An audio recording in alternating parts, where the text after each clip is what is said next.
Good morning. Good morning. Good morning. Hello, good morning. Welcome to the Judiciary Committee. We are going to begin the public hearing for today, Monday, March the 13th. Hopefully we can get out of here before we have too bad weather. So we are going to begin. We are going to give everyone 3 minutes. You will be notified when your 3 minutes up. There is some sort of a sound. If you don't hear it or ignore it, I will remind you that the sound has occurred and ask you to please wrap up your testimony. Wrapping up is not continuing with your testimony for another 3 paragraphs. So hopefully I don't have to suggest to you that you need to stop. We are going to begin with Chris Burbank from the Center for Policing Equity.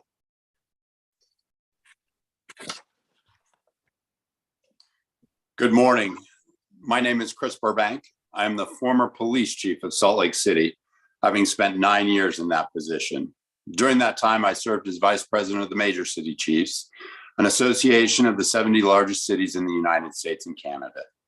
Additionally, I'm the past president of the FBI National Executive Institute Associates. Currently, I'm with the Center for Policing Equity, a nonprofit action think tank utilizing scientific research to end racial disparities in policing. Whenever we speak of changes to traditional law enforcement activities, arrests, searches, and tickets, we are met with an uninformed rebuttal of crime rising and chaos on our roadways. This is simply not accurate. There is not a scientific correlation between the beloved TV-making actions of policing and increased safety in our communities. Crime and yes, traffic accidents have traditionally run independent of policing activities. Senate Bill 1195 represents an educated step towards prioritizing a limited and specialized resource, policing. In New Haven, when the chief reprioritized traffic enforcement to focus on dangerous driving, the department reported a 6% reduction in equipment and administrative offenses. Accidents dropped by 10% and crime dropped by 5%. I'm not going to irresponsibly tell you crime is going to decrease because of this bill. More importantly, I'm telling you the opposing gloom is inaccurate. I will tell you the benefits of your positive actions will be enhanced trust and confidence in government, decreased racial disparities in enforcement, and improved law enforcement legitimacy. This bill is not tying the hands of law enforcement. The Constitution of the United States is not a tool of law enforcement, but rather a boundary, setting forth a minimum standard of conduct. The practice of enforcement should not walk us near that precipice. We have individuals in this country with hundreds of documented police-initiated encounters. These encounters are not ending in prison sentences for acts of violence. They are not enhancing public safety. They are most certainly adding to the disparate outcomes of policing and decimating neighborhoods across Connecticut and the nation. Pretext stops occur. The efficacy of this action is frequently less than 1%. Unfortunately, that one time becomes the lore of policing and a tale of the 10 o'clock news, leading many, even officers, to believe this to be a beneficial practice. Senate Bill 1195 does not minimize the standard of probable cause. I believe it reinforces it. We can do better. The economic and social cost of low-level traffic enforcement far outweighs the benefit. Mr. Burbank, your time has elapsed. Could you summarize? Absolutely. The time has come for us to ask of policing, should we, as opposed to can we? Thank you very much for your time today. Thank you. Comment or question from members of the committee? Comment or question? Representative Howard. Good morning, sir. Thank you for being here. You said that the opposing this is an uninformed rebuttal. So I assume, given your history, that you're familiar with DDAX and the studies out of DDAX? Yes, I do have some familiarity with that. Certainly not an expert in that area. Okay. Do you happen to have any statistics related to traffic stops in the state of Connecticut and traffic crashes in the state of Connecticut over the last couple of years? I have seen some, yes, and I have seen results that indicate a decline in areas. I believe New Haven saw a reduction in traffic accidents that occurred when they initiated a different tactic regarding this, and in Hamden. And so I will tell you, and we'll hear from somebody very shortly that has this data, and he's already testified to it in another committee. From 2019 to 2022, our state police in Connecticut who patrol our highways saw a 65% reduction in car stops, and it was a 40% reduction in car stops statewide. At the same time, we saw a record number of pedestrians killed and a record number of traffic fatalities on our highways. Is it your representation that those two things are unrelated? Yes, absolutely. Because if you look historically over time, over an increased period of time, not just year over year, there is not the correlation that occurs. So my understanding of DDAX was the studies that they did were exactly the opposite of what you said, that in fact, when they increased police activity and car stops in given areas, that there was a significant reduction in traffic crashes. Do you represent that that's untrue? I do not represent their findings whatsoever. What I represent is findings that I have seen and indicated, and things that policing equity has actually studied and looked at. Okay, thank you, sir. Thank you, Mr. Chairman. Thank you, Representative. Comment or question from members of the committee? Comment or question? Seeing none, thank you very much for joining us this morning. Sorry, Representative Trubisky, I got you. Thank you. Thank you. Thank you for coming in. We hear that word a lot, equity, in various contexts, as opposed to the word equality. And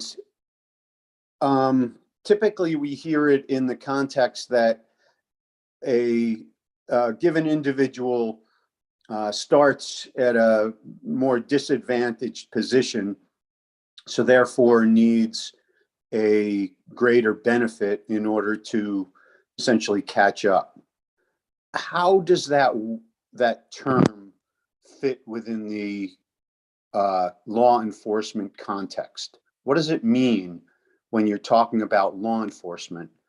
How do you provide equity in law enforcement as opposed to equality under the law?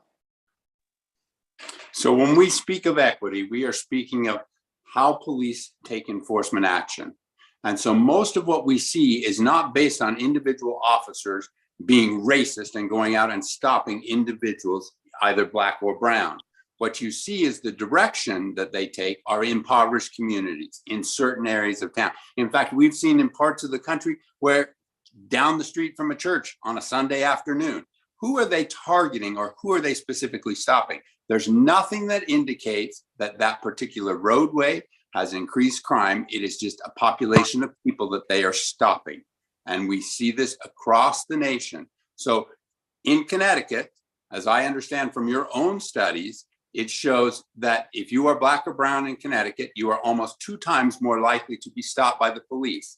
Across the nation, that's 4 to 8 times more likely to be stopped by the police if you are black or brown than white. So if we are talking equity, right, I'm not talking about equal numbers. I'm talking about equal dispersion of where we take enforcement action, which then in turn reduces this. I'm talking about equal enforcement on the types of tickets that we write. Right? As we look at equipment violations, we need to recognize there is a vast difference between what you and I are able to care for on our cars, to be able to keep up on licensing and registration. And if we get one of these tickets, even though it may cost us $150, $200 in some circumstances, we pay this and we go on with life. If you are in a situation where that $200 is the decision between gas in the car, rent, healthcare, these things are the things that create the inequity in society and perpetuate the problem in certain neighborhoods that we have. Does that answer your question? No.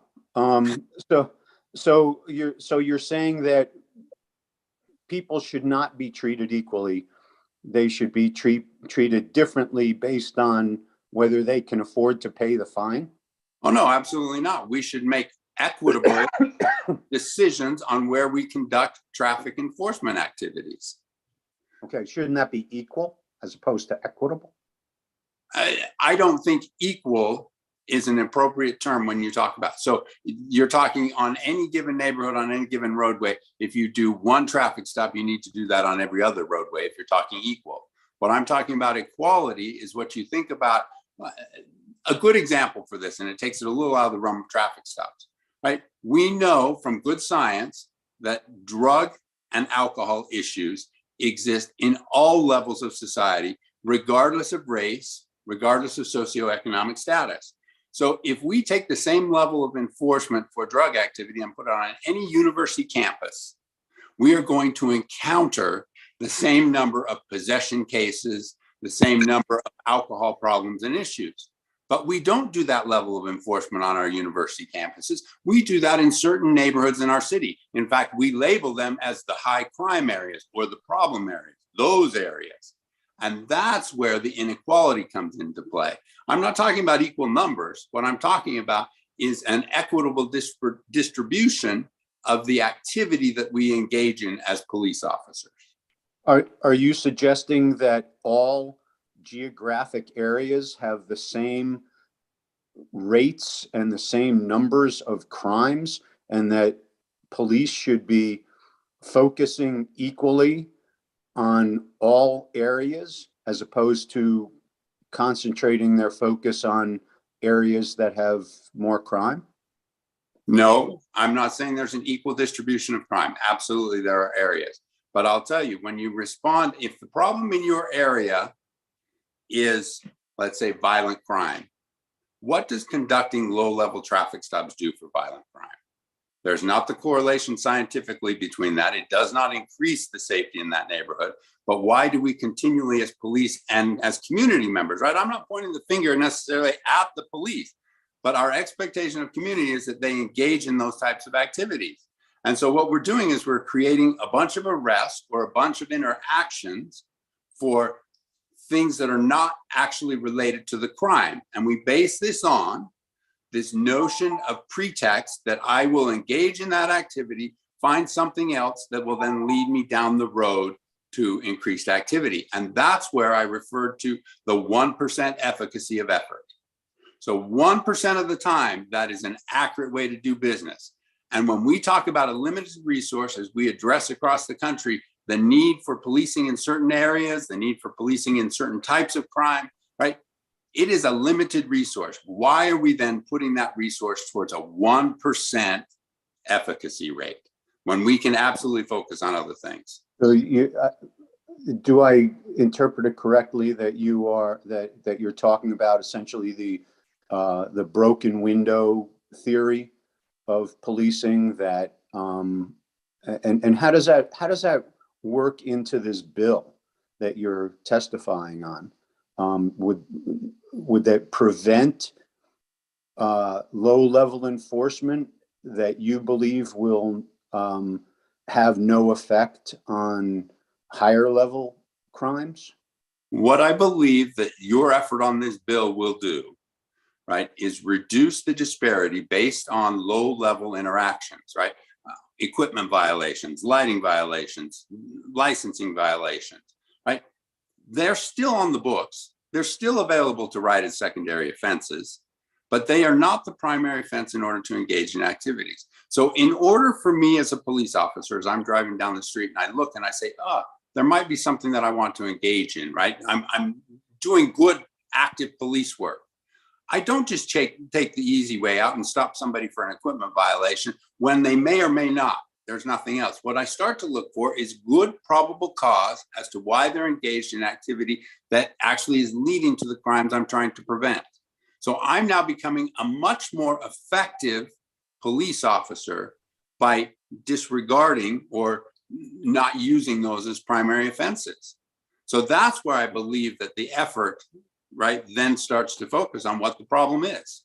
All right. Well, at least I understand where you're coming from now. Thank you very much. Thank you, Mr. Chairman. Thank you, Representative. Comment or question from other members of the committee? Comment or question? Seeing none, thank you very much for joining us this morning. Jason Wasserman.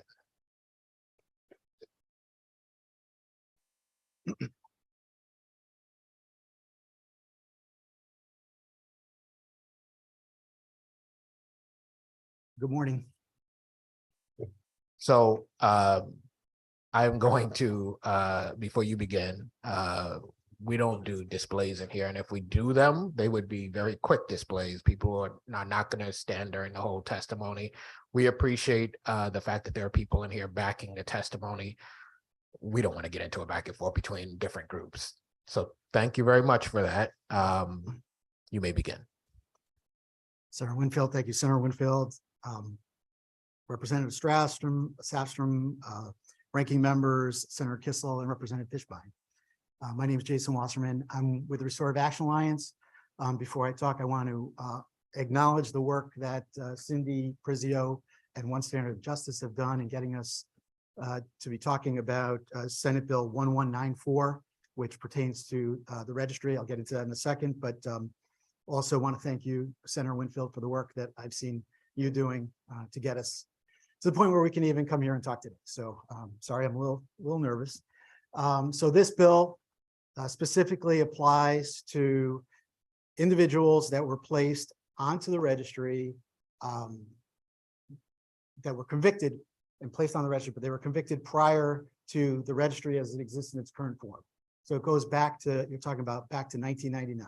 So these people have been on the registry, and the bill would provide relief for those individuals who have remained crime-free for over 25 years. There are other people that are coming after me. They're going to share their personal stories. They're going to share some more facts and statistics about reasons why the evidence points to the fact that people who remain crime-free, even specifically with this type of offense, will continue. They will continue to remain crime-free. And I'll let somebody else talk about that. I know I only have a few minutes here. So I want to talk about myself. I was on the registry in the state of Connecticut for 10 years. I am no longer on it, but it had a huge impact to me in my life.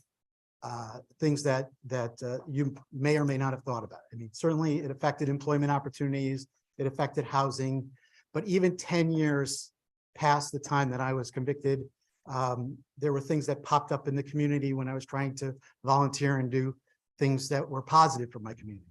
It affected my wife's ability to volunteer in the community as people kicked her off committees because of her association with me. It affected my parents. It affected all sorts of things. One thing I'll mention is that shortly before I came off the registry, I applied for life insurance, and I was denied because of the fact that I was on the registry. I had had a policy in place for 20 years, a term policy that had ended, tried to get the insurance, and they said, no, you can't have it. I was working at the time. I was actually applying for a pardon, and I was working with UBS Bank.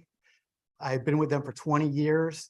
The financial advisor was actually writing a character reference letter for me, and UBS Bank said, you can no longer be a client here. And they said, goodbye. So, I mean, these are things that you may or may not be aware of, but it affects every aspect of life. And I just had to come out and speak today. Thank you. Comment, question from members of the committee, Representative Callahan. Thank you, Mr. Chair. Thanks for coming in, sir. And I know we've met in the hallways of the Capitol and chatted before. You're saying in the way this bill is written is to retroactively, people who are retroactively put on the registry.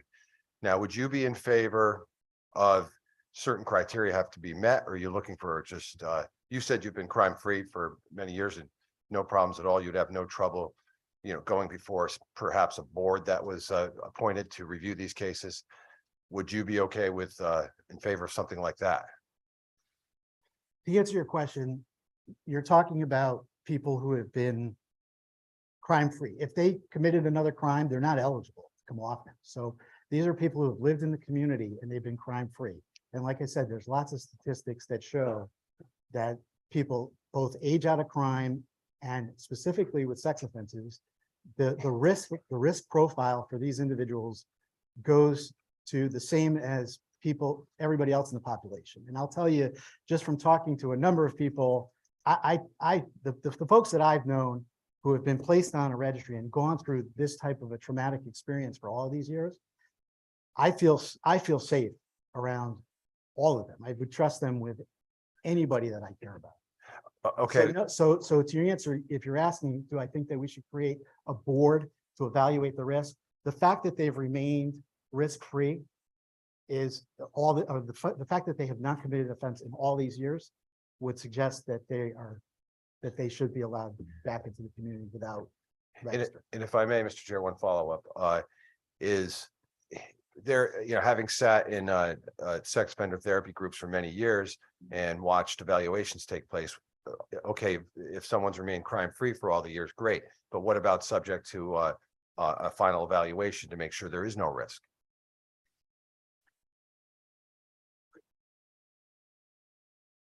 You're talking about being first, when you talk about the therapy that people are going through, which often you saw them at the beginning of their journey, right? I saw them all through it. But somebody who's going to mandated therapy, that if they're on probation, it's typically at the beginning. I mean, again, it's something that, honestly, I was in private therapy for 2 years before I was placed in a group treatment setting. I got a lot more out of the private therapy than I did out of the group. And I know that that's the same for most, but in terms of a final evaluation, I think these people have, I guess the answer is no. Thank you. Thank you, Mr. Chair. Thank you, Representative Callahan. Comment, question from other members of the committee? Comment or question? Okay. If not, Mr. Wasserman, thank you for coming, and Thank you. I want to thank you also for mentioning your time on the registry. I know that for a lot of folks, suggesting that they have been on the registry when they don't have to is a big deal. So thank you. I appreciate that. Thank you. We will hear from Paul Castellero.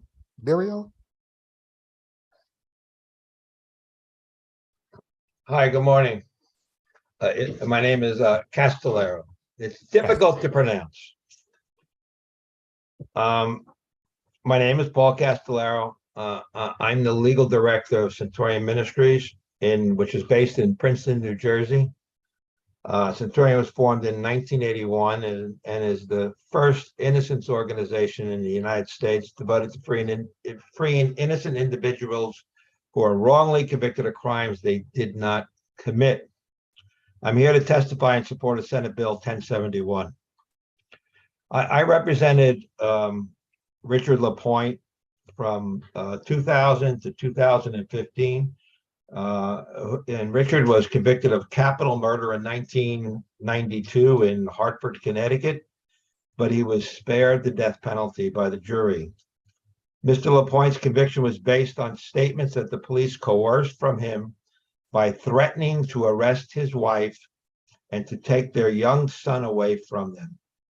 Richard suffered from Dandy-Walker syndrome, a congenital brain defect in which the cerebellum does not properly develop. The cerebellum controls a person's motor functions, and his wife suffered from MS. They had made a beautiful life with lots of help from Mr. LaPointe's wife's family. And that life was destroyed in 1989 when he was arrested. He wasn't tried until 1992. It was destroyed when the police, unable to solve the murder of Mr. LaPointe's wife's grandmother, decided, without any evidence, after investigating the case for some 2 years, that Richard somehow committed the crime. And they set about, they had no evidence, so they set about to coerce him and his wife into implicating him in the murder. He was interrogated for 9 hours. He respected and looked up to the police.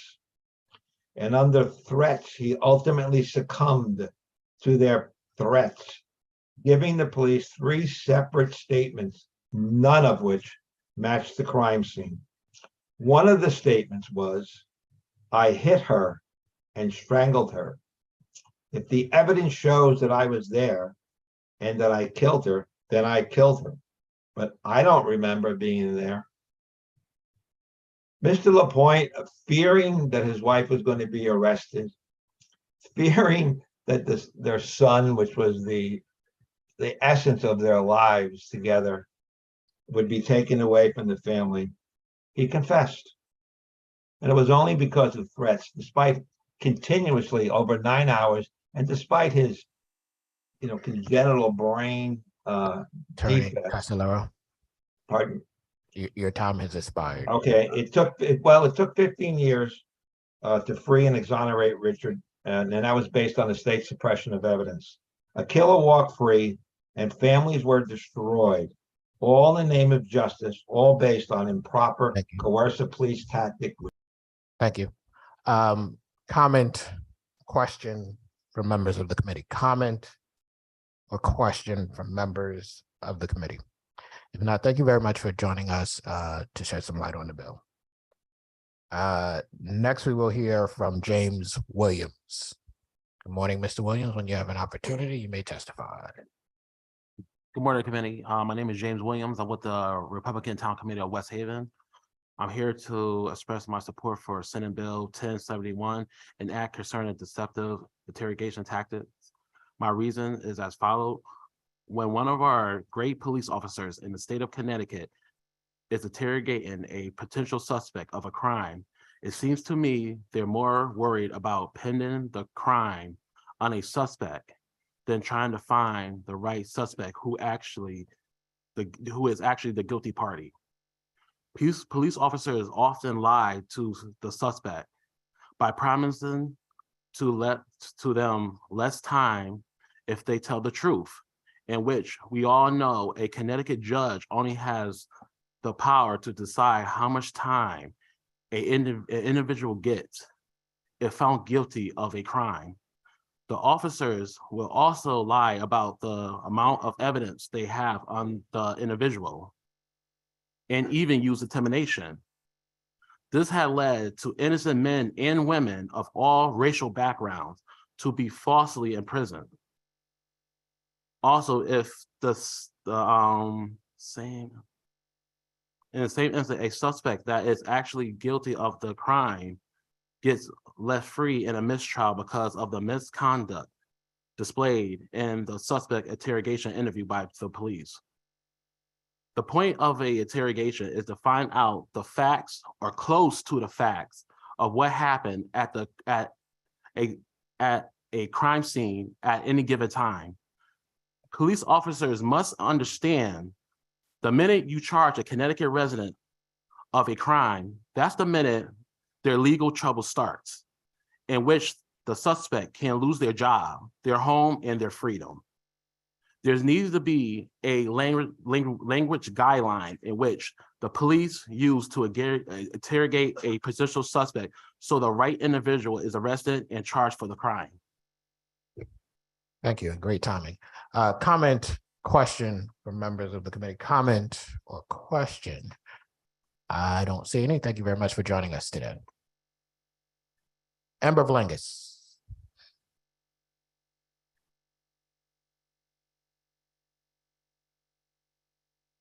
Morning.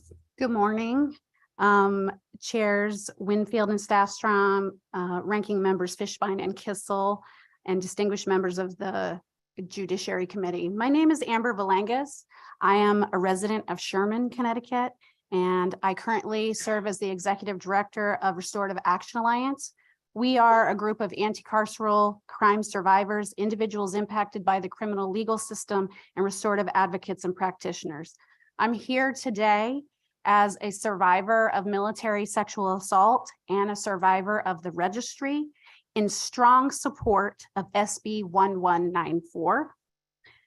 This bill seeks to reduce the footprint of the Connecticut sex offense registry by allowing those grandfathered onto the list 25 years ago to be removed, And first and foremost, we are concerned with reducing sexual victimization. And all evidence points to the fact that systems of lifetime punishment, like the registry, make us all less safe. I'm here to say, as a survivor, I will not accept human rights abuses carried out in my name. It's in the name of crime survivors that we have built mass incarceration, and it is survivors who are forced to carry the heaviest burdens when state violence fails to deliver the safety it promises. What most survivors want is for personal harm to end, and second, to know that harm will never come to someone else. To secure that safety of survivors and our communities, we must implement interventions that transform the behavior of those who have caused harm and allow opportunity to thrive. We must not implement policies around personal pain that destroy entire communities and perpetuate disparities based on race, sexual orientation, socioeconomic status, and other factors, disability one as well. We're dedicated to breaking cycles of sexual harm through education, prevention, rehabilitation, and restoration for all people. In order to create collective safety, our society must address the registry's failed and destructive impact to those trying to re-enter after a conviction. People who have done the hard work of rehabilitation and remain offense-free should have the opportunity to contribute to their communities in productive ways. It's for this reason that Restorative Action Alliance supports the call for changes to this law. We do not support a hearing or an additional process. This is a harm that should never have occurred. These individuals should never have been grandfathered onto a destructive list. And all evidence points to the fact that they are no longer a risk to the community, and an additional process is unnecessary. Thank you, and I'm happy to take any questions. Thank you. Comment or question from members of the committee? Comment or question, Representative Fishbaum. Thank you, Mr. Chairman. Good morning. You just mentioned you don't support a hearing. What are you referring to? So there was a question prior to the idea that in order for these individuals who had been grandfathered onto the list and have been living in the community for 25 years, crime-free, that rather than the language as it's written, which would effectively remove them, that there would be some sort of hearing or they would need to go before a judge in order to be removed. And all the evidence points to the fact that they have been living crime-free, and that individuals who have not committed a sexual offense in 15 years or longer are no more likely to sexually reoffend than anyone else. So I don't feel that that is a necessary step. Thank you. Thank you for that information. And do you know, as an advocate in this area, the history of how those individuals were required to be part of the list? So during when the registry was overhauled at that time, there was a 10-year look back. And so that sort of sucked people onto the list, even though they may not even have heard of a registry, or they were already living in the community and in their reentry process and even being successful. And this is placing all of these barriers in front of them. And I would argue that it's a retroactive application of punishment. I realize that we like to create legal gymnastics and call the registry a regulatory measure, but I can tell you from personal experience, as someone who lives with a loved one who is required to register, that it's very punitive. Okay, so in answer to the question, which had to do with the history, I understand the policy philosophy. Yes. Okay, and I just want to keep that separate because I understand the negative impacts and all that stuff. But am I to understand through whatever research you've done that, let's just say today, the registry is created, and what the powers that be said was that even though it's prospective, that anybody that fell within this category going back automatically becomes part of that. Is that what happened here? That's what happened. That's correct. Okay. And I guess the concern, and my concern, I will share, I do have that concern that, when somebody, the law is the way it is today, if you take a plea deal, the judge says to you, do you understand as part of this plea deal, you're gonna be part of this list? And I guess the equal protection due process portion of this is those individuals that automatically got on the list didn't have that opportunity. That's correct. Okay, I thank you for that information and I thank you for coming here today. Thank you, Representative. Representative Callahan. Thank you, Mr. Chair, and thanks, Ms. Langus, for coming all the way from Sherman. And I appreciate your, I know you've been an activist in this regard for years and you do have a lot of good information. And I also thank you for addressing my question to one of the previous speakers. So I just wanted to thank you for making the trip and for giving me your input. Thank you. I appreciate that.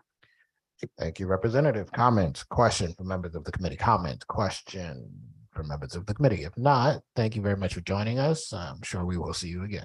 Absolutely. Oh, before I leave, I need to say that I also support 1071 Okay, thank for you. the record. Sharon Dorn.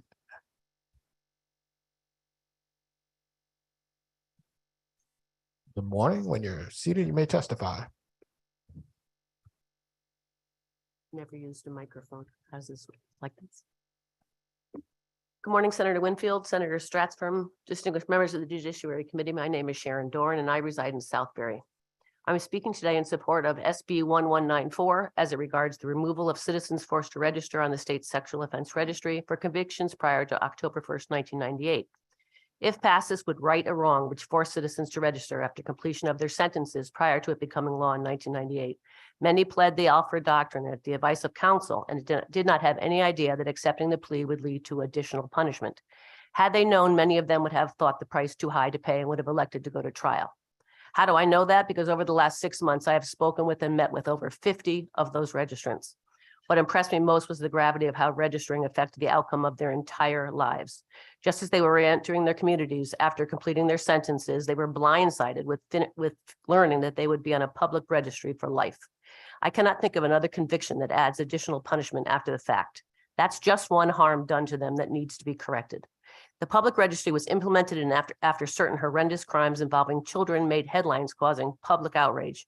Understandably, sexual harm is a topic that causes disgust, and there was a cry for public safety. There was a lot of information at the time, including that people who committed sexual offenses could not be rehabilitated, could not restrain from causing further sexual harm, and exaggerations that the recidivism rate for those with sexual offenses was at about 80%. Today, we know these statements are not correct. The truth is that registrants living offense-free in their communities 20 years post-conviction are no more likely to offend than the average person. The idea that the registry keeps communities safer helped people to feel safer, but has it succeeded? I think the answer is no. Enough years have passed and studies done that indicate that not much has changed since its inception. The actual recidivism rates for sexual offense is low. People can change and abstain from causing sexual harm. And yet we continue to believe these untruths at their expense. It is counterproductive to reducing sexual harm to continue touting untruths. And in fact, having them continue to register is ill-fitting legislation for the registrants who have spent the last 24 plus years providing they are no longer a danger. I actually applaud the registrants I came to know. With so much against them, they have not caused further harm. They are fathers, husbands, sons, and uncles, and they should no longer live in fear of losing a job, housing, or inclusion in their communities. They live with regret, a label, economic hardships, and yet they have succeeded. We did not do that for them. They did it for themselves. We did not encourage them, inspire them, make it easier for them, and yet they succeeded. So I'm asking you today, what can we do for them? We can release them from continuing to register. We can take away the label that no longer describes them and causes continued shame. We can tell them what they deserve to hear. So I hope you'll join me in saying enough is enough. Clearly, they have paid in full. Thank you. Thank you very much, Ms. Dorn. Comment or question from members of the committee? Comment, question from members of the committee? Seeing none, thank you very much for joining us today. Haley Cleary.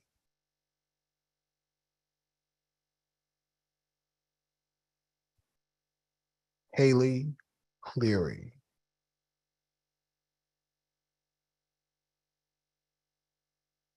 Robert Goodrich.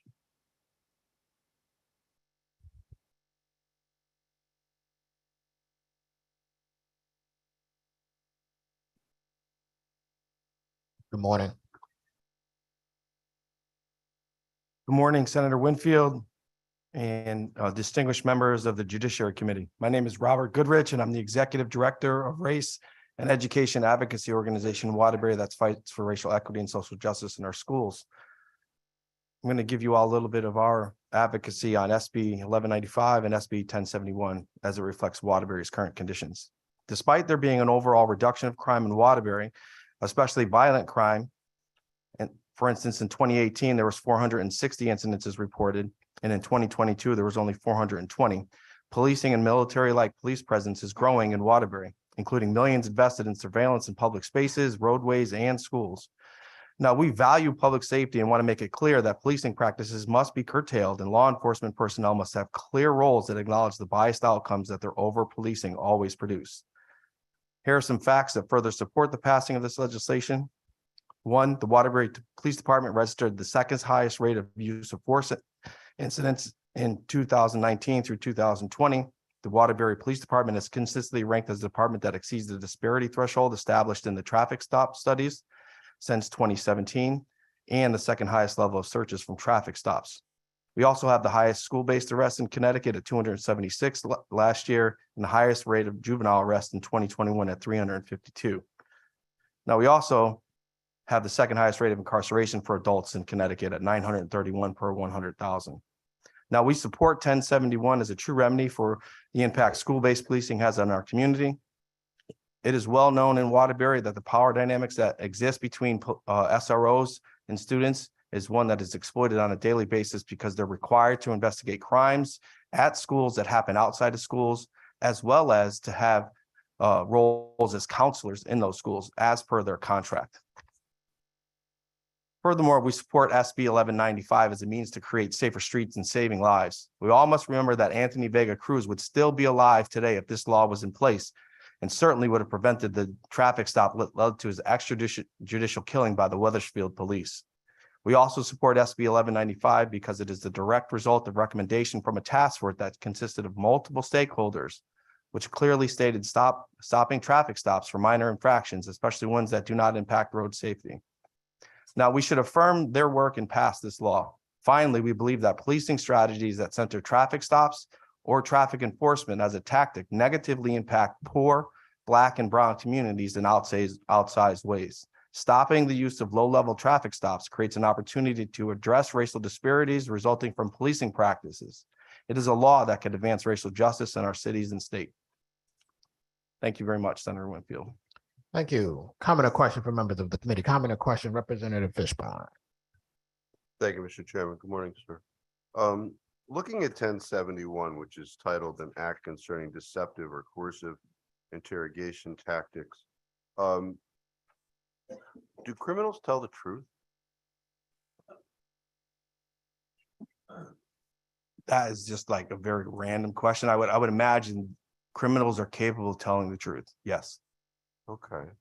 And do you have any experience in interrogating individuals in the context of investigation of crimes?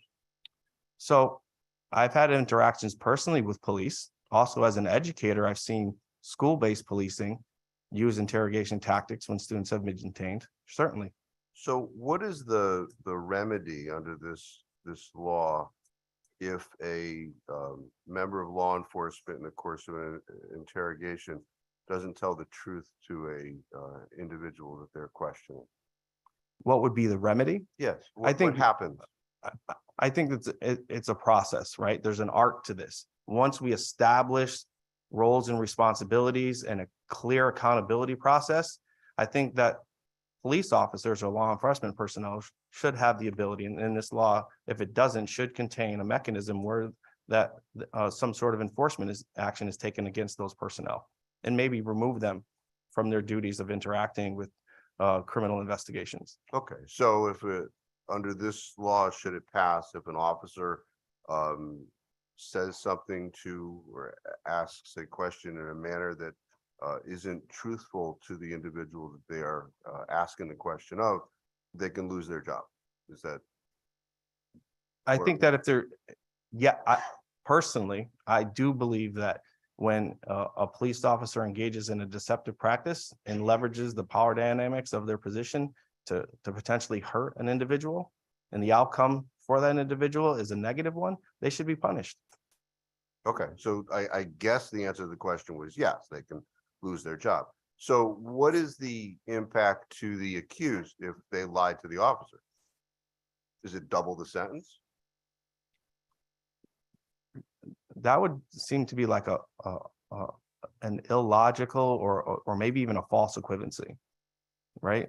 So what are you trying to combat by using deceptive or coercive tactics? It would be my question that you would have to answer to me to further understand why someone who lies to a police officer should be punished if that lie in fact is not against the law. Well, you're saying that officers should not be able to ask a question in a way that doesn't tell the truth to the individual, that should be punishable by the officer losing their job.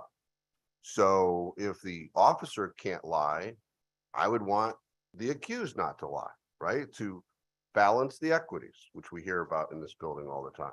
So what is the punishment to the individual under this law if they do lie to the officer?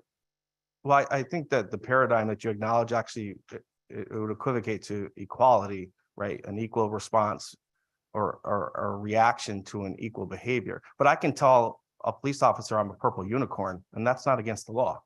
But if we establish precedent through law that a police officer can't do that, and they do that, there should be some form of punishment for that police officer. That would be my clear position on this. Understand your support. Thank you. Thank you, Representative. Comment or question from members of the committee? Representative Callahan. Sir, thank you for coming up today. You're supporting also Senate Bill 1195, secondary traffic. I don't expect you to remember all those bills. I do remember. Pretty good. So if, for instance, you got in the car to come here today, did you start the car and go inspect and make sure all your lights were working before you got in the car? Well, you're presuming that I have a vehicle. Well, do you have a vehicle? Let's start with that. I do. Okay. Did you inspect all the lights to see if they I were? did not. And it's also, I'm pretty quick, but I can't hit the brakes and see if the brake lights lit up. But I was coming home from Hartford the other night and I came upon a car that had no taillights at all. So isn't this a safety issue? And don't you believe that if it is, first I'll ask you, do you believe that's a safety issue? That if my brake lights were not working And you're driving down the highway? and if I'm driving on the highway, that could be dangerous to someone else? Yeah. Certainly. Okay. And who's going to tell you that they're maybe not working if perhaps the police don't stop you and tell you that? Well, I imagine the roadways are far outnumbered with other commuters than they are with police. So I would imagine that there's more likelihood that a good Samaritan would identify that for me than a police officer. And they would stop you and tell you? How would they tell you that? I think, well, hey, And then you would know that means your your brake lights are your on. lights are on, Okay. or like when you have your high beams on accidentally and a driver is coming at you, they'll click their high beams back at you. Okay. That would also be an issue where a fellow driver could alert you to a safety issue rather than a law enforcement agent. Okay. Thank you, Mr. Chairman. Thank you, Representative. Comment or question from members of the committee? Comment or question from members of the committee? Seeing none, Mr. Goodrich, thank you for joining us again. Have a great day. Christina Quanta.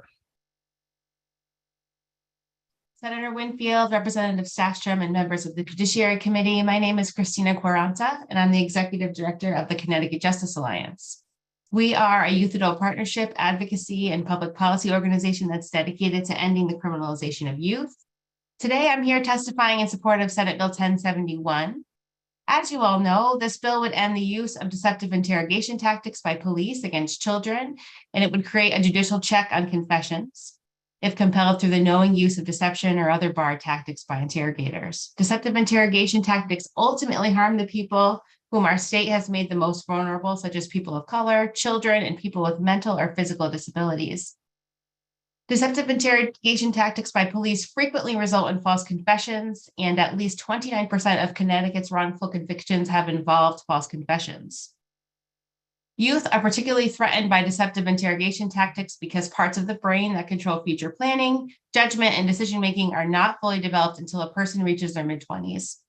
Not only are the brains of children not fully developed, but quite often, children are taught to trust police at a young age. Children also want to please those that are in their authority, or will tell an authority figure what that person wants to hear just to get them to stop berating them or asking them questions. This can become a highly problematic situation because if a child is lied to during an interrogation, he or she may falsely confess due to their age, their development, their need to please an authority figure, or simply to get out of a scary or uncomfortable situation. One example that is a Connecticut-based one is Bobby Johnson. He's an exoneree who was sentenced to 38 years in prison based on a confession procured by deceptive interrogation tactics. He was wrongfully convicted of a 2006 murder in New Haven. He was only 16 at the time and was interrogated by detectives who lied about having evidence that he committed the crime and said he would face the death penalty if he did not confess. Even when he was faced with ballistic test results and latent print evidence that clearly exonerated Johnson, detectives then decided to double down on him as their subject, interrogating him multiple times in order to force him to change his coerced confession to fit the new evidence. He spent 8 years in prison for a crime that he did not commit. The legislature must pass Senate Bill 1071 to prevent police deceptive interrogation tactics from hurting more children and costing our state further dollars. I'll leave you with a quote. The deliberate use of deception and manipulation by the police appears to be incompatible with a system that presumes innocence and assures that a conviction will not be secured by inquisitorial means. That quote comes from Justice William J. Brennan Jr. from the Illinois v. Perkins case in 1990. So thank you very much. I'll take any questions. Thank you. Comment Yeah. or question from members of the committee? Comment or question from members of the committee? If not, thank you for joining us again. Thank you. Have a great day. Neil Drive. Neil Drive. Marty Tancliffe.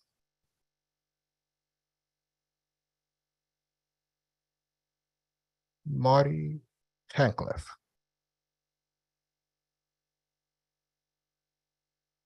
And Brown.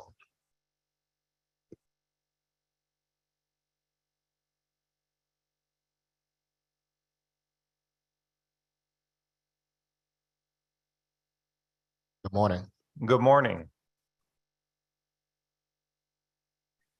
Good morning, Senator Winfield, Senator Kissel, Representative Fishbein, and distinguished members of the committee.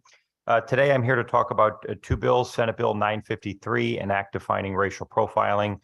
Chairman Bill Dyson will be here later to speak about the work of the Connecticut Racial Profiling Prohibition Advisory Board in helping to craft that bill. All I'll say is that it's a good bill. It was unanimously supported by all members of our advisory board, and we ask your consideration. I'm going to spend my time today instead talking about Senate Bill 1195, the secondary violation bill. In my capacity as providing research and staff work to the Police Transparency and Accountability Task Force, we spent well over a year crafting that bill, which was presented to the legislature last year. I think we should view the bill primarily as a traffic safety bill. We are talking about making reforms to 23 of our 656 violations in the traffic code. And most of those reforms are minor. We tried to go through the motor vehicle code with a scalpel rather than a sledgehammer, with the idea of focusing on those violations that most significantly drive our racial and ethnic disparity in traffic stops, while trying to ensure that reforming those violations would not impact the safety of the roadway. And in fact, I think it would potentially increase the safety of the roadway by allowing for additional time to be spent on hazardous and aggressive driving behaviors. We've learned from 10 years of research that when police primarily use the motor vehicle code to focus on hazardous and aggressive driving behavior, that there is little to no racial disparities in the data. When they start to use the motor vehicle code as part of, say, a crime reduction tool, it has little to no impact on crime, and it tends to drive a racial and ethnic disparity. Black and Hispanic drivers are almost twice as likely to be stopped for low-level equipment and administrative offenses as white drivers. There's a misconception that disparities in equipment and administrative offenses occur more frequently because of socioeconomic factors. Again, over 10 years of research, 8 statewide studies we've conducted, and work we've done in over 32 departments here in the state of Connecticut tells us that simply is not true. In fact, when police expose predominantly areas with predominantly white drivers to the same type of enforcement that they do in predominantly Black and Hispanic areas, they find violation rates at the same or in some cases, in the case of registration violations, in an even higher rate, but they tend not to look for those violations at the same rate in those same areas. Again, I don't believe that the reforms that are made here will impact the safety of our roadways. We've done both a 3-year and a 5-year assessment of traffic crashes, fatalities, and injuries, and I believe it's a good bill that can improve our roads. Thank you. Thank you. Comment or question from members of the committee? Comment or question, Representative Howard? That was pretty good. I didn't even see you look over here. Ken, who did you I know say? who's going to ask questions. Yeah, I know. Who did you say was going to testify on 953? I'm sorry. Sorry, Chairman of the Racial Profile Advisory Board, Bill Dyson, is here today and will testify in 953. I'm happy to take questions on it, but Bill will be here to talk about that. Well, as you know, I try to, ask questions. In interest of everybody's time, I'll ask him questions on that bill, and I'll stick to Great. the other one for you.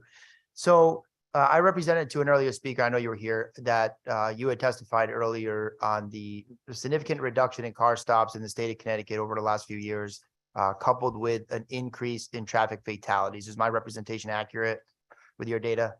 Yeah, so I brought the numbers with us thought just you so might, that, yeah. we could make sure we're being accurate. On average, Connecticut used to see just over 500,000 traffic stops a year. 2017, it was 540, dropped down to about 510,000.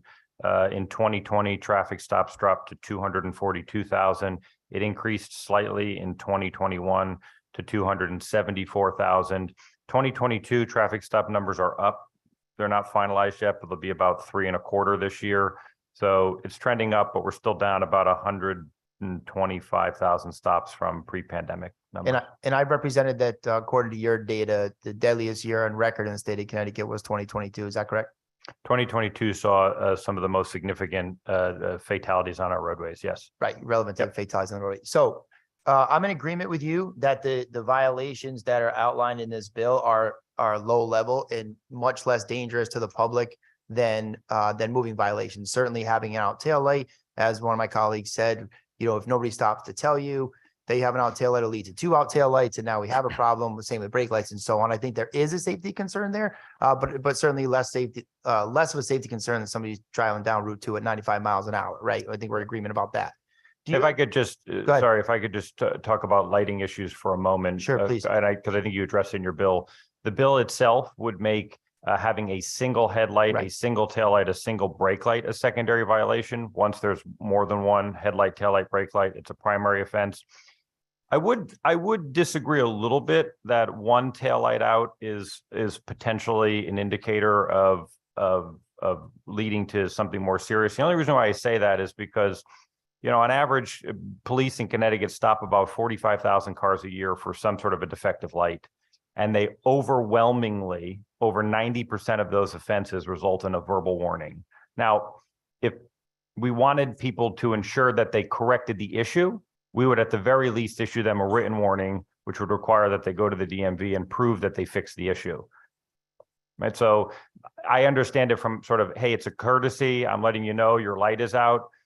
We're seeing that low-level lighting violations overwhelmingly result in verbal warnings, and they are significantly more likely to result in the search of a vehicle, and the searches tend to yield little to no contraband. So I think they're tied more to a crime reduction strategy than they are to sort of the courteous nature of law enforcement based on what we've seen in the data over the last 10 years. All right, and I'm glad you said that. And you and I have talked about DDAX in the past. So Yes. the DDAX results showed, because I think, well, first of all, I think you're probably right that first I trust your data because you're always honest about it. But anecdotally, my experience has been verbal warnings for equipment violations, which is in direct contrast to a previous speaker who testified, as I understood him, that police officers were writing tickets for that. I disagreed, but in any event, it sounds like the data disagrees as well.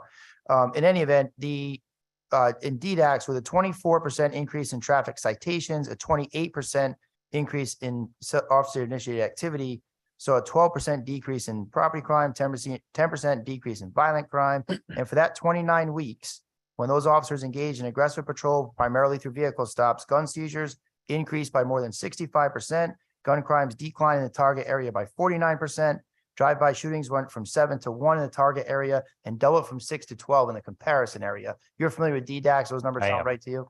Yes, and the one thing I would say is that what we've learned in our research is that police presence in high crime areas does have an impact on reducing crime. However, what they do in high crime areas plays a smaller role in impacting crime. And so as we've done work in departments to say, I think that Chris Burbank talked about the Hampton example. It was the example where when we spoke to the chief, we saw that one particular neighborhood was saturated with low-level enforcement. And what the chief told us at the time is, listen, I've got a violence problem. I've got a gun problem. I tell my officers, go into this high crime area, stop cars for whatever low-level reason you can think of, search those cars and get the guns off the street. It sounded logical. It made sense. But at the end of the day, it wasn't successful. They weren't getting guns off the street and they weren't reducing violence. And so the engagement we had with the chief at the time was, what if you kept presence the same, kept the same number of patrol officers, but had them shift their focus, if they have to be there, to be on more hazardous and aggressive driving behaviors and to search cars when they build good probable cause rather than just saturating the area with lots of low-level stops, search lots of cars and hope you find guns. And he said to me at the time, I remember he said, okay, I'll try it for a couple months. It's not going to work. Crime's going to go up. He was shocked 6 months later when we all came back together and he said, you know, I got to be honest with you, it's working. Crime is down 5%. Traffic crashes were down 15%. Their enforcement levels stayed the same. They kept stopping the same number of cars that they were pre and post enforcement, but they changed the types of stops they were making. So they shifted to speeding, traffic control signal stops, stop sign stops, people talking on their cell phones. They searched significantly fewer cars, but they started searching the right cars because they were much more, they went from a hit rate of 7% to a hit rate of 63%. Now, fewer cars. So I think DDAX again talks about police presence. It doesn't necessarily talk about the type of enforcement that's done in the high crime areas. And again, we know that when it comes to DDAX and its relationship to traffic crashes, that the violations that are reformed in this bill have no impact on traffic crashes. And so you could make, 100 times more lighting violation stops out of 298,000 traffic crashes over the last 3 years. A light was a contributing factor, not the lead factor, but a contributing factor, 0.05% of all traffic crashes. So let me ask you this then, because proponents of this bill have represented that police officers should be spending their time stopping more serious violations like speed and stop signs and whatnot. So in your research, is your understanding that police officers are not stopping? Because I drive here every day down Route 2 and I'll go up with traffic 70 miles, 75 miles an hour and cars passing one after the other like they're standing, like I'm standing still. So is it a fact that police officers in this state cannot stop those speeders because they're so bogged down with equipment violations? Is that happening from our officers? Well, enforcement in general is down. We know if we make the base assumption, and this is an assumption that, I would make, that the average traffic stop is approximately 10 minutes. So if we make that assumption across the board, and we could argue about that later, police in Connecticut spend a cumulative amount of 12,000 man hours enforcing low-level equipment and administrative offenses in Connecticut a year. I wouldn't say enforcing as much as advising based on your numbers. Sure, right, but stopping okay. cars for a low-level offense. And also, but just for the record, just to compare it, right? Traffic light enforcement, stop sign enforcement, cell phone enforcement combined equals 12,000 man hours. 17,000 man hours spent on speed enforcement. So if we can reduce the amount of time they're spending on these lower level equipment and administrative offenses, maybe even from 12,000 man hours to 6,000 man hours, because they're still going to have to do some of that, right? We didn't remove the ability to stop cars for driving an unregistered vehicle, for example. But that's 6,000 more man hours that they can have doing speed enforcement on the highway, as an example. And the Supreme Court has ruled, as you all know, that pretextual stops are legal if there's an existing motor vehicle violation, right? And because you testified on another committee, there's a bill in this legislature right now that would effectively outlaw investigative stops. So if you have a police officer right now who's patrolling the streets of a town at 2:30 in the morning and sees a vehicle in an area where catalytic converter thefts have taken place, and can't stop them based on that reasonable and articulable suspicion, assuming that bill goes forward as it currently reads. And then we take these 23 violations away, aren't we further prohibiting officers from stopping some of those crimes? I do believe police should retain the ability to make an investigative stop based on reasonable articulable suspicion. That being said, 656 violations in the motor vehicle code today. We're talking about reforms to 23 of them. So if the average police officer can't find another legal reason out of the 600 now and 25 other reasons to stop a car, they probably don't know the motor vehicle code that well. All right, thank you. Thank you, Mr. Chairman. Thank you, Representative. Comment, question from members of the committee. Comment, question, Representative Osborne. Thank you, Mr. Chair. With respect to the 20 offenses that are being suggested to be removed as secondary violations, or non-stoppable for secondary violations, do you know whether the existence of multiple secondary violations at one time are more indicative of further problems? So maybe you can't stop with somebody for having one taillight out, but what if it's one taillight and there's all these other secondary violations as well? Is that more indicative of anything, or? So since we don't currently have a primary secondary framework for our motor vehicle laws, we don't have sort of any research on vehicles that maybe have multiple what would now be considered secondary violations. But again, I would just say that, you know, of the 23 offenses, not all of them are becoming secondary. One of the things that I think was most thoughtful about this bill is that it went through the motor vehicle code. And let me give you an example. How many people in this room, you don't have to actually raise your hand, this is rhetorical, have the Easy Pass attached to their windshield? The motor vehicle law says that your windshield must be entirely unobstructed. There are some 6,000 people a year stopped for a small obstruction of their windshield.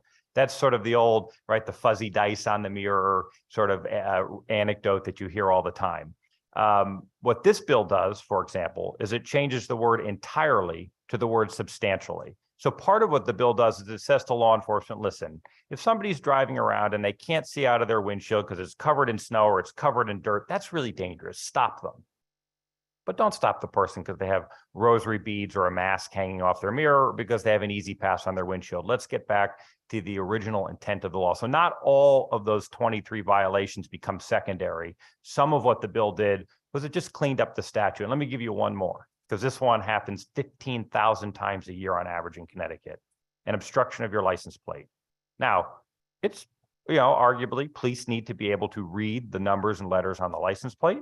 You shouldn't obstruct it. And in particular, you shouldn't put one of those tint screens over your plate. Mhm. That is generally what the law was intended for. But again, the law says that your plate cannot be must be entirely unobstructed.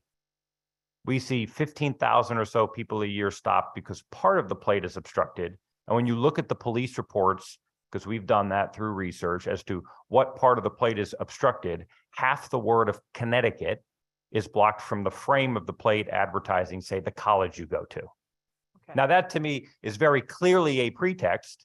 And there's probably somebody who has a headlight or a taillight out and also has a frame around their plate. And is so, again, what did this bill do? It went through and said, listen, the plate has to be substantially obstructed. We're still giving police discretion to make sure that these things that are dangerous or that we should be able to do as a law enforcement, they can still do, but we're providing better clarity and intent to legislators, to law enforcement officers. Do you think it would, through you, Mr. Chair, do you think it would be more prudent to provide that if multiple of these secondary violations do exist on the same vehicle, that vehicle could be stopped for the multiple secondary violations? I think that's certainly worthy of consideration. Thank you very much. Thank you, Mr. Chair. Thank you, Representative. Representative Quinn. Thank you, Mr. Chairman, and Mr. Barone, thank you for being here. Of these 23 violations that this statute proposes to change, do we have any statistics on how many stops there are each year for these particular 23 as opposed to the other 634? Sure. So in general, the defective lighting is probably the biggest category. That's about anywhere between 8 and 10% of all of our stops. Let me just pull up, not the state police, but the overall police. So defective lighting averages about, it's gone down a bit over the last 5 years, 36,000 stops a year for defective lights. There's 24 defective lighting statutes. We're talking about reforming 4 of them. It's a little hard to drill down on the specific statutes we're reforming because unfortunately police have largely been reporting to the wrong citation. So it gets a little technical, but they report to 1496A, which is just a general category for all defective lights. They should report to one of the subcategories. They don't. We actually cleaned that up in the bill. But defective lighting, about 36,000. Display of plate violations is the one I just talked about, where we clarify sort of from entirely unobstructed to substantially is about 12,000 stops a year. Registration violations, we don't make registration violations secondary. There's 2 different registration statutes. One is failure to renew, and the other is driving an unregistered vehicle. If your registration is expired within 30 days of the expiration date, you have failed to renew it. That's an infraction. The car is not towed. On day 31, it's a towable offense. It's a misdemeanor. It's more serious. What this bill does is it says we'll give people an extra 30 days, from 30 days to 60 days. And in that 60-day window, it's secondary. There's about 17,000 stops a year for failure to renew. There's about another 20 to 25,000 stops a year for operating an unregistered motor vehicle, which would stay unchanged. And the other big category is window tint. That's the excessive window tinting. There are about 5,000 stops a year for window tint violations. Everything else contemplated in the bill is very small, and there's maybe a few hundred a year. But those are the big ones. All right, thank you for that. And of stops where these 23 violations have been the primary reason for the stop, do we have any statistics to show how many times a stop for one of these 23 things has led to finding something more significant? So we have some more general information on searches related to these types of stops. So again, to put it in context, about 3% of all stops result in a search. We found that, let's take defective lighting, for example, it's about double that rate. So about 6% of all defective lighting stops result in a search. Now let's look at contraband, right? That tells us whether we're successful at searching these vehicles.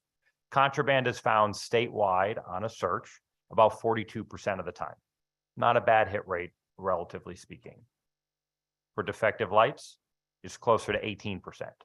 So we have to search twice as many vehicles for a defective lighting issue to find half as much contraband. Most of the contraband that's being cited as found is small amounts of marijuana.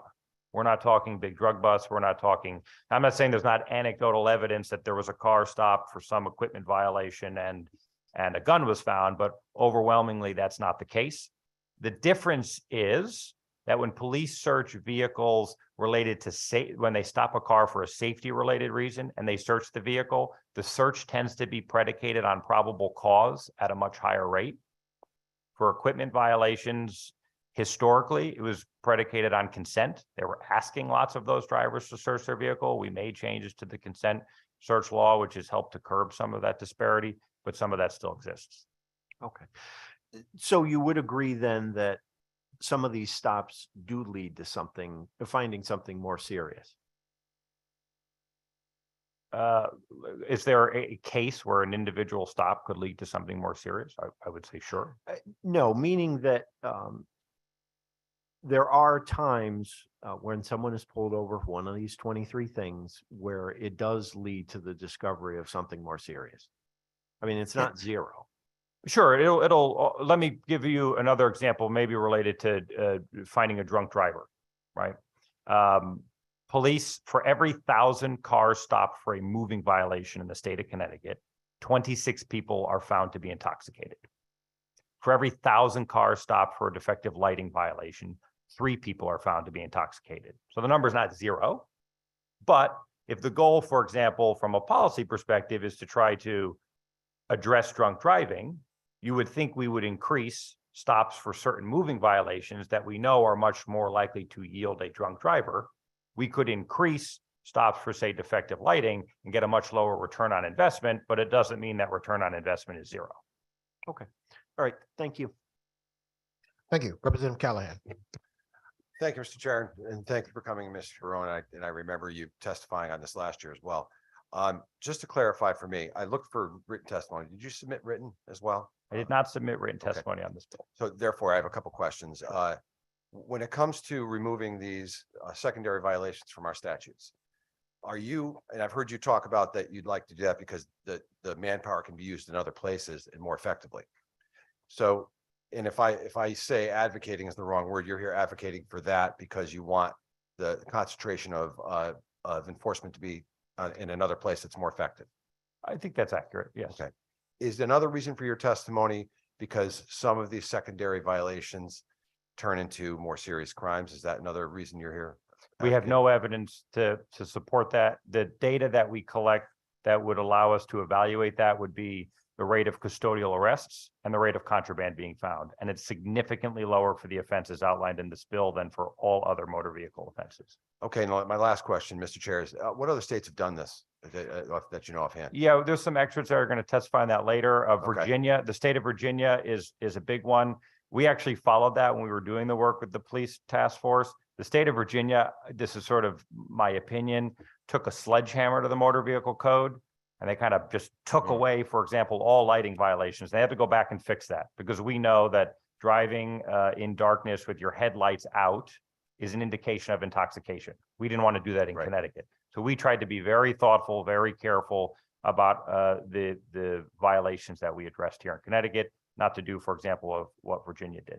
Thank you. And I would say, and I don't have a lot of questions all day, Mr. Chair, I apologize. But like I asked the gentleman earlier, well, if we're not going to, I'm not going to be stopped. I've been stopped a few times for having a headlight out. I didn't know, or having a brake light out. I didn't know. Who's going to tell you?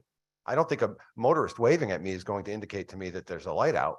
I think they're just waving at me. Maybe they think I'm in the wrong lane, but who's going to tell me if the police don't stop me and tell me? Yep. So I certainly understand that. I will tell you that we know that since the model year 2009, technology has been built into those vehicles at essentially all new vehicles over the course of the last 10 to 15 years now have technology in them that tell us when there's an equipment violation with a car. Not that everybody's driving a car with the model year 2009, 2010 or newer, but I think that's a much smaller issue in terms of people not being informed. And again, what you're really talking about, right, is we have 2.8 million registered cars in the state of Connecticut. And there's hundreds of thousands of cars from out of state. Police, frankly, wouldn't make it very far past the parking lot of the police station if they were just trying to be really courteous to tell people of the equipment violations on their vehicles. All right. In interest of time, I appreciate your answers and thanks for coming in. Thanks, Mr. Chairman. Thank you, Representative. Comment or question from other members of the committee? Comment or question from other members of the committee? If not, Mr. Barone, thank you for joining us again. We'll next hear from Chief Riddick. Good morning, Chief. When you are seated, you may testify. Thanks for joining us again.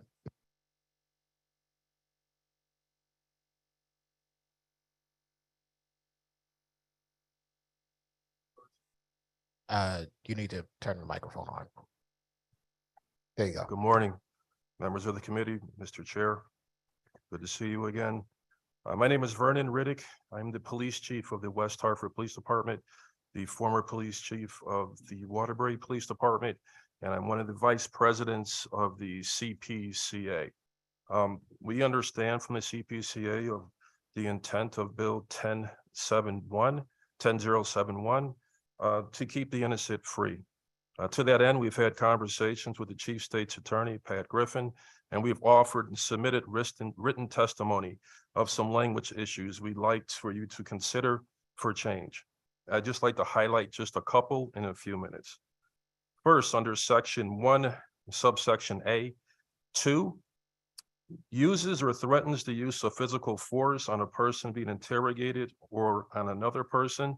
New language inserted, except in situation where physical force is necessary to prevent the person or others from injury and in situations for officer safety. The rationale is there are times when physical force is needed in an interrogation where the individual might attempt to hurt themselves or to harm somebody else. Next, if we could move to the juvenile section, we have some suggested language, which we think clearly goes to the intent of keeping the innocent free and also allowing law enforcement, the schools, the tools necessary to have the guilty be adjudicated. Under section 1, subsection A7, subsection A, communicates false facts about evidence that were known to the new language interrogator or should have been known to the new language to the interrogator to be false. B, new language intentionally and knowingly communicates false statements or misrepresentations of law. Or section C, new language intentionally and knowingly communicates false or misleading promises of leniency or some other benefit or reward. The rationale from the CPCA believes these suggestions cover the knowingly and intentional actions by the interrogator, but also allows for situations in which the interrogator unintentionally or unknowingly provides false statements, promises, or misrepresentations of law. To that end, we thank you for your time, and we're here to answer any questions that you might have. Thank you, Chief. Thank you for your within the boundaries of time testimony as well. Senator Kissel. Thank you very much, Chairman Winfield. Good morning, Chief. Thank you for coming to testify on behalf of the Connecticut Police Chiefs Association. Is it my understanding that if we took those proposed changes and modified the bill following that, that the Police Chiefs Association would support this bill's passage through the legislature this year? We support those changes, yes. Thank you very much. Thank you, Mr. Chair. Thank you, Representative Osborne. Thank you, Mr. Chair. And borrowing an idea from the civil side, would you also support a change that would say knowingly, intentionally, or with reckless disregard for the veracity of statements that were being made by the police officer? I think that's in line with the intent. Thank you. Thank you, Mr. Chair. Thank you, Representative. Comment or question from other members of the committee? Comment or question? Representative Doucette. Thank you, Mr. Chair, and thank you, Chief, for being here and working on this bill. I know we're in a better place than we were last year, I think, and closer. Can you just, I want to let you elaborate on what might be an unknowingly communicated false statement by a law enforcement officer in a Exactly. So it's a situation where the law enforcement official relies upon information or a statement that he or she believes to be true and intentionally provides that information unknowingly that it's false. Again, could you give a specific example? That are you talking about misinterpretations of the law? During an interrogation. So you have the individual in during an interrogation, and during the interrogation, you might have an understanding of facts or an understanding of law that you believe to be true, and you intentionally provide that information during the interrogation unknowingly where you should have known but did not know it was false.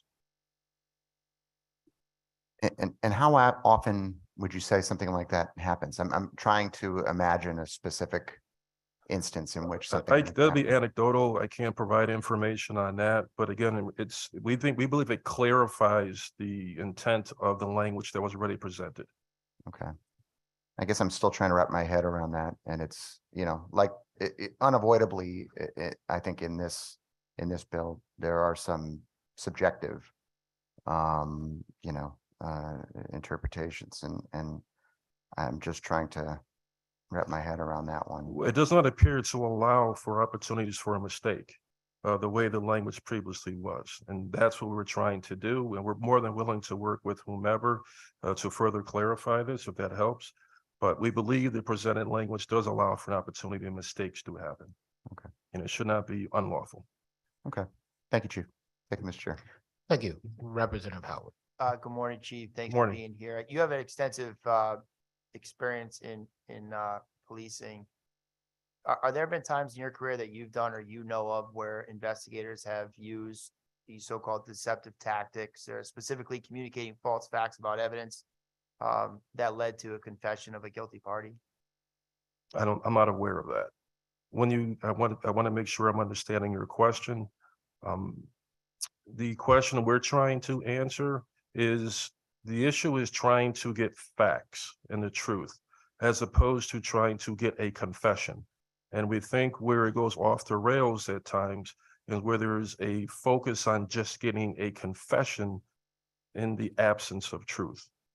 Agreed. But are we in agreement that if somebody is guilty and they confess, that is truth? If somebody committed the crime, they Yes. tell you they committed the crime, that's the truth, right? So sometimes confessions are true. Yes, All right. So, so back to my original question. So you're unaware of any time where an officer might have said to somebody, like in an interrogation, I think there's a pivotal point where when the suspect knows that the investigator knows that that suspect is lying, it sort of flips the direction that's going. Would you agree with that in your experience? yes, I misunderstood your question before. Yes, Okay, so for example, if I'm a police officer and I'm investigating a suspect and they say, and they're lying to me, which they often do, and they have no obligation to tell us the truth. We're the government and they're free citizens and they're protected and they can lie to us all they want. And we're engaged in a dialogue in a room or in a sidewalk or wherever we may be. And we're engaged in a dialogue about that. And the individual says, well, I wasn't at intersection A where the crime occurred. In fact, I was at intersection B at that time. And the officer then says, oh, well, that actually kind of works out because we had a pedestrian struck by a motor vehicle there and we're looking for some witnesses. Did you happen to see anything? And the suspect then says, well, I saw the police activity, but no, I didn't see anything. And then the investigator comes back and says, well, you couldn't have because it didn't actually happen. And then that sort of lets the person know, I know you're lying. Have you ever seen that sort of tactic? yes, and if I can provide an anecdotal example. Please do. Most of us here, or many of us here may be parents. Those who have kids, we hear the crash in the living room of the broken vase or the broken table. We come into the living room and we speak to our children and they both say, I didn't do it, he did or she did. We take one of the children away. Hey, little Tommy said that you did it and here's what happened. And she says, oh no, I confess it was me. You know, I did it. Or little Tommy says on the other side, it wasn't me, but okay, mom, okay, dad, I have to admit, I did it, because we can utilize, there's a camera system in the house. And we'll say the camera system is off, but we tell them it was on. So you better tell the truth. So those are situations I think are in line with the example that you provided there. And those are the times that it's an investigative tool that's necessary. That was mentioned earlier. I heard some of the stories. The suspects lie all the time. All the time. So you mentioned cameras, and I'm glad that you did. In the state of Connecticut, how often do your investigators conduct any interviews or interrogations that are not audio and video recorded? Zero, unless there's a breakdown with the equipment during the investigation. So or statute. effectively never, right? Correct. And then we have a judicial branch who can review that exact camera footage to determine if any of the tactics used were unduly coercive, don't we? Yeah, that's correct. Right? So and my last question, because this is specific to people under age of 18, if I'm a police officer in the state of Connecticut and I want to ask a 16, 17-year-old, 15-year-old, whatever, somebody under 18 about a crime, am I obligated by Connecticut law right now to notify and get a waiver from their parents already? That is correct, yes. Because we hear testimony that their brain's not fully developed to make these decisions and whatnot. But as I understand Connecticut law, the parent, the adult has to be present and waive those rights as well. Is that correct? That is correct. All right. Thank you, Chief. I appreciate you. I appreciate you being here, and thank you for taking the time. And thank you, Mr. Chairman. Thank you. Thank you.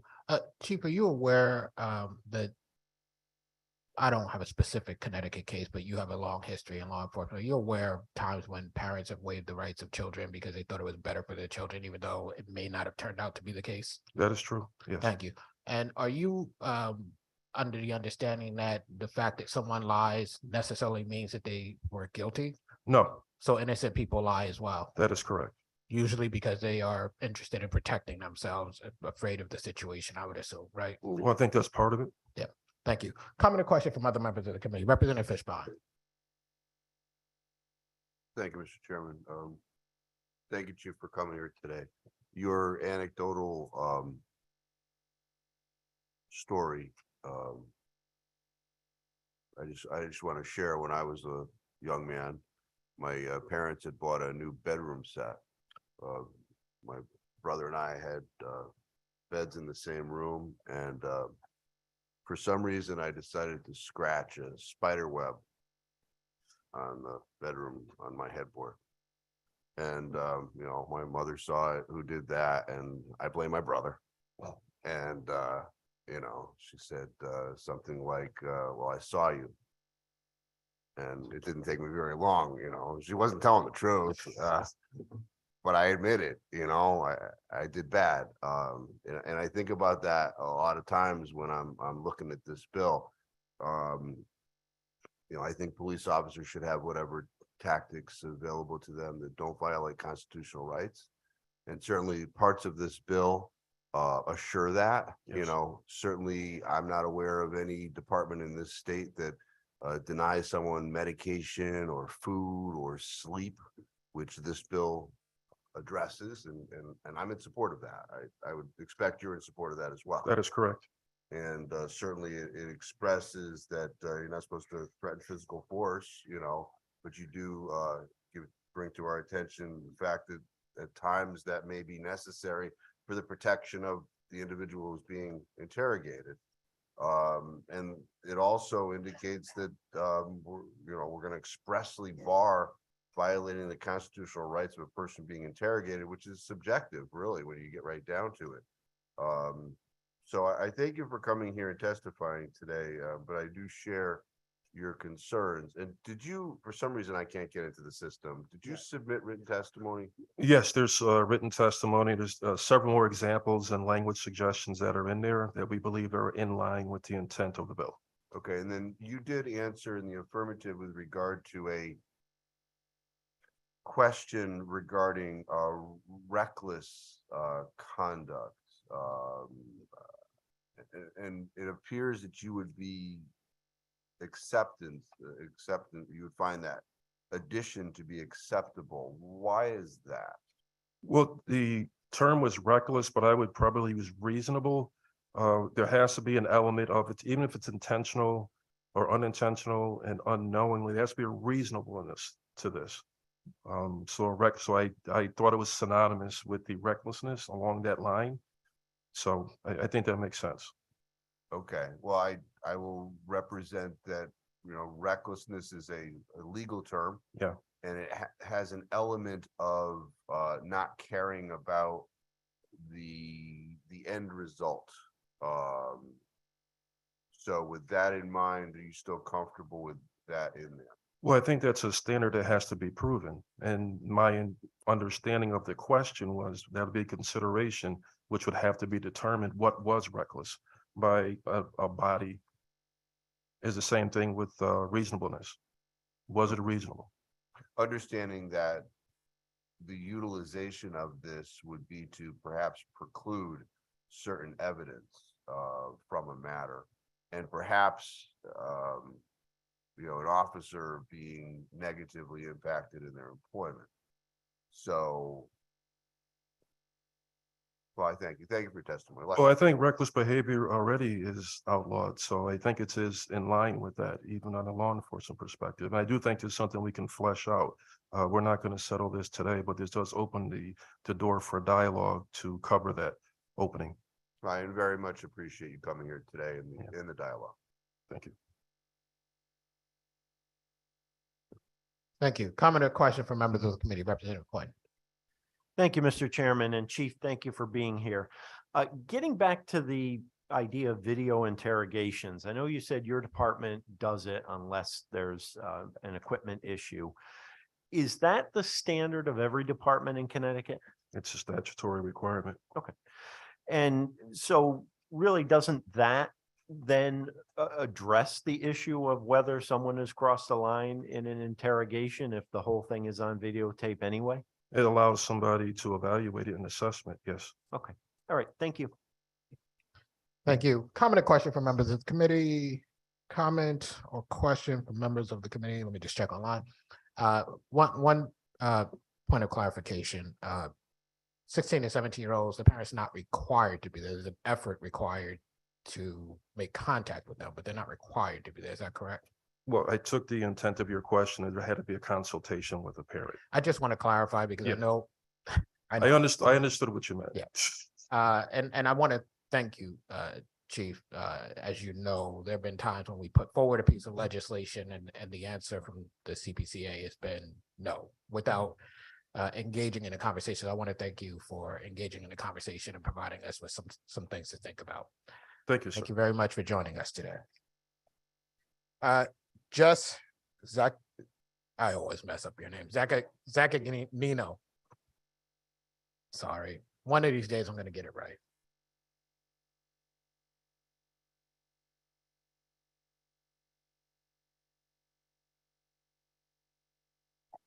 It's Zaccanino, like gnocchi.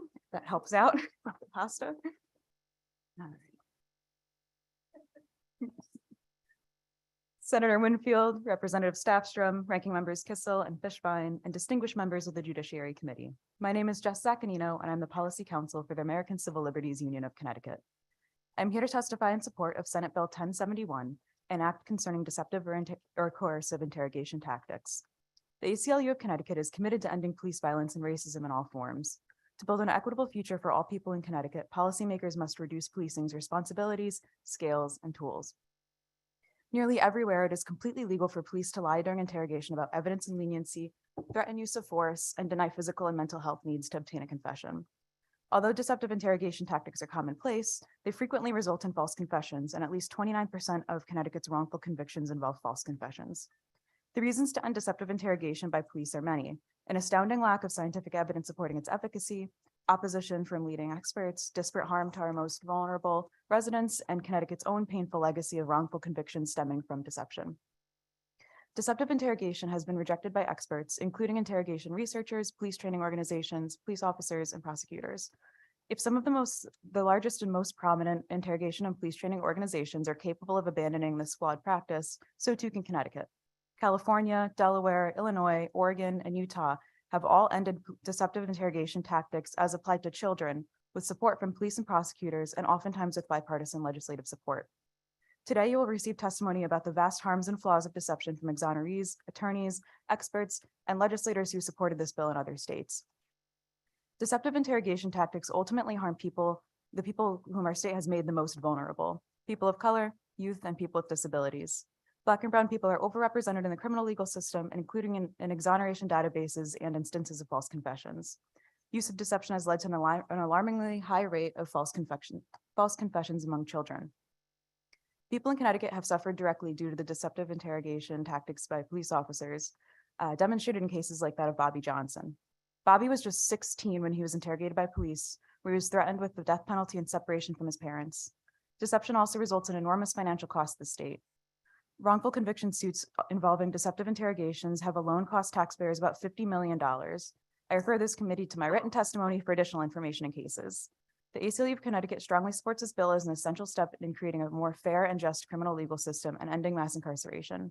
Deceptive interrogation tactics are outdated and ineffective threats to justice. Now is the time for Connecticut to be a leader and end the use of deceptive interrogation against children. This committee must act now and pass Senate Bill 1071. Thank you. Thank you. Thank you for your timing on that, Representative Blumenthal. Thank you, Mr. Chair, and it's good to see you, Attorney Zaccanino. Thanks for being with us today and appreciate your testimony. I had a couple questions on the bill. I think I understand most of it pretty clearly, but the one issue I am a little unclear about or perhaps concerned about is the subsection on false statements of fact. And I guess, so currently it says knew or should have known. And would you agree that that's basically a negligence standard? Yeah, I believe so. Okay. I guess one of the questions I have is what you think the definition, or let's say how false a false statement of evidence should be. You know, there's, when you're evaluating evidence, there's lots of room for subjectivity. Would you agree? Yes. Okay, so I guess, and I also imagine that when we're looking at a confession under this bill, we would be looking back retrospectively with hindsight being 20/20 and all that, right? Mhm. And So I guess how much subjectivity or lack thereof do you view as being significant to the determination of whether a fact is false? To be honest, that's a really big question, and I'm not sure how to answer that since it's so broad. But I'm happy to dig in and think about it more and reconnect with you. But Yeah, that's a I tough don't mean to one. put you on the spot. It's pretty, yeah, it's a very abstract version of the question. I guess, I think about a version of obviously, well, not obviously, when you're looking back at a confession under this bill, you would be trying to get into the mind essentially of the officer at the time and what they knew and how they knew it and what the truth was ultimately at the time, right? For their knowledge of it. And so I wonder about cases, for instance, like I could imagine a situation where an officer has possession of a surveillance video that depicts someone who looks like the individual. They may not know 100% that it is the individual. They may honestly believe it is the individual they're interrogating. What level of certainty or lack thereof, I guess, would make that statement false if it ultimately turned out that it wasn't the person? I guess, so if they said,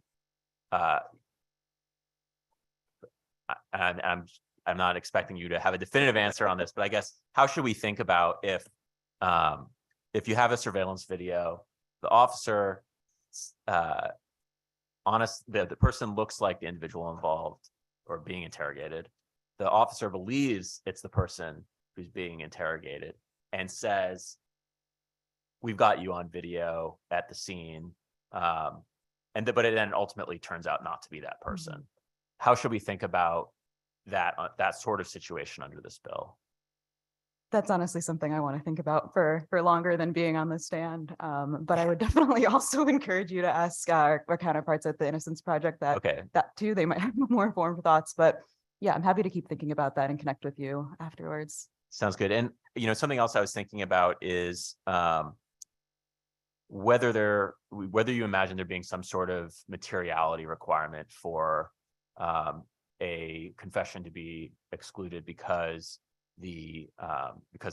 some statement was false during an interrogation. Do you believe that under this bill there is or should be a requirement that the false statement be material to the confession? Is there not currently a materiality provision in the?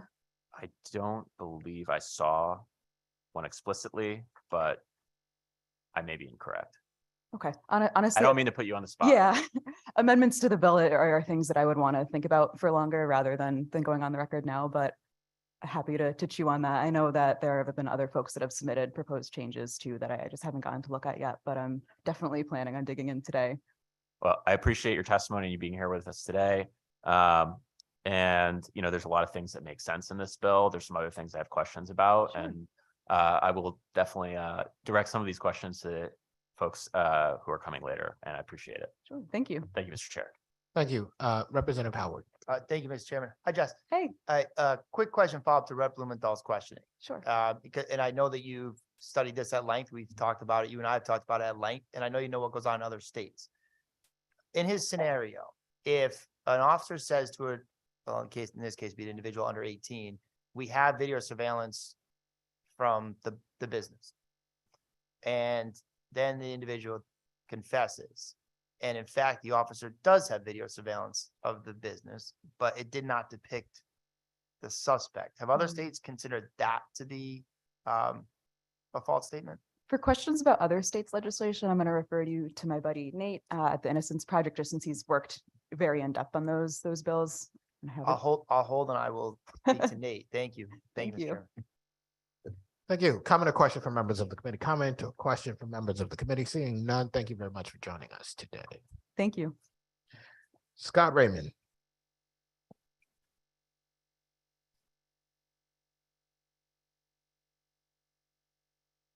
Good morning. You may testify when you are seated.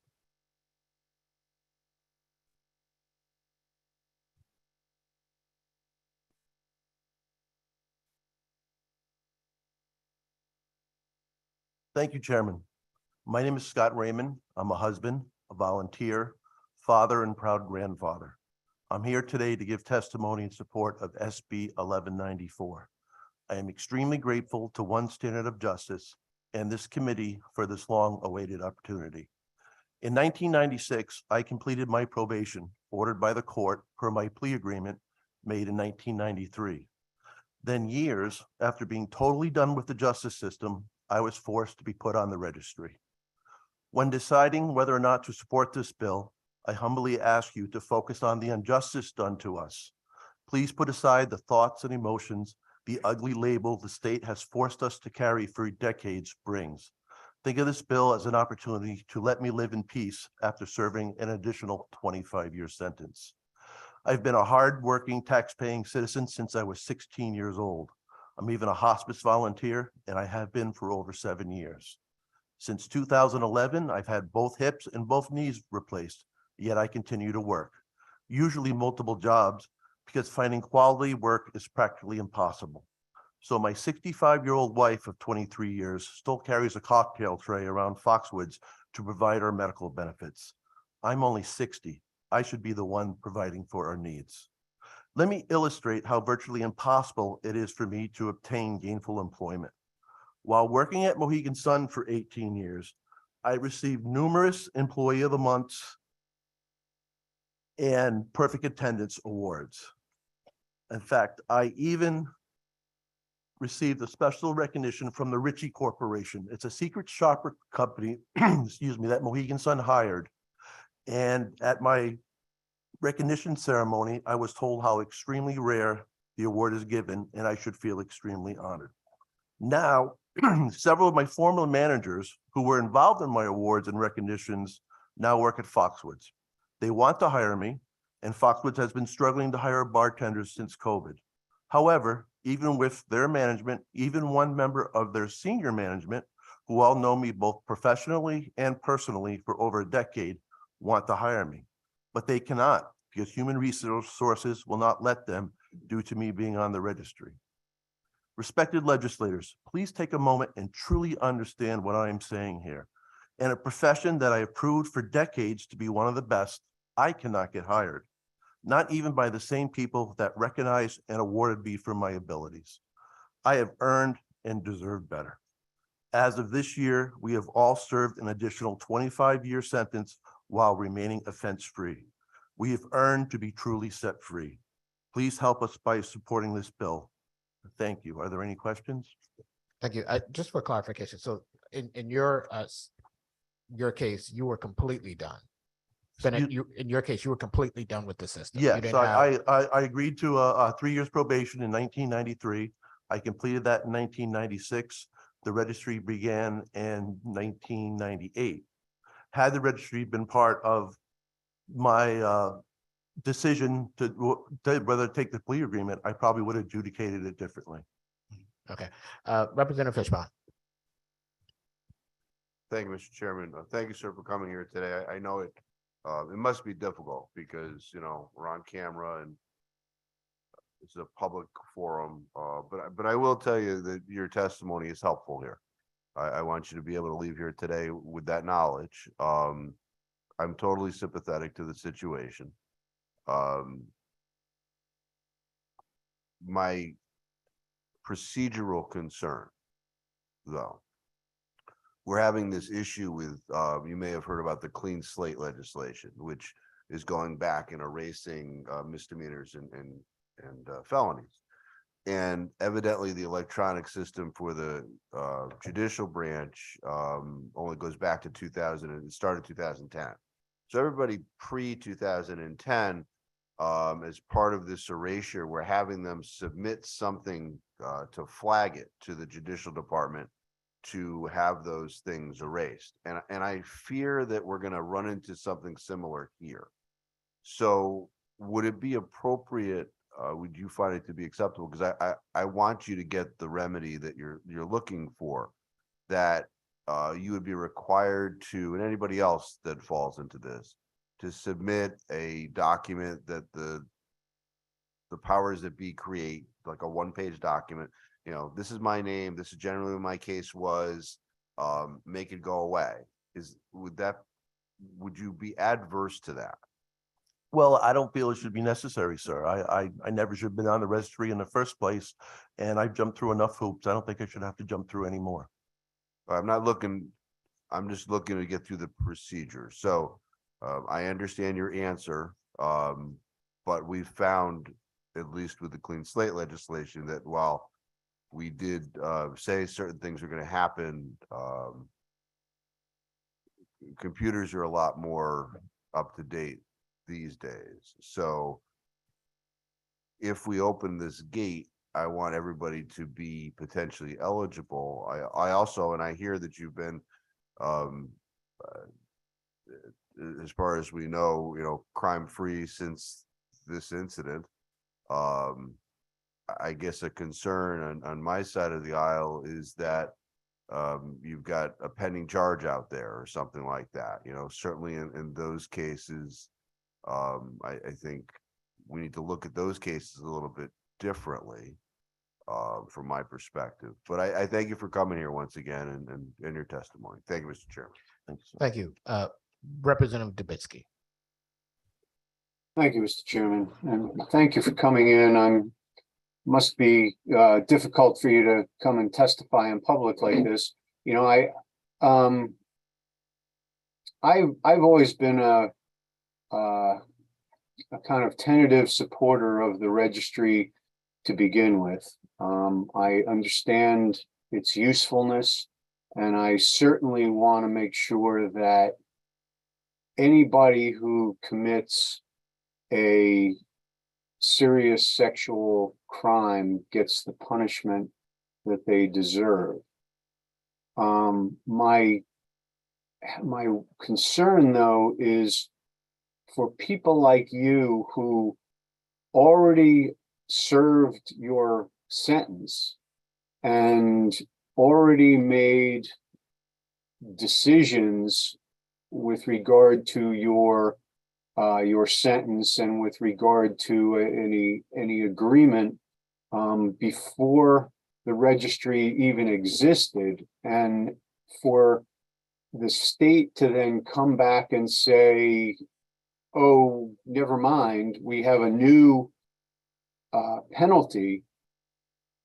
It just doesn't seem right. It's almost like saying, the penalty for shoplifting is some community service, and then you do the community service, and 5 years later the state comes back and says, oh, anybody who had a shoplifting conviction 10 years ago or less, which would include you, you now have to serve 90 days in jail. Do you know if the retroactive application of this has ever been adjudicated? Has it ever been challenged? Do you know that? I believe there was a case from a gentleman in Alaska that has a similar situation that brought it all the way to the Supreme Court, and unfortunately he was unsuccessful. The US Supreme Court? Yes, I believe so. Okay, but that didn't relate to our statute. That was No, Alaska it was a similar situation where they went retroactive in Alaska. Again, I'm not 100% positive on these facts, but. All right. Well, I'll look into it. It just doesn't, I can't see how that's constitutional. That they would go back and give you a new penalty. Now, I guess somebody could say it's not really a penalty. It's not really part of your sentence, but I'm sure you feel otherwise. You probably feel like that. It certainly is part of your sentence. Well, I understand what you're saying, sir. To me, it does seem like a double jeopardy situation, but I've had attorneys telling me that legally it is not that, but it definitely seems unjust to me. Well, it wouldn't be double jeopardy. It's more of an ex post facto penalty. But it doesn't seem right to me. So I appreciate your coming in and testifying to the committee about it. And, hopefully we'll be able to do something to relieve those people who are caught up in this type of thing. Thank you. Appreciate it. Thank you, Representative. Comment or question from members of the committee? Comment or question, Representative Callahan? Thanks, sir, for coming in. And I appreciate the conversations we've had outside. Having worked in this field for a long time, what you're explaining to me is something I'd seen in the past. And I will commend you for working hard and staying employed, because I know it's not easy when you have that scarlet letter, so to speak. So I asked questions of other speakers earlier about perhaps would you be in favor of an evaluation process, and they answer those questions very persuasively. So that's why we do these public hearings, so we can air these things out and try and figure out what the best way to implement these laws are. So how about an application process? And I'm not sure if Representative Fishbein touched on this, but for someone like yourself who would like this removed, an simple application process, how would you feel about that? Well, I don't feel it should be necessary because I'm not a threat, but I need to get off the registry to get on the rest of my life. I will do whatever I need to get off the registry, sir. And I appreciate what you're saying. And to clarify, when you took a plea agreement on this years before the registry was instituted, you would have never taken it if you knew this was going to be retroactively applied. Right. Well, when I took my plea, it was mostly because I didn't have $15,000 to go to court. But if this had been on it, I would have somehow found the money, sir. Yes. No, I understand. I know it's not easy to come in and testify, so I appreciate you being here in person. Thank you. Thank you. Thank you, Representative. Comment or question from members of the committee? Comment or question from members of the committee? If not, thank you very much for joining us today. Peter Ramp, Yes. You may testify. Good morning, Chair Winfield, Ranking Member Kissel, and the committee. I'm Peter Ramp. I'm from Wilton, and I'm here to testify on HB 6878, in particular 3 sections. And I have submitted my testimony, so I won't keep you long. Number one is I would like to encourage you to affirm that to restore a police officer's ability to perform consent search in a motor vehicle. The second portion is that with respect to the sex offender registry, that the folks who are on it should provide their true residential address, make sure of that. And the third point is that the police should be entitled to or permitted to pursue or authorized to pursue vehicles that are driven by individuals suspected of stealing a vehicle, stealing a catalytic converter, or engaging in other unlawful activity such as human trafficking. I want to keep it short on that one. And I also want to thank you for going through the hearing this morning.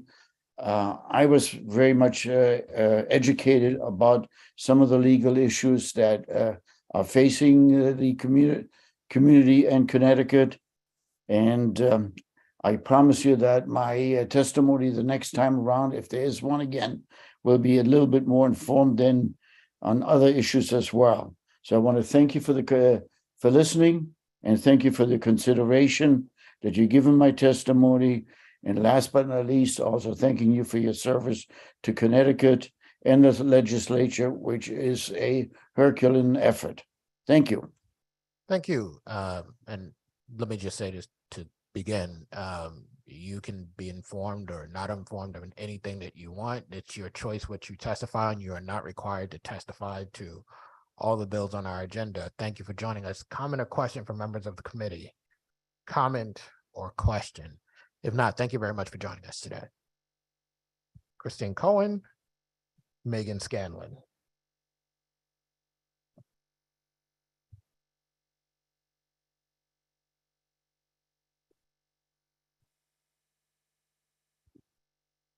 Good afternoon, Senator. I'm sorry I lost my voice. I'm going to blame it on my boys having a lot of fun at the St. Patrick's Day Parade in New Haven yesterday, so I apologize. But good afternoon, Senator Winfield. My name is Megan Scanlon, and I am here as the CEO of the Connecticut Coalition Against Domestic Violence. I'm joined by my colleague today, Geraldine O'Neill-Wild, who's our Director of Criminal Legal Advocacy, and she's just here to answer any questions you may have. You have my written remarks regarding Senate Bill 1118 and House Bills 6636 and 6682. I will focus my remarks on Senate Bill 1118, which is one of our CCADV's priority bills. This bill seeks to establish a new advisory council to assess and provide guidance regarding the state's criminal justice response to domestic violence. Our goal is to ensure that all key stakeholders are around one table to offer a more holistic approach with an eye towards innovative, cost-effective enhancements that meet the needs of survivors.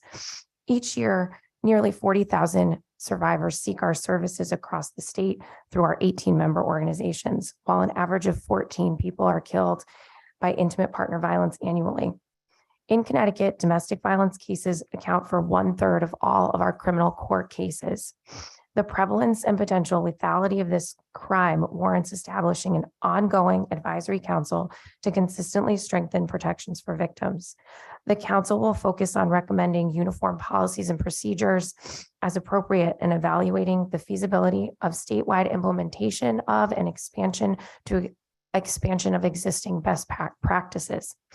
Some specific areas that we would like to focus on or the council would like to focus on will include how the system responds to violations of protection orders, policies and procedures related to the processing of warrants and removal of firearms, standards for domestic violence offender programs and eligibility for the pretrial family violence education program, enhancements and expansion of GPS monitoring and domestic violence dockets, and training for criminal justice system stakeholders, among others.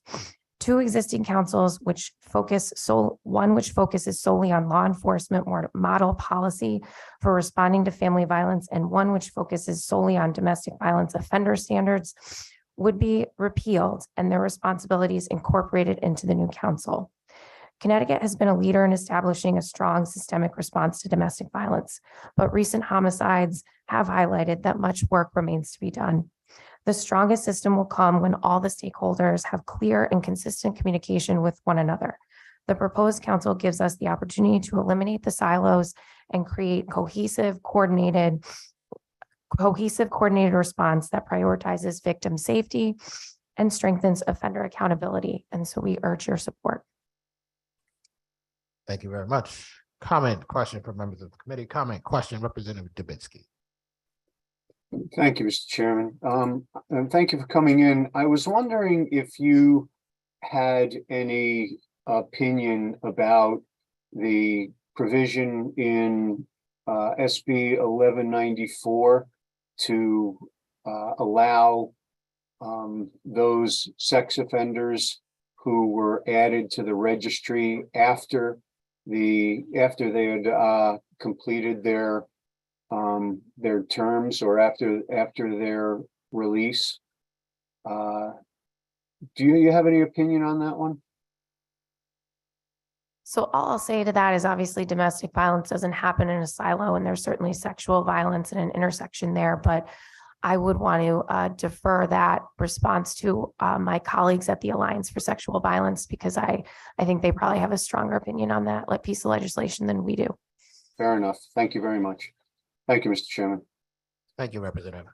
Comment or question from members of the committee? Comment or question? If not, thank you very much for joining us, and your voice held out. So thank you. Terrell Swift. Hello, good morning or good afternoon, and thank you, committee members, for your time. My name is Terrell Swift, and I am an exoneree, someone who spent 15.5 years in prison for a crime I did not commit. And I'm here to testify on behalf of in support of SB 1071. 7 people here in Connecticut have already been exonerated after their false confessions weren't caught by the justice system. You may ask, why is someone here who did not get harmed by this state? But I think, the real question should be, is why aren't those here who were harmed by this state? Who were harmed by this state? Ask yourself what type of trauma you will live with as a child if you were made out to be a monster by your community. If those you trusted to protect your community and you decided to make you guilty rather than investigate and do justice for a victim.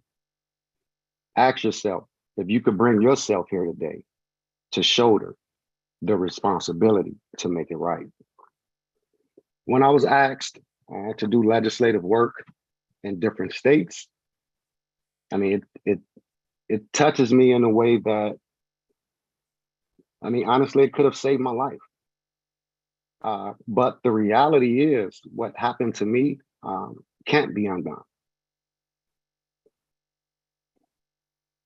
We have to make sure that this doesn't keep happening to any more youth.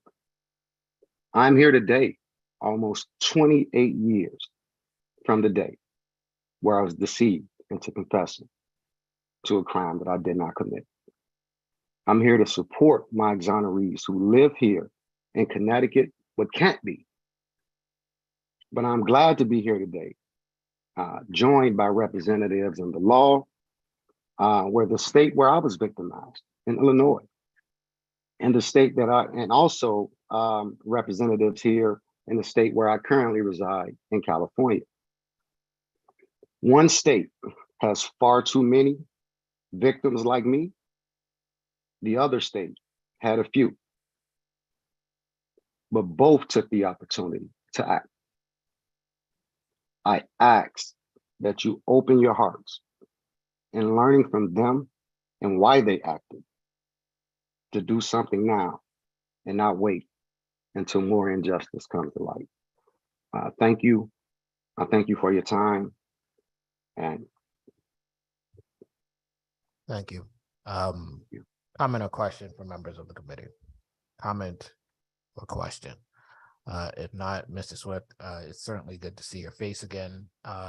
Thank you for coming to testify. It's important. Thank you. Thank you. Danielle Cooper.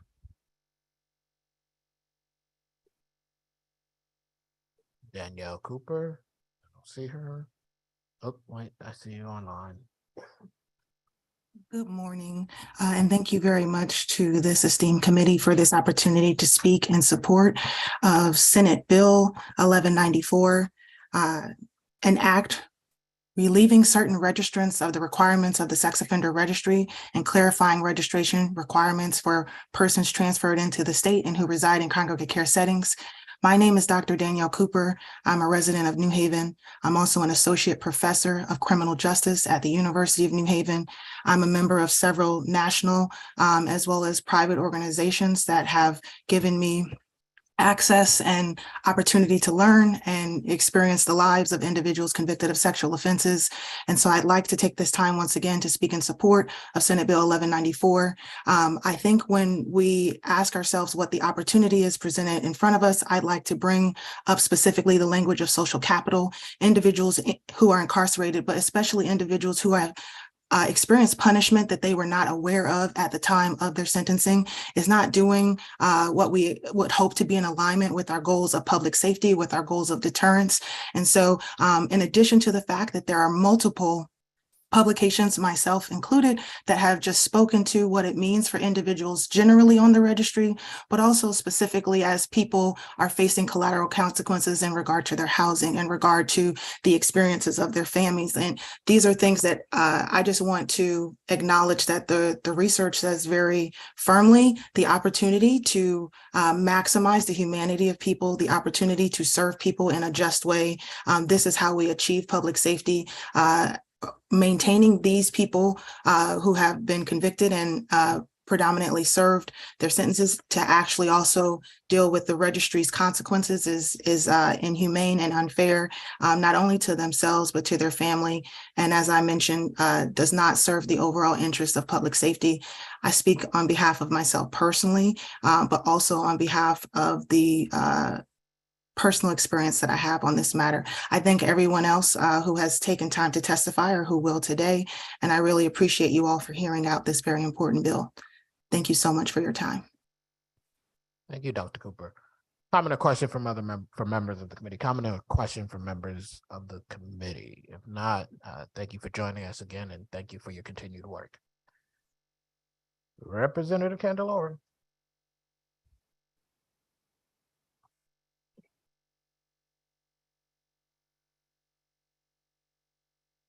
Good afternoon. Good afternoon, Chairman Winfield and Ranking Member Kissel. I'm here to testify in support of 6878. You have my testimony, so I'm not going to read it. Just a quick summary. I think we've seen these issues time and again, in particular dealing with some of the reforms, dealing with the consent search, and also the reasonableness standard. I think the piece I just want to focus on is looking at the interlocutory appeal process for the ability for if there is a suit brought under the qualified immunity statute, is allowing for that interlocutory appeal process to begin. I think there's two benefits, sort of. I think it balances the playing field. Anytime there's lawsuits that are brought, it provides the ability to dispose of a case if it is meritless. The summary judgment standards are, it's a real tough standard to achieve.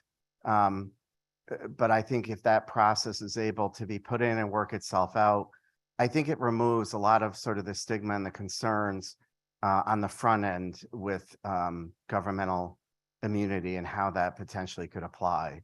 And so, I appreciate the committee raising this bill, but in particular that provision, I think merits some discussion. And with that, I'm happy to answer questions. Really good timing. Yeah. Comments or questions from members of the committee? Senator Kissel first. Thank you very much, Chairman Winfield. Representative Candelora, thank you so much for coming to testify. It's my belief that the police reform bill that passed in the summer a few years ago had a chilling effect on law enforcement, if not overtly, at least implicitly. And we've seen a reduction in the number of arrests, and it's been my understanding that law enforcement doesn't want that. People are concerned about being the first test case, and that the potential exposure not only to their career but to their homes, their finances, their families, and not being able to assert this defense until afterwards, after the entire case is concluded, and that an interlocutory appeal would have the benefit of being dispositive if it was sustained and the limited governmental immunity protected the individual being sued, the law enforcement officer. Do you feel that the state of Connecticut is facing that kind of law enforcement crisis, and that law enforcement, the argument I hear all the time is, well, nobody's been sued yet, so there must have been no deleterious consequences. But I think that it's just something waiting to happen, and that law enforcement doesn't want to be the first test case. I'm just wondering if you could expand on that. Yeah, I mean, no question. There is sort of cause and effect to everything we do. And I think there are some unintended consequences here. I do hear time and again from law enforcement that they are concerned with how qualified immunity could hang over their head. And in particular, the way the construct of this, even if we have our first test case, I'm not sure what the merit is to not allow for interlocutory appeals, because the benefit of it is, again, it would dispose of truly a frivolous case, similar, I think, to what the federal level has. We heard testimony this afternoon about the registry case, and there was one individual that has said he didn't appeal his decision. He couldn't afford the $15,000 in order to take it to trial. Had he known those consequences, he would have. This is a similar situation. Unfortunately, decisions that are made in civil or criminal cases often do revolve around the finances and not necessarily seeking justice. And I think that knowing that a case would have to go to trial every single time, regardless of the merits of that case, certainly is going to have people act very differently. And I think any police officer would likely be very conservative in their activities in order to avoid that stigma of a protracted civil case. This is one small step, I think, to take away that stigma.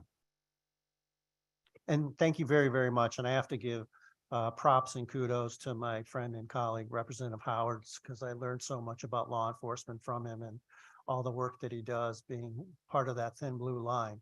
But my experience in the courts is that, you know, on the civil side, we utilize motions to dismiss, motions for summary judgment, anything to try to move the matter along on the early side, as opposed to having to go through a protracted trial. And so in this particular instance, I just don't understand what we've gained through that particular change. So thank you for coming and testifying. Thank you, Mr. Chair. Thank you. Thank you, Representative Howard. Oh, okay. I thought I saw your hand. Comment or question from members of the committee? Comment or question? Seeing none, thank you very much for your testimony. Thank you. We will see you for sure. Yeah. Alyssa Martin. Hi, good afternoon, distinguished members of the committee. Thank you for your time and attention. As said, my name is Alyssa Martin, and I'm representing New Horizons Domestic Violence Services. We provide life-saving support to over 1,300 survivors annually of domestic violence in Middlesex County here in Connecticut. We're also a member of the Connecticut Coalition Against Domestic Violence. I am here to urge you to pass Senate Bill 1118, which seeks to establish a new advisory council to assess the state's criminal justice response to intimate partner violence. Many survivors we work with at New Horizons have had negative experiences from interacting with the overall criminal justice response to their cases. And these clients will often tell us how these experiences can be re-traumatizing and leave them feeling defeated by the process. For example, our client M began dating a man who became increasingly possessive, jealous, and ultimately abusive. She broke off this relationship and he assaulted her, which resulted in his arrest. He bonded out immediately as he has significant financial resources to do so. And in the months since, he has violated the protective order an additional 4 times. M's abuser has sent her threatening emails, shown up at her job, and has made friends with her ex-husband and was in prolonged contact with her children without her knowledge or consent. For each violation of the protective order, the bond amounts have remained the same, despite a clear pattern of escalating behavior. M has clearly stated to our court advocates that she is afraid for her safety and her life, but the response to each new charge remains the same. Abusers recognize the gap in our criminal justice response to intimate partner violence, and they will often exploit them to further victimize survivors. S, a longtime client, experienced ongoing physical, emotional, and psychological abuse from her ex-husband and continues to encounter ongoing legal abuse, threats, and stalking from her abuser. During the first few months of their custody case for their daughter, S's abuser filed a false police report stating that S engaged in high-risk behavior while their daughter was in her custody. Police arrived at the home and removed their daughter from S's home in front of her daughter's friend, who was there because they were having a sleepover. The ex parte order was vacated after the hearing, but in the weeks in between the removal and the hearing, the man who repeatedly assaulted S, emotionally abused her, locked her inside their home, and stalked her movements for over 11 years had their daughter. S has expressed to me on multiple occasions that she cannot trust the criminal justice system to protect her and her daughter. She does not believe that filing motions for ongoing violated court orders related to her safety matter. She is sick with worry that she cannot protect her daughter after many attempts both in criminal and civil court to do so. And she has said to me on multiple occasions, the system is broken. My job as an advocate is to remind survivors, even in their absolute worst moments, that the system cares about them. I know that the people serving in the many offices of our criminal justice system care about their work, and I know that they are equally as frustrated as we are about the limitations of what they can do in response to these cases. However, our current overall criminal justice response to abuse seems to continue a disturbing pattern of underestimating the immediate and escalating nature of abusive relationships. This lack of understanding has direct impacts on the safety and security of survivors like M and S. To that end, I urge you to pass Senate Bill 1118 and take this opportunity to enhance our criminal justice system through the proposed advisory. Thank you. I don't have a clue what just happened. Thank you. Are there comments or questions from members of the committee? Comments or questions? If not, thank you very much for joining us this afternoon. Gene Cronin.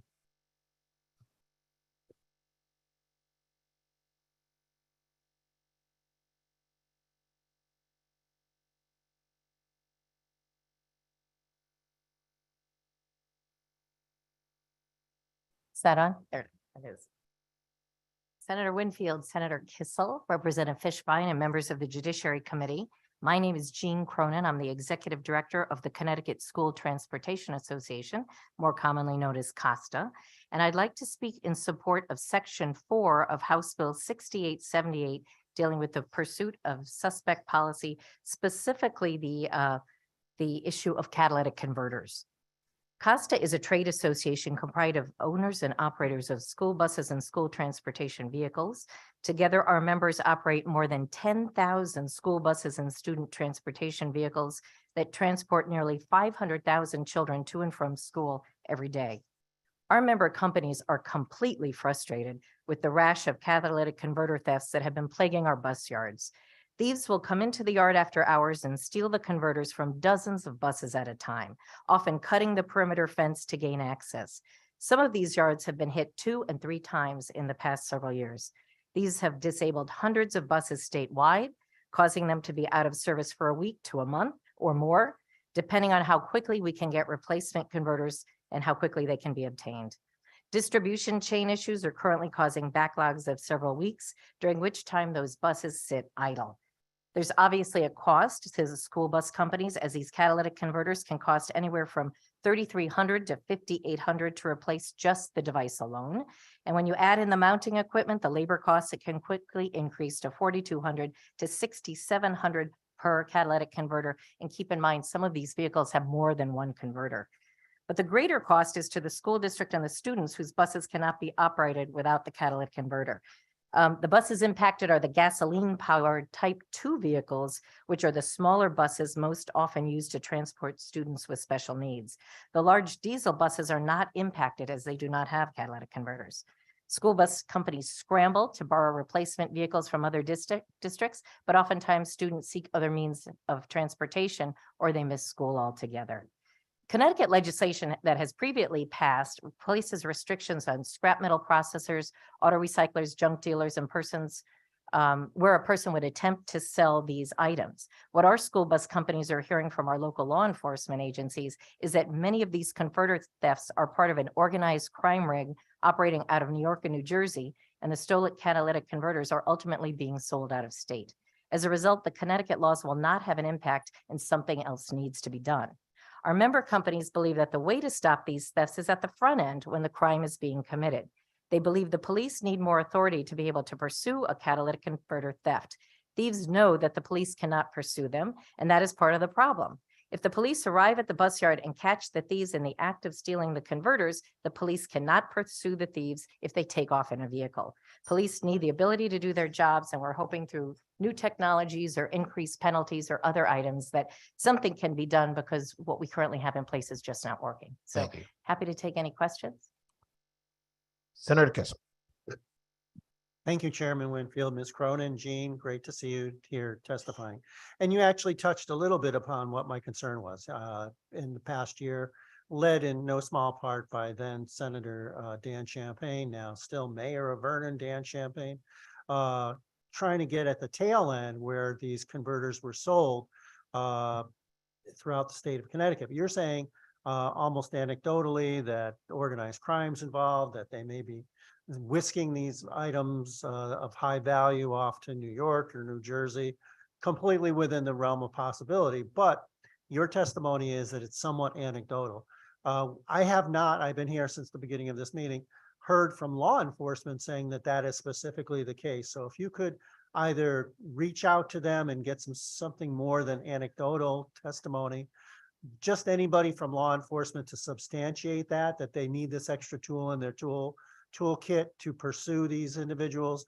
I'm very much inclined to be of assistance. It does affect school buses in particular, municipalities. And I've also heard, and again, this is somewhat anecdotal, that you had said this happens over the last years 2 or 3 times to certain areas.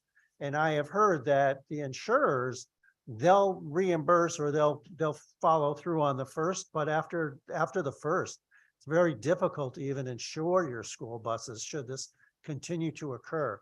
And so there's a whole list of negative ramifications. So I really, we've got to stop this and make this crime pay for the perpetrators. So And you anything touched that on you a lot can of give things. to us would be helpful. Yes, and I'd be happy to go back to law enforcement and do that. I mean, I'm not saying that none of these are trying to be sold in Connecticut, but we have done a number of things. There's a bill right now in the Public Safety Committee about etching numbers on, and that's supposed to be done by the new car and the used car dealers. And they came to say that's just not practical from their point of view. And unless you actually capture the thief and you find the device and you look at those numbers and compare it with law enforcement, you don't even know where they came from.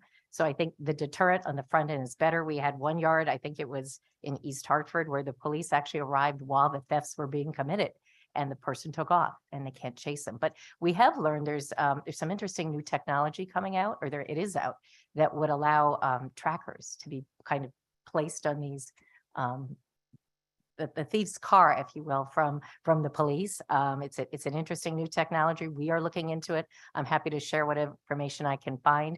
Obviously, we changed pursuit policies a number of years ago for very many reasons, safety and other things. So chasing people down the street is not exactly a good idea, but somehow we got to do something better. Thank you. Representative Howard. Thank you. Hi, Gene. Thanks for being here. You talked to a lot of police chiefs and police I do. organizations. So is it your understanding that most of the catalytic converter and motor vehicle thefts are occurring in the overnight hours? That seems to be the case for our folks, yes. That seems to be experienced from what I've understood as well. And the reason I bring that up is because we put the legislature, prior to me getting here, but the legislature in the state of Connecticut determined some time ago that, we couldn't take undue risks. So you represent today, and I know others too, but the bus companies. So certainly the safety of our children getting on and off the bus and being transported back and forth from school is important. So the legislature did this so that you didn't have police officers, as you said, pursuing 90-mile-an-hour cars through school zones at 3:30 in the afternoon. As a proponent of this section, is it your understanding that what we're attempting to do is tell our police officers that in the time when these things are occurring in the middle of the night, when there are far less innocent people out on the road, that the people of Connecticut have determined that the theft of catalytic converters and vehicles is such a problem that we do want you to give that a bit more high regard when making these decisions. Is that your understanding, the proponent of this? I would say that's correct, yes. Okay, thank you very much. Thank you, Mr. Chairman. Thank you. Comment or question from members of the committee? Comment or question from members of the committee? Seeing none, thank you very much for joining us. Michelle Becchiani. Hey, I actually got it right.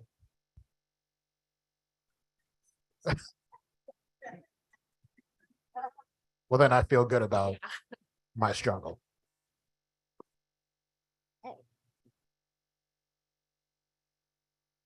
Good afternoon. Yes. My name is Michelle Mbecchiani, and I'm here in support of 1071. I am from Chicago, Illinois. I am the Senior Legal and Policy Advisor at the Cook County State's Attorney's Office.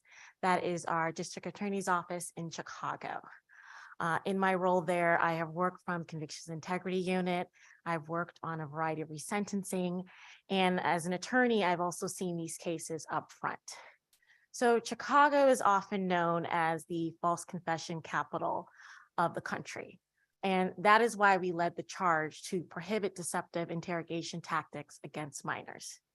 Now, this goes beyond just a practice, but from the state's attorney's office, from the prosecutor's office, we see the direct impact this has not just on people wrongfully convicted, but victims who now lose closure for cases that are oftentimes more than 1 or 2 decades ago.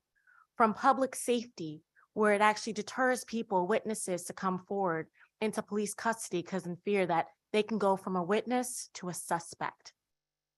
One of the many reasons why we support this bill is because in the interest of public safety in the interest of community trust, we realize we need to put whatever measures in place to ensure that when we prosecute cases, we are prosecuting the appropriate person. Also, we realize the lives that are impacted by this. We have had dozens and dozens of individuals wrongfully convicted in Illinois. And as a state's attorney's office, we have made a point to engage with individuals wrongfully convicted and exonerees to learn about the pain points that led to this wrongful conviction, to learn about the pain points that led individuals to be incarcerated for sometimes 10 to 20 and even 30 years. And one of the most common things that we've heard is young people in custody being interrogated, very impressionable, oftentimes coming in voluntarily because they wanted to do their role when police officers called them in. Again, that goes to that trust with law enforcement, that when you come before law enforcement, as a person who knows that they're innocent, they can trust the process and know that they're not wrongfully convicted and play their part within the court system. We have had countless and countless youth lose many years of their lives incarcerated. And this goes beyond just losing your life incarcerated. This impacts our communities. It impacts the family members, and it impacts also the victims. One thing I always like to know coming from the prosecutor's office is not just beyond public safety, but reopening a case that's 2 decades old. In an era in which people did not digitize, in an era where we struggle to preserve evidence, oftentimes we can't even pursue those cases thereafter. And so that is why I think it's so important for us to really support this bill in the interest of public safety in our communities. I'm open for questions. Thank you. Comments or questions from members of the committee? Comments or questions, Representative Howard? Thank you. Thank you so much for coming all the way from Chicago to share that with us. That's quite a trip. Was there any other examples that you wanted to provide? I know you took the time to come all the way here and you've been waiting. Was there an example of a case that you wanted to provide for us? Yes, of course. So I know you spoke with Terrell Swift earlier when he presented. He is a part of a very infamous case called the Inglewood 4 case, where 4 young teenagers were wrongfully incarcerated. Now, this is an important case because while he was wrongfully incarcerated, the actual person went on to rape and kill 2 other women. And then to thereafter to find out that he was wrongfully incarcerated, the individual who was actually suspected to do it had already passed away. And this is one of many cases. We have the Dixmoor 5, we have the Marquette 6. I mean, there's a long laundry list. And as someone who's seen these cases, and especially investigating to find the victim, to let them know, that's a process in itself.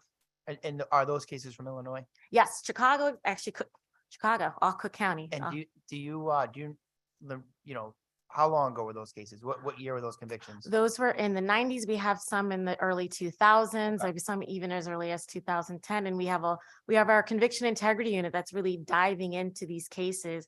And a lot of times it's individuals reaching out to us, sending us letters.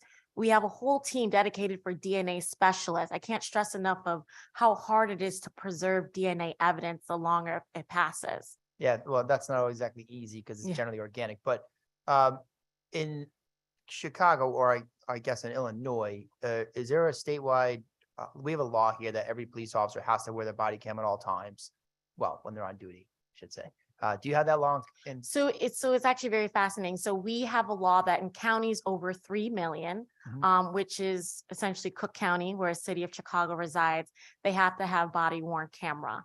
When it comes to interrogation, require electronic recording interrogation for those serious offenses such as murder, rape, and so forth.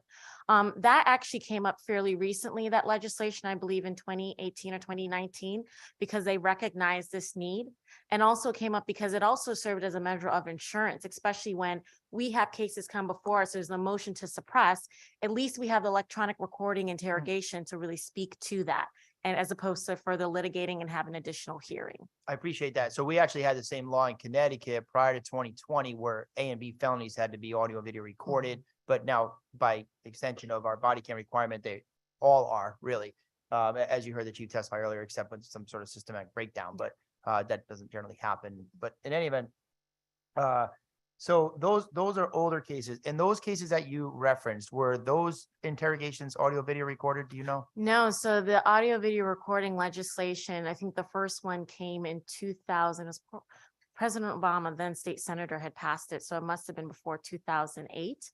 Okay. Because stemming from that need.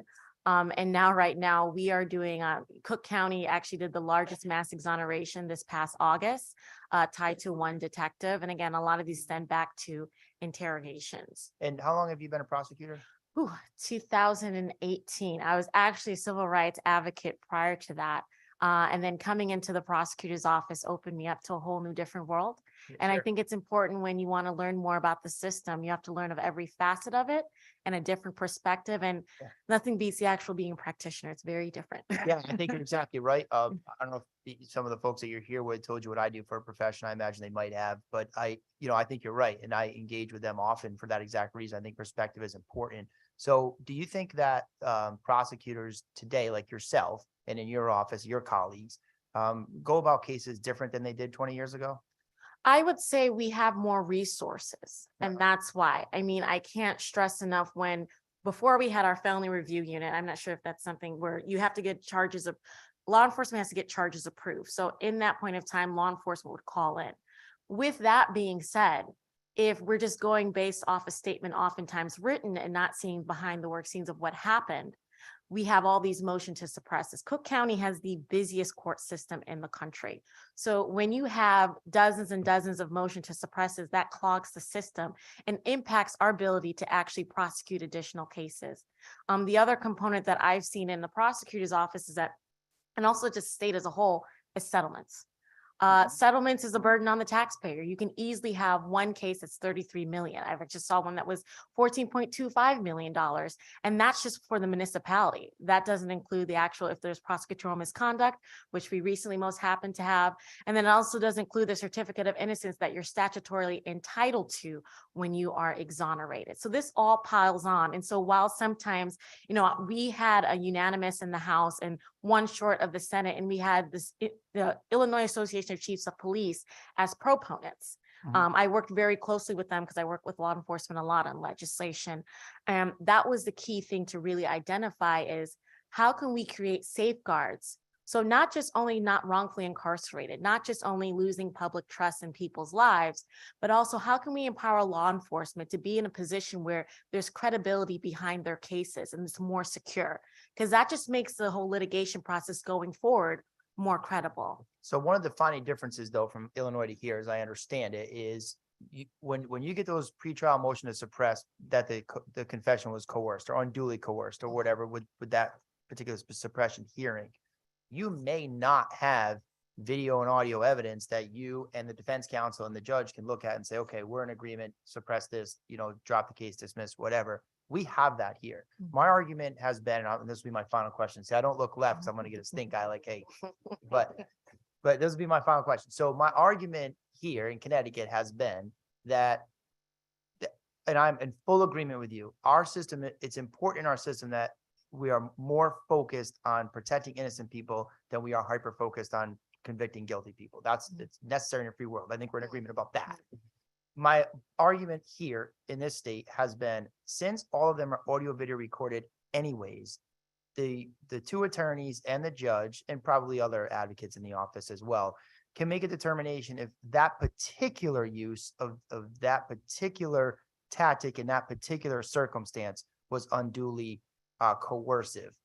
And that should be an appropriate safeguard, and completely taking it away is saying there's no case where it's possible, where it may be necessary and appropriate. And that's where I disagree. And that's my last statement, but I propose as a question, what is your response to that? Because I want to give you a chance to say. So when it comes to that motion to suppress is physical coercion under the 1969 Fraser v. Cupp case, it actually permit deceptive interrogation tactics. The Seventh Circuit actually spoke against that in regards to recognizing that people will make false confessions. And there's obviously the science behind that. So the purpose of the deceptive interrogation bill is really just extending motions to suppress, because in Illinois at that time, deceptive interrogation such as leniency, that's a big one, where law enforcement says, well, if you state this or sign this, we can be more lenient to you. We can get you a better deal. As you know, law enforcement does not have ability. That's a prosecutorial discretion. The other thing is DNA evidence saying, hey, your fingerprints were on the gun. So this really creates another avenue for a motion to suppress where that is something that is in Illinois is presumed to be inadmissible, but the state can overcome that with their probable cause in Illinois. So at least still gives the state the opportunity to say, yes, this is presumed to be inadmissible, but we have XYZ other context that makes it, it should be admissible. Okay, I thank you very much for taking the time to come here and sharing your experience, and thank you, Mr. Chairman. Thank you. Thank you, Representative Fishbein. Thank you, Mr. Chairman. I'll be brief. Thank you for coming here today. Yeah. I very much enjoyed the exchange and listening to you as a practitioner, explaining to us why this is necessary. Listening to the two of you go, I would actually buy a ticket. Well, you should meet our bureau chiefs. They usually eat me alive. So, Well, I very much appreciate, you mentioned that you were a community activist at one point and now you're a lawyer, and, by all heralds to you. So I thank you for coming here today. thank you. Thank you, Representative Fishbein. Comment or question from other members of the committee. Senator Kissel. Thank you, Mr. Chair. I'm sorry if you feel like this is an inappropriate question. Oh, no. But, is the taxpayers of Illinois pay for you to fly out here today to testify, or some other group? No, actually, I did personally found out last minute. And one of the reasons being is, working in this space in a more intimate way of seeing the impact of wrongful convictions. It's something that I'm really passionate about. And I can't stress that enough, having a front row seat of what does it look like to have a 40-year-old who went in at 17, say, I'm 40 years old, what do I have to show for it? And playing catch up with those moments that they've lost. And, sometimes, and I could say sometimes the prosecutors with the kind of administrative burden of doing things a certain way, but then when you see the impact of a wrongful conviction, even on just one person, any inconvenience can't even hold any inconvenience, whether it be through that process, doesn't compare to what it's like to spend your life in prison during the most formative years. So let me get this right. So someone personally that Yes. was wrongfully convicted? Yes. I Like a do. loved one, Yes. sibling? I do. I do. Okay, and so you search around and find out where this issue is coming forward, and on your own savings, you said, I have to go and tilt the, balance of justice in this. I mean, I can show you my Southwest receipt. They have good deals though, to say the least, but free I'm not bag. interrogating But you. I'm not interrogating you. No, I completely understand. And for me, there are a lot of things that I pay out of pocket for this. I mean, this is not a job. This is my life's work. And I work every day, not because it's a burden, because I genuinely believe in this space.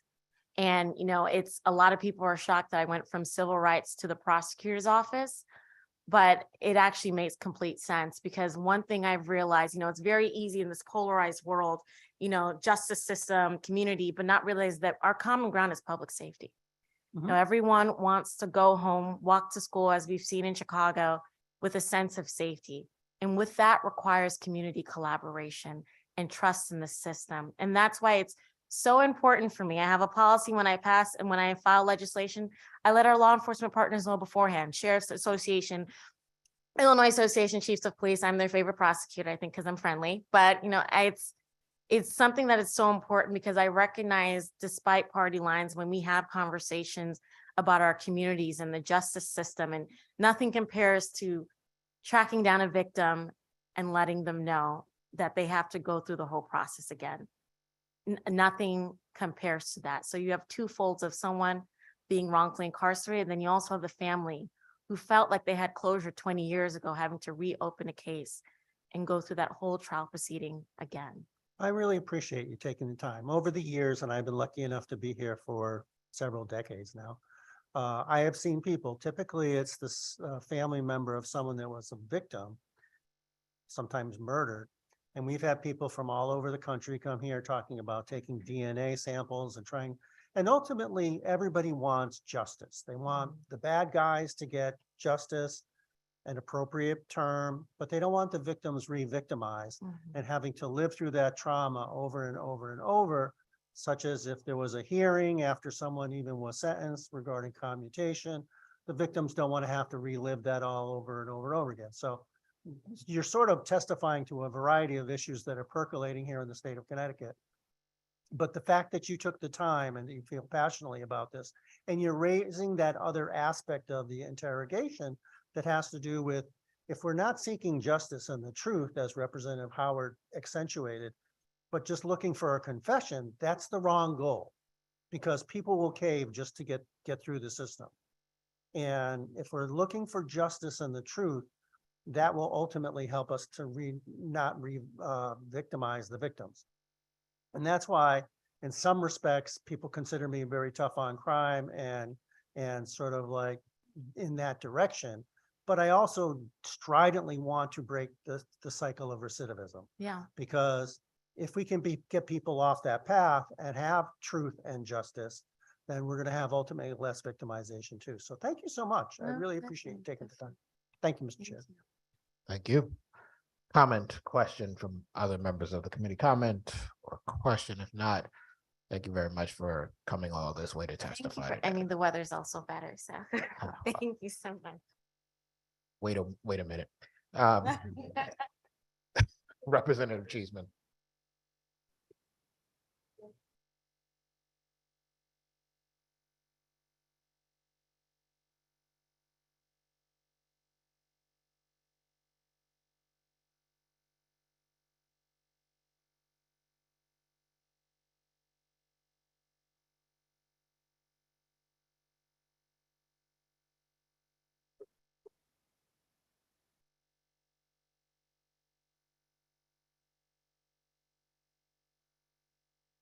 Good afternoon.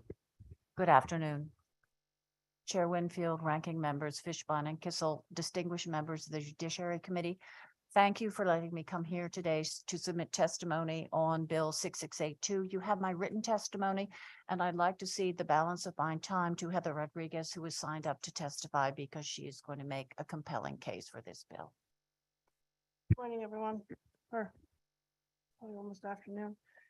My name is Heather Rodriguez, and I'm testifying in support of HB 6682. My daughter Karina was brought into this world on 7/31/93 at 2:43 p.m. after a 31-hour labor. Karina was a beautiful, healthy baby that grew into a beautiful, smart, giving, loving woman. She was my firstborn, my first daughter, and my first love.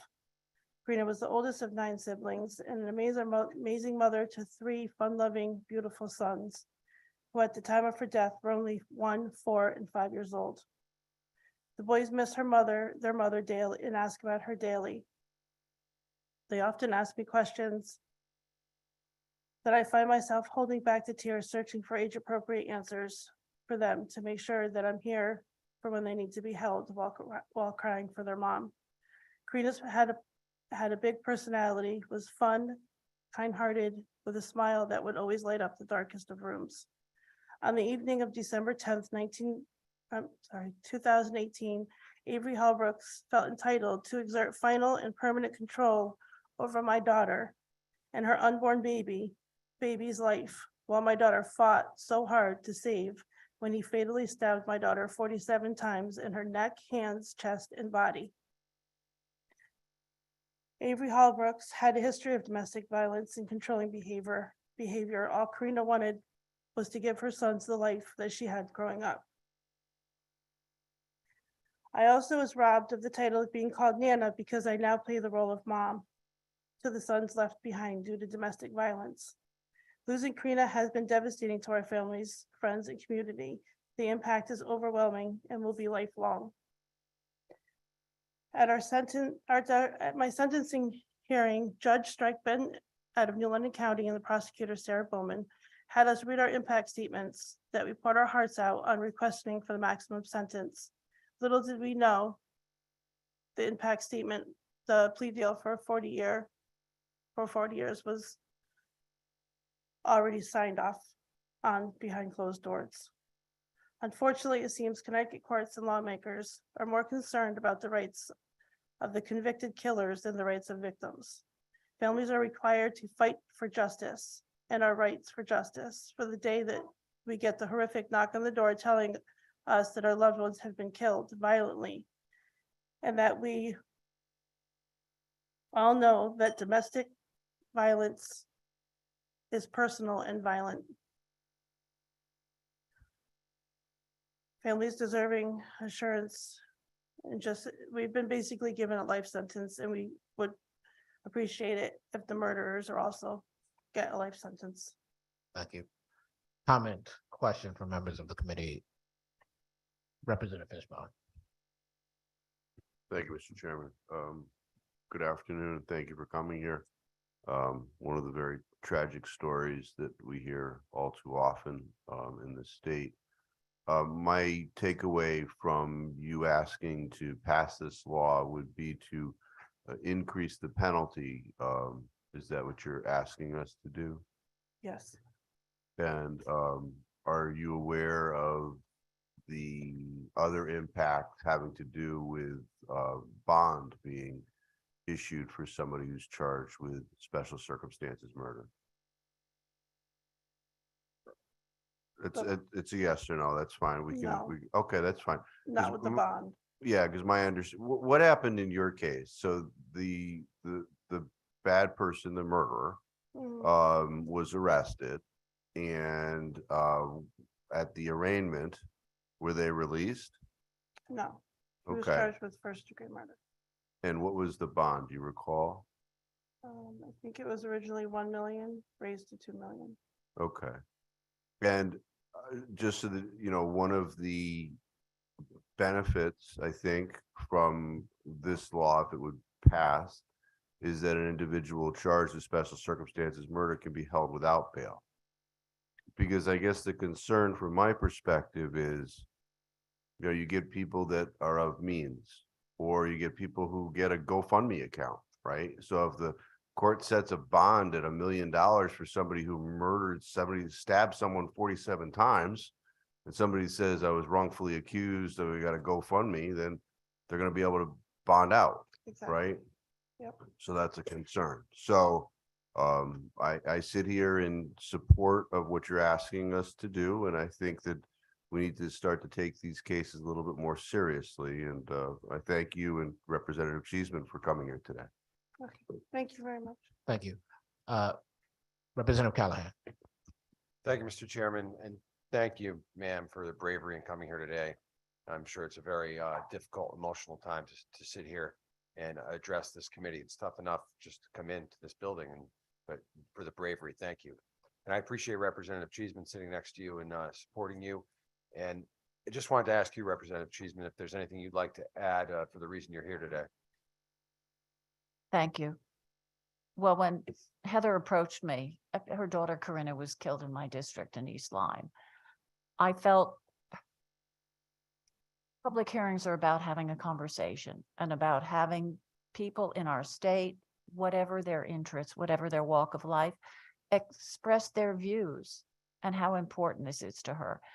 Connecticut saw 12 cases of intimate partner murder last year, 4 in New London County alone. And this would apply not just to intimate partner crime, but family violence crime. What greater betrayal do we face as human beings than to have loved ones who are supposed to embrace us and treasure us and be there for us, be the ones that take our lives away, whether it's domestic violence, whether it's violence in a family. That is the ultimate betrayal of our human bonds.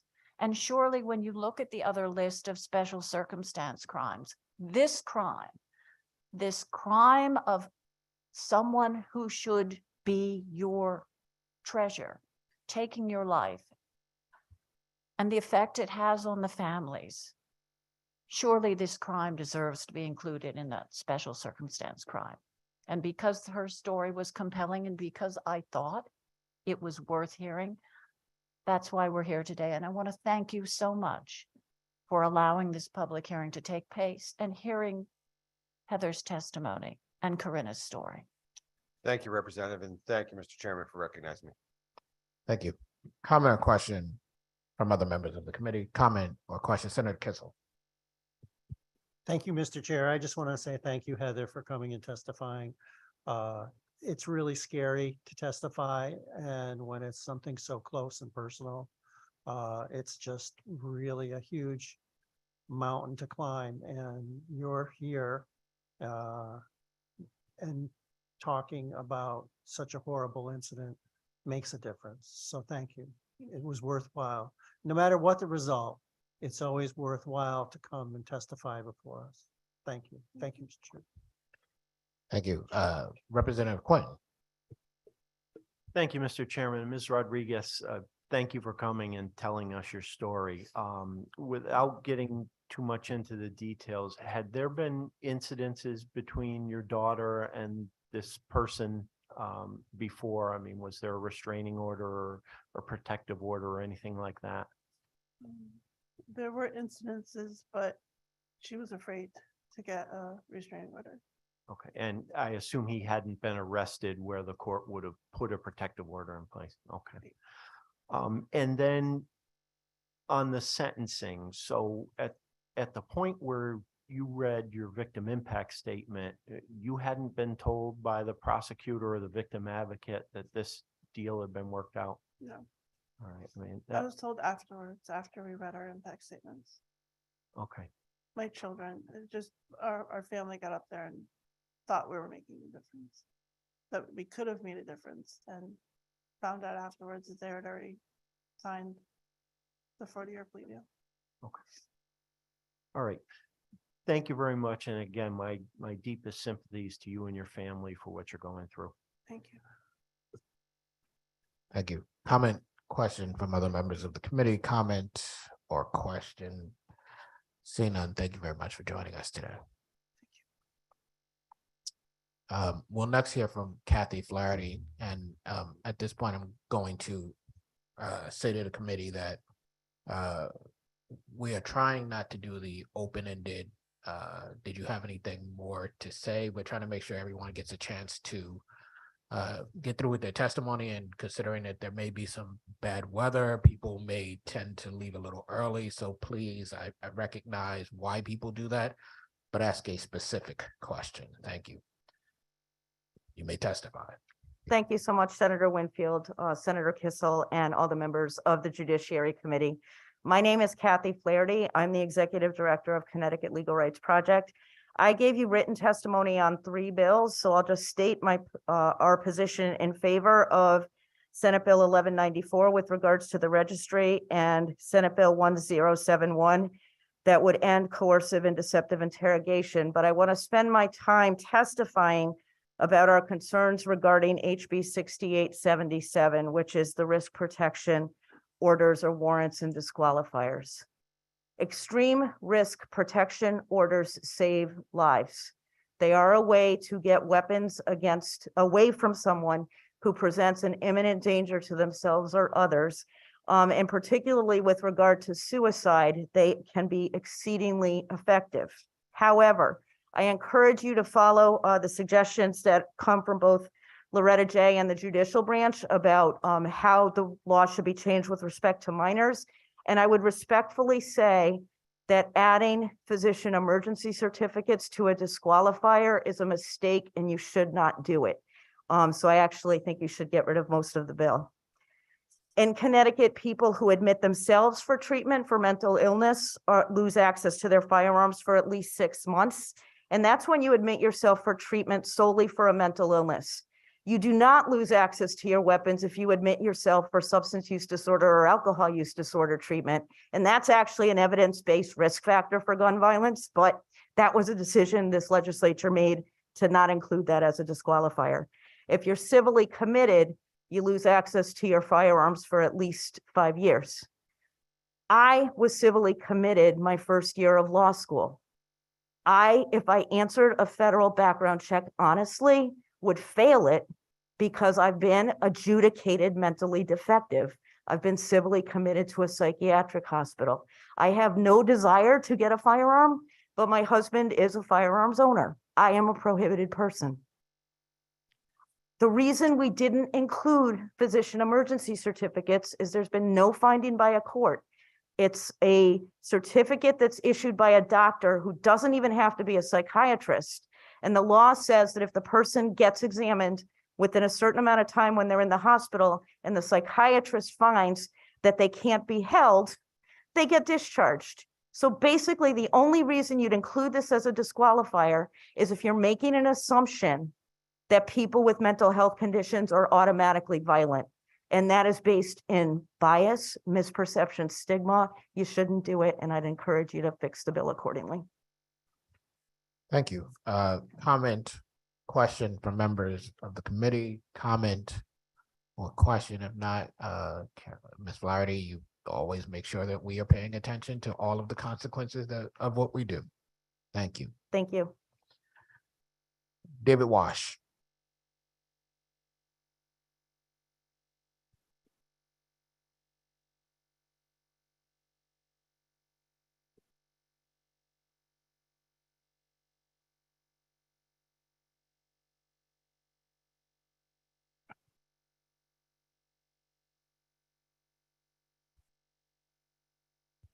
Good afternoon. My name is David Wash.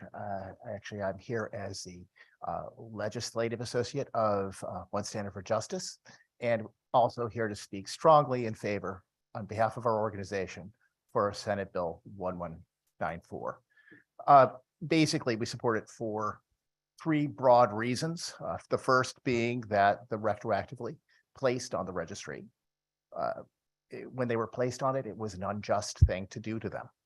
The second thing is that the research that now exists after 25 years is incredibly clear that there is no public benefit to maintaining these individuals on the registry. And then the third is that being on the registry is causing real harms, not just for these individuals, but also to their families and to those who love them. I've submitted a written testimony. But what I'd like to do instead today is just make a few clarifications based on some questions that I've heard. I think you'll be hearing some other testimony by those who've been directly affected, who can speak more eloquently than me on that topic. And I'd like to direct you to a lot of written testimony that has been submitted also from individuals who've been impacted. I guess the first thing I'd like to clarify is that those who were retroactively placed on the registry, it was 10 years after the completion of their sentence. Okay, it wasn't 10 years after their conviction. It was actually 10 years after the completion of their sentence. So some of them were in their communities for up to 10 years, rebuilding their lives before they received word that they would then have to register. The second is that the research that we talk all the time about the fact that we have strong research supporting us.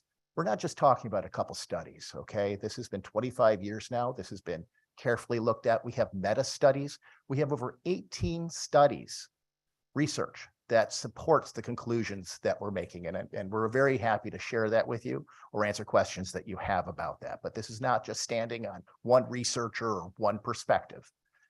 And then third, I'd like to say that I heard questions raised about the potential of making an administrative process or some other process to ease the removal of individuals from the registry. And in my organization, of course, we feel that this whole thing was produced through a simple act of legislation. We think it should be as simple as possible to get off, but we recognize the need to do that in an orderly fashion. So we'd be happy to open a dialogue about an appropriate way to reach out to these individuals. The one caution I put out there is, unfortunately, a lot of them have been victimized by individuals who scam them for money, imitating officers, imitating government entities.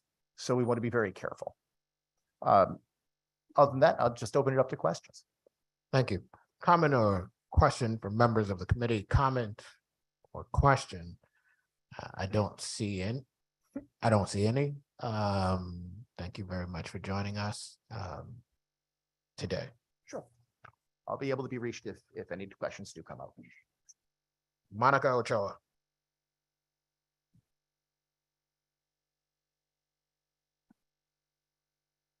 Monica Ochoa. Barbara Fair. Hello, can you hear me? I can. Good afternoon. Thank you. How you doing? Oh, yeah, that is afternoon in Connecticut.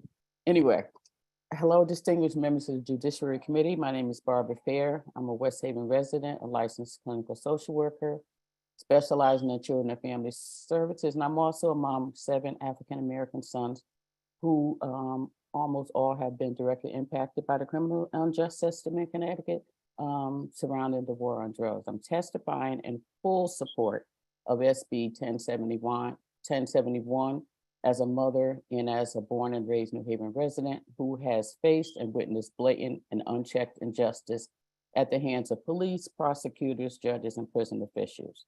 Yes, I have experienced the full scope of the injustices in this state and which continues to operate under the guise of public safety and security for Connecticut residents. I want to thank you for this opportunity to speak. I could fill a book on the family experiences that I've had alone. I fully support this bill, even though it's only talking about using deceptive techniques against children. I think it shouldn't not be allowed for anyone, civil servant or not, to be able to lie and get confessions from anyone, children or adults.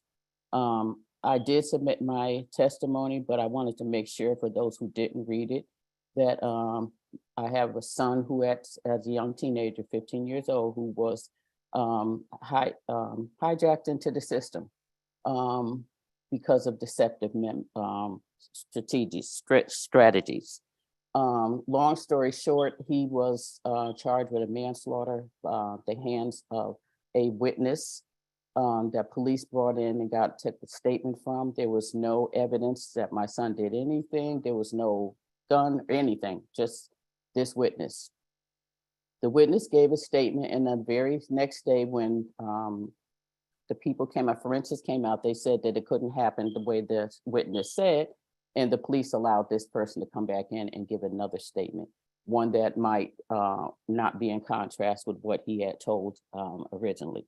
So long story short, through plea bargaining and my fear of my son having to spend decades behind bars for something he didn't do, I encouraged my son to just plea bargain because we were promised if he plea bargained and said he was guilty, that he would only get 8-year sentence. And so that's what I did.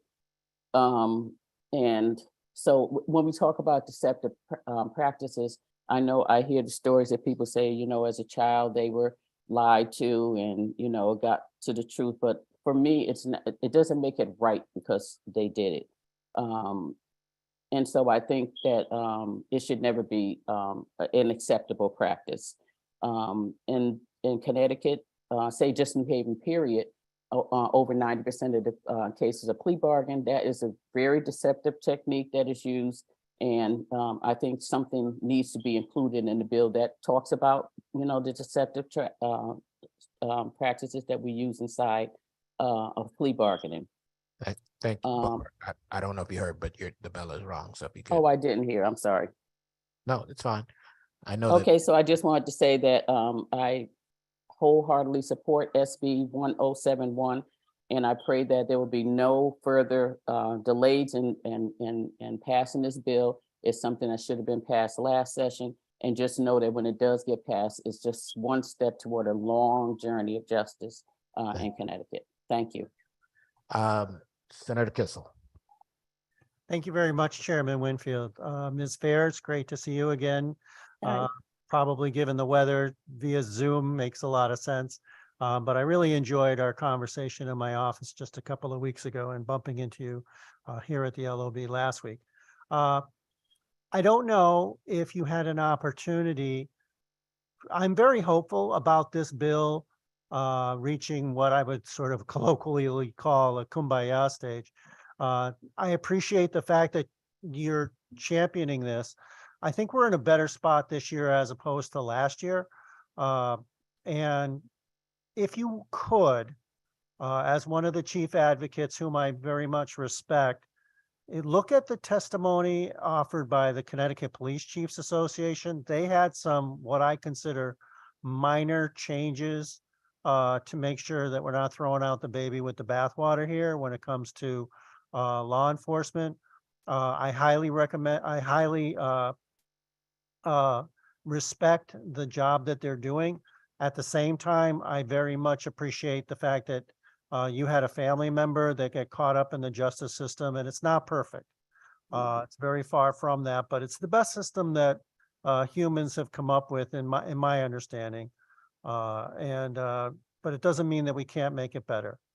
And so Yes. if you could evaluate the police chief's offers for changes and just give me your take on that in the next week or so, if you can. I'd very much appreciate that because I appreciate your take on these reforms. And I just don't know if you want to respond to that at this time. I do, and thank you for that question, because that was one of the concerns as I listened to the testimony this morning. I felt if we change the language, especially around knowingly and intentionally, for me, I see that as a loophole to exploit, where the interrogator can say, well, I didn't know something, or how do we prove intent? And so, you know, all the years of following legislation, one thing that I've learned a lot is the language that's put in there, that's introduced, that just leaves a roadblock for people to circumvent. And so I think the original language works, but that's just my opinion. Well, your opinion means a lot, and I'll take that into consideration when I make my decision. I can only speak for myself, but I appreciate your testimony, and thank you so much. Thank you, Mr. Chair. Thank you. Thank you. And having been on this committee for a long time, that was amazing to watch. Comment or question from members of the committee? Comment or question? If not, Barbara, thank you. Look, I should have looked forward. Representative Porter. Thank you, Mr. Chair, and thank you, Ms. Fair, for being with us and for your testimony. And I just want to go back to your written testimony, because you talked about countless untold stories relative to deceptive strategies and getting people to plead guilty to something that they did not do. So I wanted to know if you could briefly elaborate on that through you, Mr. Chair. Okay, what I feel about that is, like, when we're talking about deceptive practices and interrogation as a way of getting confessions, I think the major way we're getting people to plead guilty today to things are more so through plea bargaining more than anything else. You know, for example, this happened to me. I was charged with assaulting an officer, never, ever put my hand on the officer. But through plea bargaining, you know, I had to face this, that I could actually go to jail for this. And so through plea bargaining, I just, you know, I said, you know, I wasn't guilty of that, but they decided when it was time to go to trial to have me plead to something lesser. And I did, because I had to think about, I have kids at home, who's going to take care of them if I end up in prison. I had just got my master's degree in social work. That means my career could be over if I got a felony. So I said I'm guilty. And so if we want to look at deceptive practices and people confessing to things that they didn't do, I think we have a long road to go if we don't address plea bargaining, because that's how we get more people to plead guilty to things they didn't do than anything else. Well, I thank you for that response. And I think it's important that we get that on the record, because we all know that plea bargaining is the way to go these days. Well, been for a very long time. And there definitely needs to be something done to address the way that we handle people if they are presumed innocent until proven guilty. So thank you for sharing your story, and thank you for taking the time to be with us today. And thank you, Mr. Chair. Thank you, Representative Porter. Comment or question from members of the committee? Comment or question? If not, as usual, Ms. Fair, thank you for joining us. You provide a unique perspective given your long-term advocacy in the state of Connecticut. Thank you. Thank you. Have a good day, everyone. You too. From California to Connecticut. We'll see you when you get back. Okay. Marquita Real.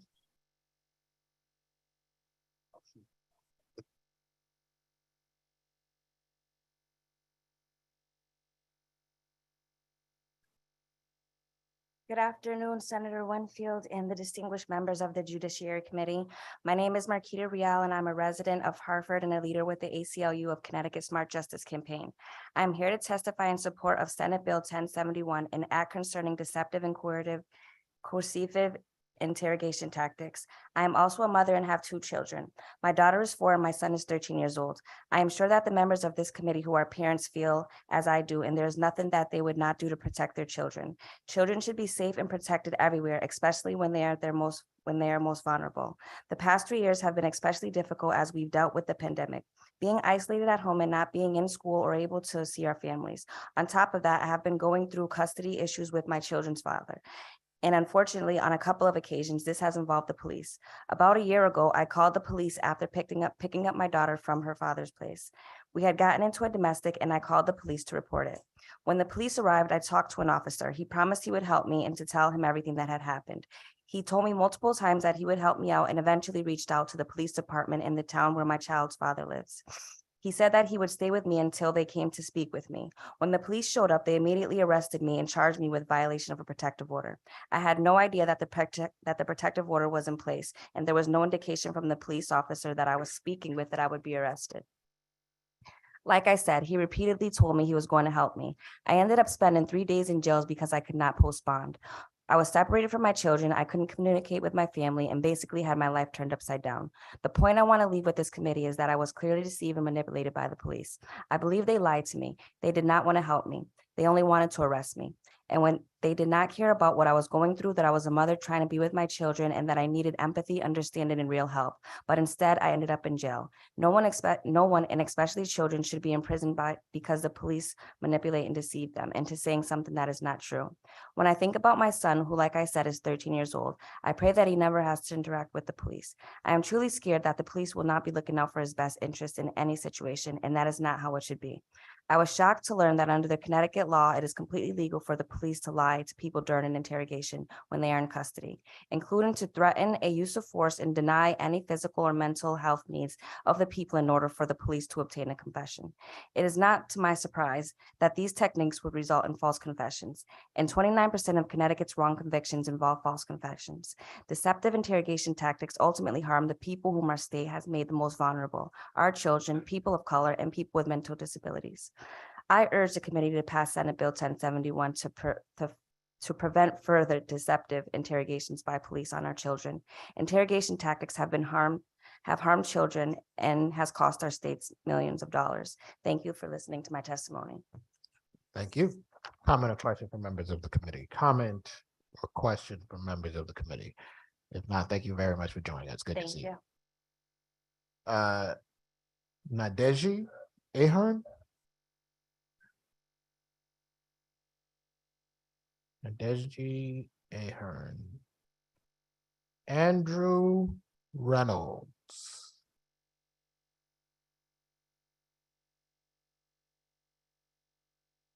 Andrew Reynolds.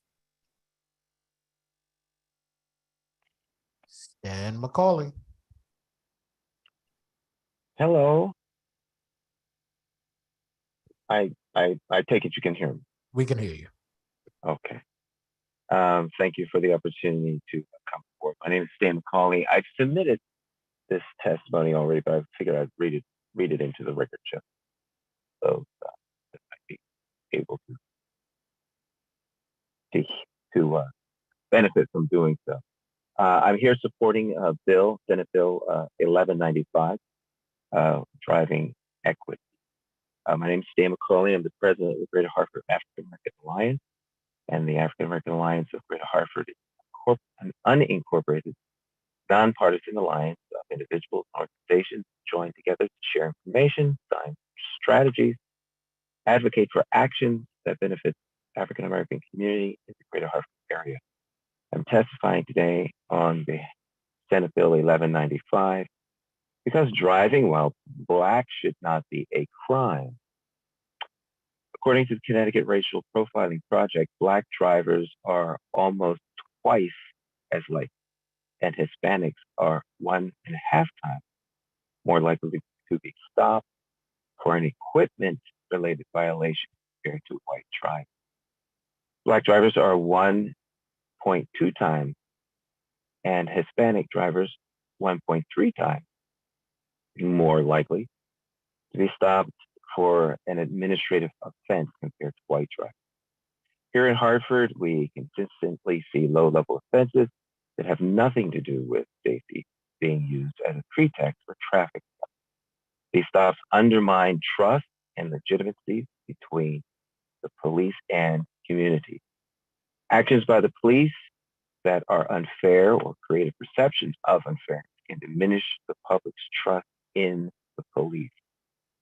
A lack of trust reinforces the perception that the justice system is biased. Members of the Greater Hartford African American Alliance, including myself, have experienced racial profiling on the road, and it needs to stop.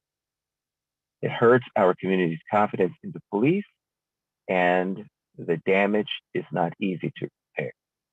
In fact, research shows that when Black people are pulled over, it makes them less likely to vote because, of course, they start to believe the system is not working, and as I often hear, the system isn't designed for us. Senate Bill 1195 would end some traffic stops that serve no safety purpose and have been shown to have the greatest racial disparity. This measure is important for racial justice, driving equity, and community/police relations. Let's have our law enforcement officers focus on offenses that really impact public safety and rebuild trust between residents and law enforcement. Please support Senate Bill 1195. Thank you for your consideration, time, and service to the community. Thank you. That ends my testimony. Thank you very much. Comment or question from members of the committee? Comment or question from members of the committee? If not, Mr. McCauley, thank you very much for joining us this afternoon. Thank you, sir. Lucy Raymond.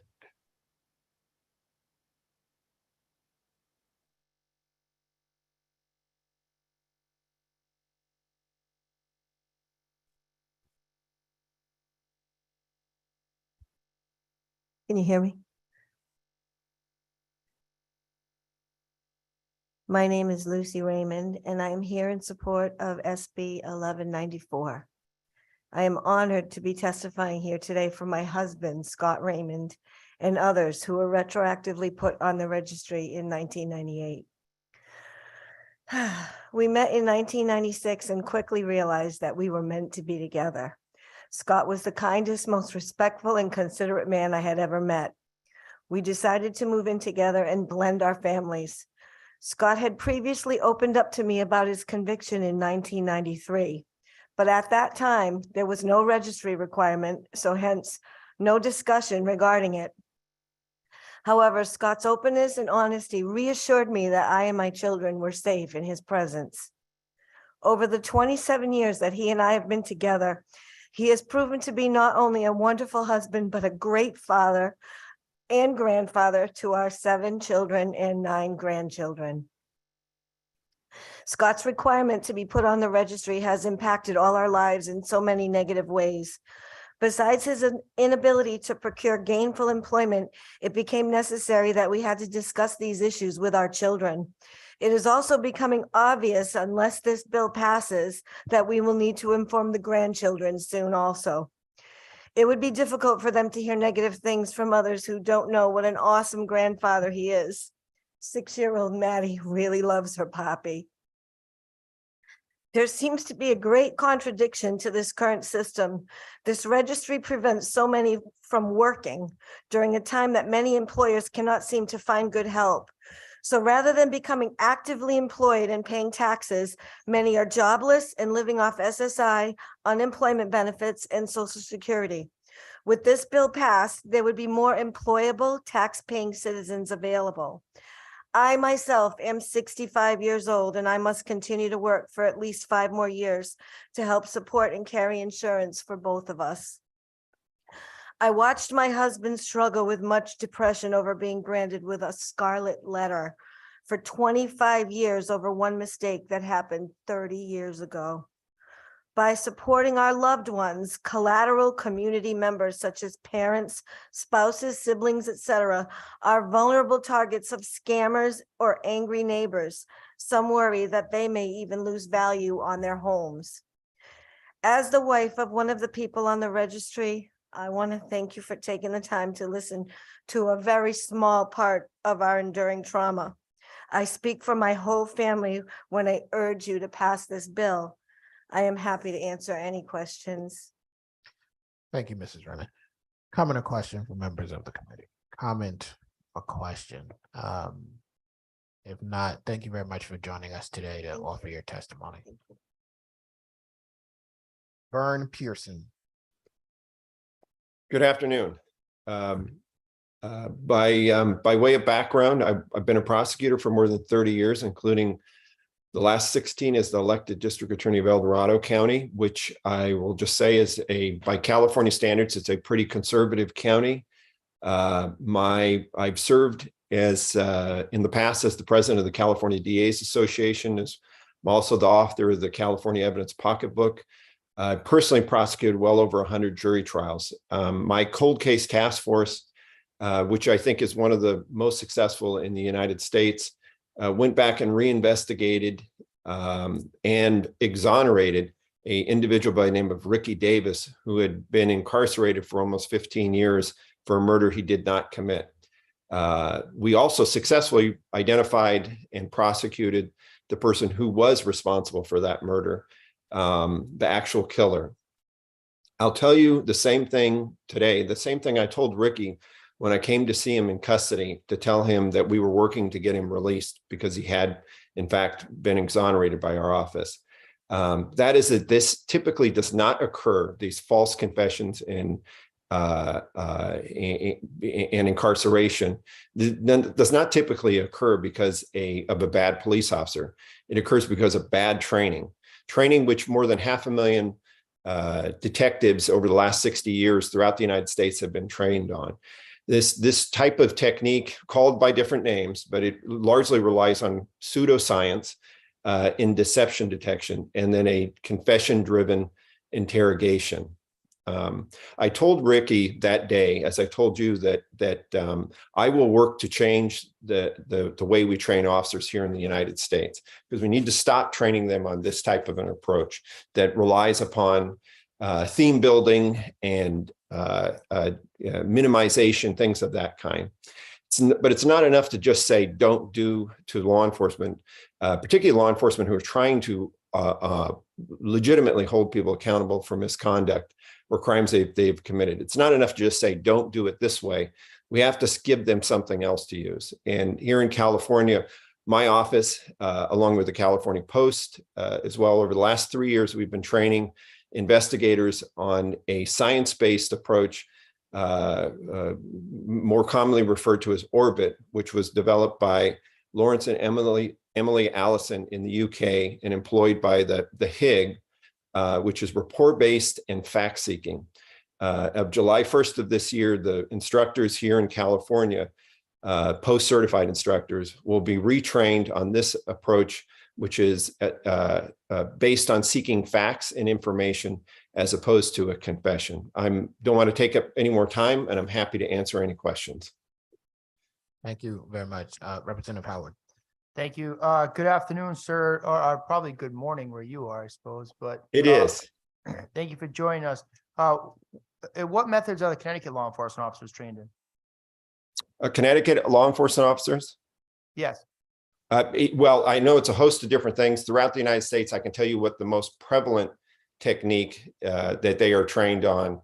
And I'm certainly not an expert on how training has been done in Connecticut over the last several years. So I would have to defer to the chief of police, who I heard testifying earlier.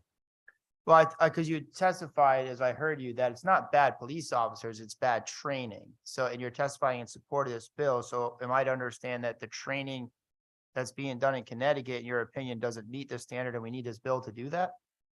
Well, if they're training to, and one of the pushbacks on this type of a change is to say, you're leaving us with nothing if you ban the use of false statements and coercion.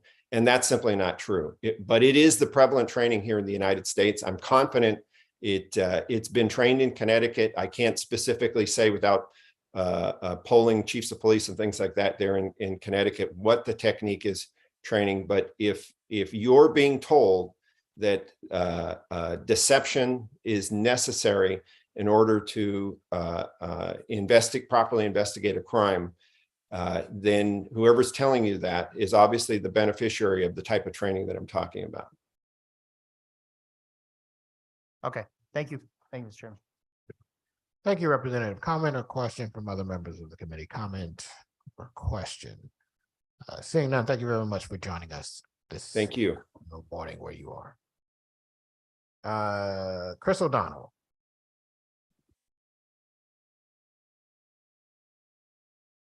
Chris O'Donnell. Heather Rodriguez.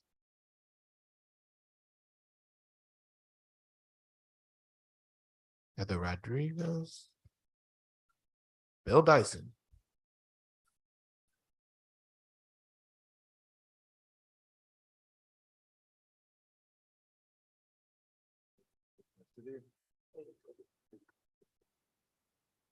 Good evening. I think it's evening. We're not there yet. Don't take us there yet. Pleasure for me to be here to provide testimony to you. And I know what these hearings are like. It seems like they go on forever. But I always enjoy them. I always enjoy them because the public teaches you something. You just listen to them. You hear them, they teach you something. So, and that's not the suggestion I'm about to teach this committee something here, but I just want to express my gratitude for your being here and listening to what it is that I have to say. What I'm going to talk about today is something that we have worked on, and the testimony has been submitted already, so you have it in your possession there. It's called a Prohibition Project. And I'm not sure how many of you are familiar with the reason this project came into existence. It evolved out of the situation in Bridgeport and Stratford, in which profiling took place. The result of that profiling taking place is that we came forth with this law that required of us to be able to gather information. We've been doing this for 10 years or more, I think 10 years or so. And we feel that we are getting close to improving upon what it is that we do. And what I want to draw your attention to, especially, you haven't done it yet, is the composition of the group. Composition of the group is Police Chiefs Association, ACLU, CHRO, State's Attorney's Office, Public Defender's Office, State Police, Transportation, on and on, NAACP, all have been party to this because they all constitute the group that I chair. And I'd be happy to answer any questions that you may have. And my sidekick here, Ken Barone, who does the work, and his work is beyond question. Doesn't mean that you won't ask some, but beyond that. So I know you need to go, so I'm done. All right. Questions. Senator Kessel first. I could say Mr. Dyson, but Hey, I'm how going you to say doing, man? Bill. It's great Hey, to good see you. See you, man. Wish we were in Colorado. I know that was Yeah. that was awesome, man. And just really good to see you. This is sort of like it may be a little bit humorous. I really appreciate all the hard work that went into this proposal, and I was actually mentioning it to the good Chairman Winfield. Who got tasked with going through all the police reports on how much of the license plate was obscured for those arrests? That was you? See, you should like elevate. You are no longer a sidekick. You are like the workhorse if you're doing all that stuff. But you'll appreciate this as the former chairman of appropriations, and you sat through many public hearings. Yes. You know, as much as it's great to have people from California and Chicago and all over the country coming and testifying on these bills, but when people dig through the data here in Connecticut and say, all right, this is exactly what's going on, I very much appreciate it. I do have the concern that if someone doesn't pull you over for your broken tail light, you're probably never going to know. Occasionally a good Samaritan might do that, but that's like small potatoes. In the great scheme of things, I think the proposal has a ton of merit. And it's not even just saying, don't do X and then sit on your hands. It's saying, we've looked at this. There's a finite amount of, I can't even say man hours, people hours, law enforcement hours. And if you redirect those finite resources from this area to this area, you're more likely to achieve these goals against the really bad actors, as opposed to you're going to get a few bad actors by throwing the dragnet over here, but you're also getting a lot of small fish and just hassling a lot of people, and it's disproportionately impacting certain communities. I get it. And so I just want to give you this opportunity not to ask an open-ended question, but what is the message? Because this sort of ran into roadblocks, no pun intended, last year, but what's the magic secret sauce this year that can get it across the finish line? Well, let me, and I'm going to allow Ken to respond to it. I have found in the process of the work that we've engaged in, listening to people, and that means across the spectrum, not fearing anyone, questioning their motives. It's allowing yourself to hear what it is that people have to say or need to be said. And I think you can accomplish a great deal by doing that. It's the creation of an element of trust that you engage in with people. I'll let Ken kind of deal with the rest of it. Thank you, Senator Kissel. Just really briefly, I just want to make sure that we're very clear about our position here today. The Connecticut Racial Profiling Prohibition Advisory Board, which Bill has chaired for the better part of a decade, has unanimously endorsed Senate Bill 953, which would redefine the definition of racial profiling in our statute. We spent well over a year with all those groups that Chairman Dyson named, trying to come up with a definition in statute that would reflect both appropriately, how racial profiling should be defined, but also the values here in the state of Connecticut. Regarding, I think your question was more geared towards Senate Bill 1195. I just want to make sure I'm clear. The Connecticut Racial Profiling Prohibition Advisory Board has not weighed in on 1195 and has taken no position, although a number of our members or different organizations have. But regarding, I think the data that I talked about earlier hopefully helps to shed some light on how we can go about. I keep saying our goal through data collection needs to be to try to create policies that create win-win solutions. And our goal should be the following: reduce roadway fatalities, reduce injuries, and do it in a fair and equitable manner. And we know the traffic enforcement techniques that can help us do that, to reduce fatalities, reduce injuries, and ensure that it's done in a fair and equitable manner. And that's been our general mission, both at the Racial Profiling Advisory Board and through our other work at the Institute. I appreciate those answers. And the reason I referred to the automobile proposal was because the previous gentleman said Bill's coming up to speak later on. And so it just clicked in my head. I'm sort of scatterbrained in a lot of respects in any event. But I just wanted to say, I guess, other than the land of steady habits, part of my response to the folks that come and testify from national organizations is I think we do a pretty darn good job in Connecticut. We're not afraid to go in and re-examine ourselves. And when folks from within our state do the hard work, it makes a difference. And you're exactly right, Bill. That is a very eclectic, diverse group that you brought around the table. And just like when we had that great trip out to Colorado, and you learn from other people's perspectives. And so I will strongly examine all these proposals.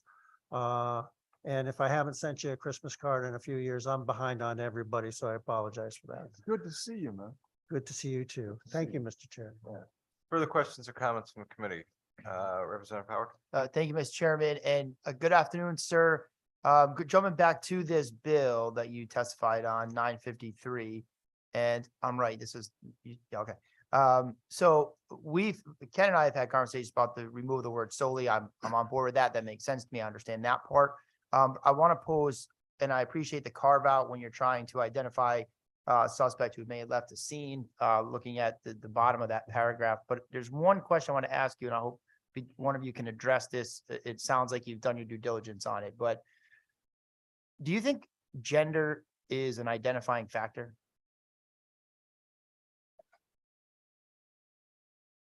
I'll let Ken respond to that. Can you just provide a little more clarity to me? I mean, yes, certainly, I think. Yeah, so let me give you an example. Okay. So I look at this and let's just say, it's going to be cold tonight, right? So let's just say there's a domestic violence. A woman calls and says, my boyfriend just hit me. He left the scene. He's a white male. He's wearing a black hooded sweatshirt and blue jeans. Now, police officers will head to the scene. Presumably, someone will start checking the area. Now, when they're doing that, they see an individual who is a white male, except now he's wearing green mesh shorts and a white t-shirt. So a police officer in training experience says, all right, it's 1:30 in the morning. People don't generally walk around on a cold night at 1:30 in the morning wearing these. They also know that sometimes people who leave scenes will change their clothes to avoid detection. As I read this, it says that his race, white, you can only interdict him based on that description in conjunction with other identifying factors. So if gender is an identifying factor, that would be one additional identifying factor, but there isn't a second one. So how would you address that? I'd have to go back and just try and review that with the state's attorney who helped us craft this language. But my understanding is based on the scenario that you laid out, is that it would be permissible to use gender in that case and to stop the individual based on the circumstances you identify because it would fit the suspect specific description. Right? They were looking for somebody who may have committed a crime who fit a description. The key to the suspect specific description is time, meaning if you're still looking for that specific suspect, within 3 miles of the bank 4 days later, we've probably now moved into, but if it's in a reasonable amount of time and they're using, the basic idea of the redefining of the definition was to allow, in some circumstances, police officers to use race, ethnicity, gender, membership in a protected class as identifying factors in specific suspects, right? 6'4" white male robs a bank driving a red car. It's reasonable that police will be out there looking for a 6'4" white male driving a red car who may fit that description. So I think the scenario you're outlining would not mean that the officer engaged in racial profiling, but I could pose the question as well to some of the legal folks that help to frame. So my question becomes, the fact that he's wearing shorts and a t-shirt on a cold night is what we call a piece of the totality of the circumstances, but those are not identifying factors. Right. The only identifying factor is white male. So you hesitated to say if gender was an identifying factor, but even if we stipulate that it is, that's a singular identifying factor. So the language says in combination with other identifying factors. So that means I had his race, which is white. I have one additional identifying factor, which is male, assuming that is an identifying factor. I still don't have another one. So by this language, if I'm that police officer, I can't detain that person and he goes, right? Yeah, so I would disagree with that. You're right, the language, the detention, interdiction, or other disparate treatment of an individual by a police officer on the basis in whole or in part, right? It's so on the perceived race, ethnic status of such individual, except when such status is used in combination with other identifying factors seeking to apprehend a specific suspect. So again, I still believe under this definition, again, not being a lawyer, I'll ask for clarity from our state's attorney's office, who again helped to craft this, if your scenario would pose an issue. I don't believe it would, but I can certainly ask for clarification. Yeah, I'd appreciate it because, That certainly wasn't our intent. Maybe that's what I should start with. Our intent was right. to ensure that, we want to remove the word solely. Right. Agreed. For a variety of reasons. And B, we wanted to provide a carve out so that law enforcement officers who are trying to stop a specific suspect would have the ability to do that based on those factors. And common sense would suggest that we, upon hearing your question, find an answer.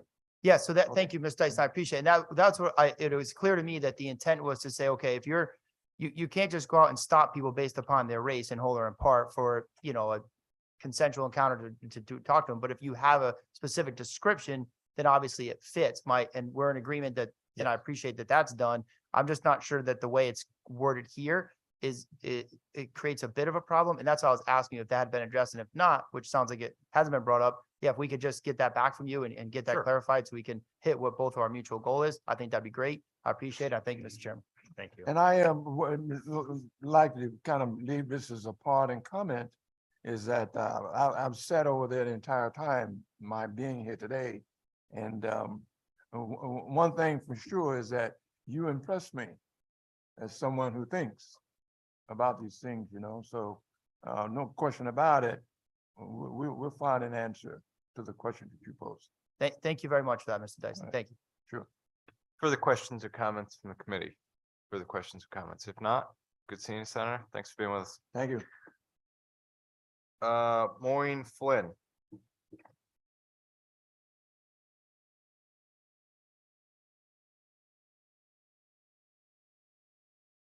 Maureen Flynn with us remotely. Okay, let's try Jan Fitzgerald Briscoe.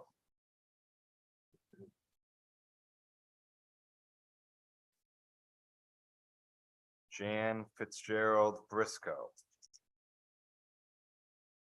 Skylar Siebert. What's that? Jan, okay.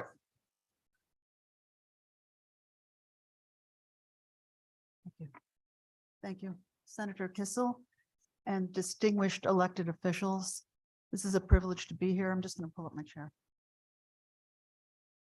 I am an LMFT in Old Lyme, Connecticut, and I had known Karina. I am in support of Bill 6688 for special interest group, domestic violence people when they're murdered.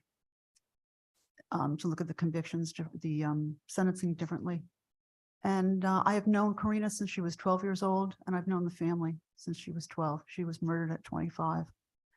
They came to me, first of all, some people deal with numbers, statistics. I deal with families and emotions.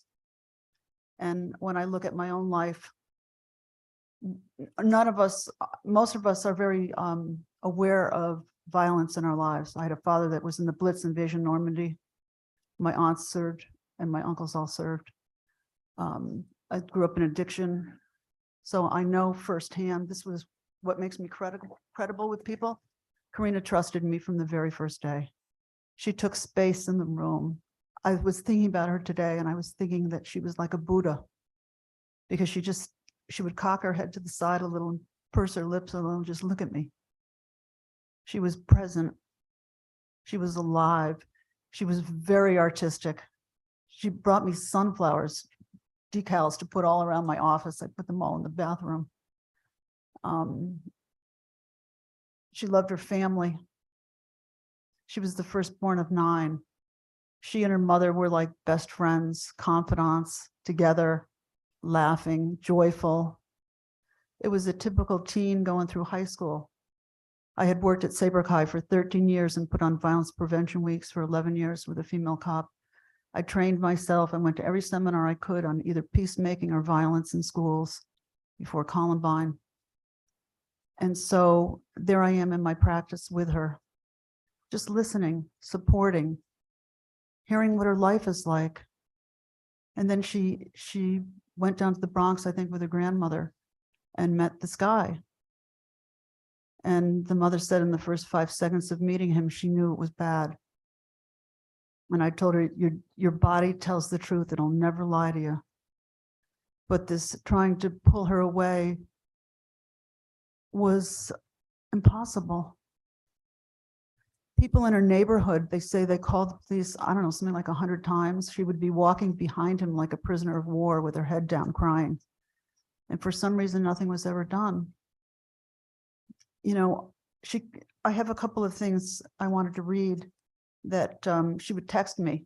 She was in New London, she'd text me and she'd say things like, thank you for listening to me. And she's present right now. Thank you for listening to me and caring.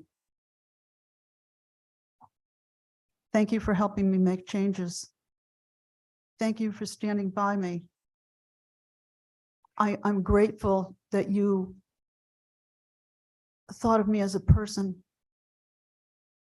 Thank you. Thank you, ma'am. Questions or comments from the committee? Questions or comments? Representative Howard? Yeah, thank you, Mr. Chair. And just briefly, I just want to thank you for coming here. I've had the unfortunate experience in my other job of investigating domestic related homicides. 21 years of policing. I've learned I kind of understand sometimes why people do things they do. But some things I just can't understand. I can't understand hurting your spouse. It just doesn't make any sense to me. I've unfortunately understand, you know, through my work, the devastating effect it has on the family and how difficult it is to come here and sort of relive that. But it's important, and the fact that you have the courage to do that, and that your state rep joins you here is really important. So I'd want to recognize you for that and thank you. Thank you so much. Thank you, Mr. Chairman. Thank you. Representative Beach? Thank you, Mr. Chair. I too would like to thank both of you for coming up and speaking up and supporting your extended family, if you will, because it sounds like this is part of your family. We need more people like you to speak out against these atrocities. It's a horrible thing. Thank you again. Further questions or comments? Seeing none, thank you for being with us. Thank you. Thank you very much. Thank you. Skylar Siebert?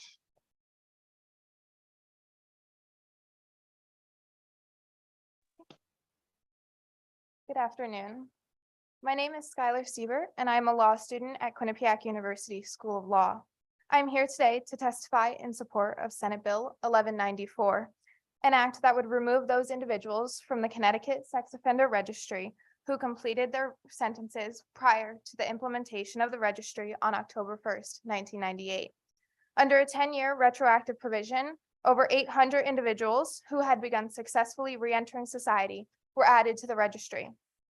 These individuals now range in age from 40 to 96 years old and are seeking reprieve through the passage of Senate Bill 1194.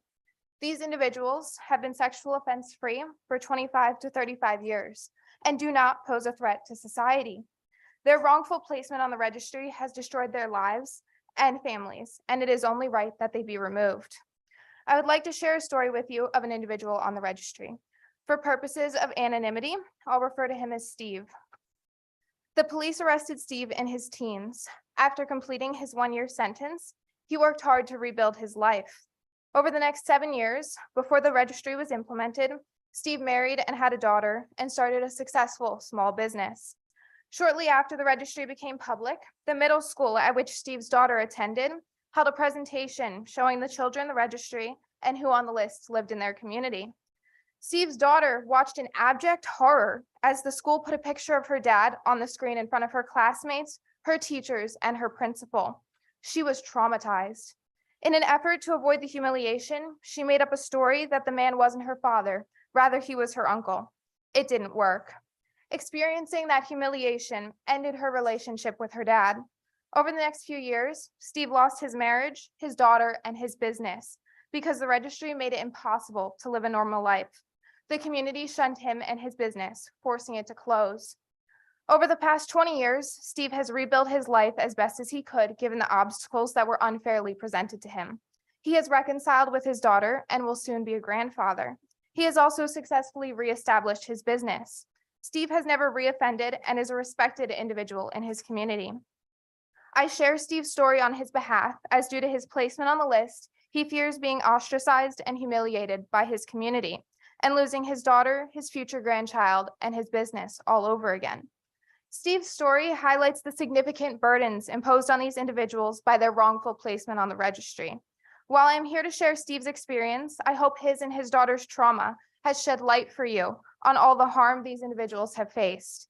Each of these 800 individuals have been subjected to public humiliation, financial hardships, loss of employment and housing, and most importantly, the loss of their families, friends, and communities as collateral damage. It is simply unfair to expect respected, law-abiding individuals to continue to live in fear. Thank you. May I finish my sentence? I strongly urge you to pass Senate Bill 1194 to reprieve the 800 individuals like Steve and the thousands of his family members and thousands of family members like his daughter from constant condemnation. Thank you. Thank you. Questions or comments from the committee? Seeing none, thanks for being with us. Thank you. Eldridge Evans. Good morning, committee. Good morning. My name is Eldridge Evans. I'm here to speak in full support of SB 1194. I'm a father, a grandfather, and a resident of New Britain. I was required to register in 1998 for a 1989 conviction. For the past 25 years, I have often had to live my life with no money, no job, sleeping either outside or on the floor of my daughter's house. I haven't been able to go to any of my kids' school plays, field trips, awards ceremonies, because I wasn't allowed in the school buildings. I still cared for them the best that I could as they grew up. And we are a tight family. It's hard to get work, a record, but the job I get are impossible to keep for more than a couple of months. As soon as someone looks me up on the registry, I'm out of a job. So I work informal jobs like home repairs, which is I'm good at. Even then, some employers use me being on registry to take advantage of me. I took a job Christmas Eve for $400. And when it was time to get paid, the owner told me I wasn't getting nothing. And if I complained, he would accuse me of touching his son. Every day is a struggle just to survive, much less be a parent. When driving with my kids, I've been pulled over by police who sat me on the curb for hours as they questioned and determined whose kids I was with. I'm a law-abiding and focused every day on staying positive because that is the only way I know how to get through this. All I want is to have a job and live in peace with my family. I ask for your support, SB 1194. Questions or comments from the committee? Questions or comments? If not, thank you for being with us, sir, and for sharing your story. Thank you very much, committee. Have a beautiful day. Holly Brody.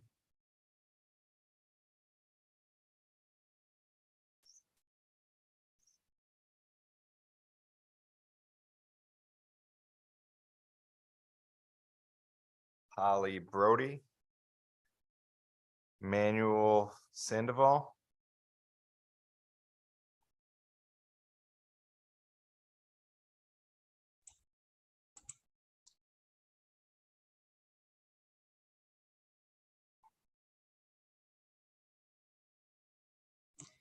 I was not allowed in when I tried to respond to your request for my.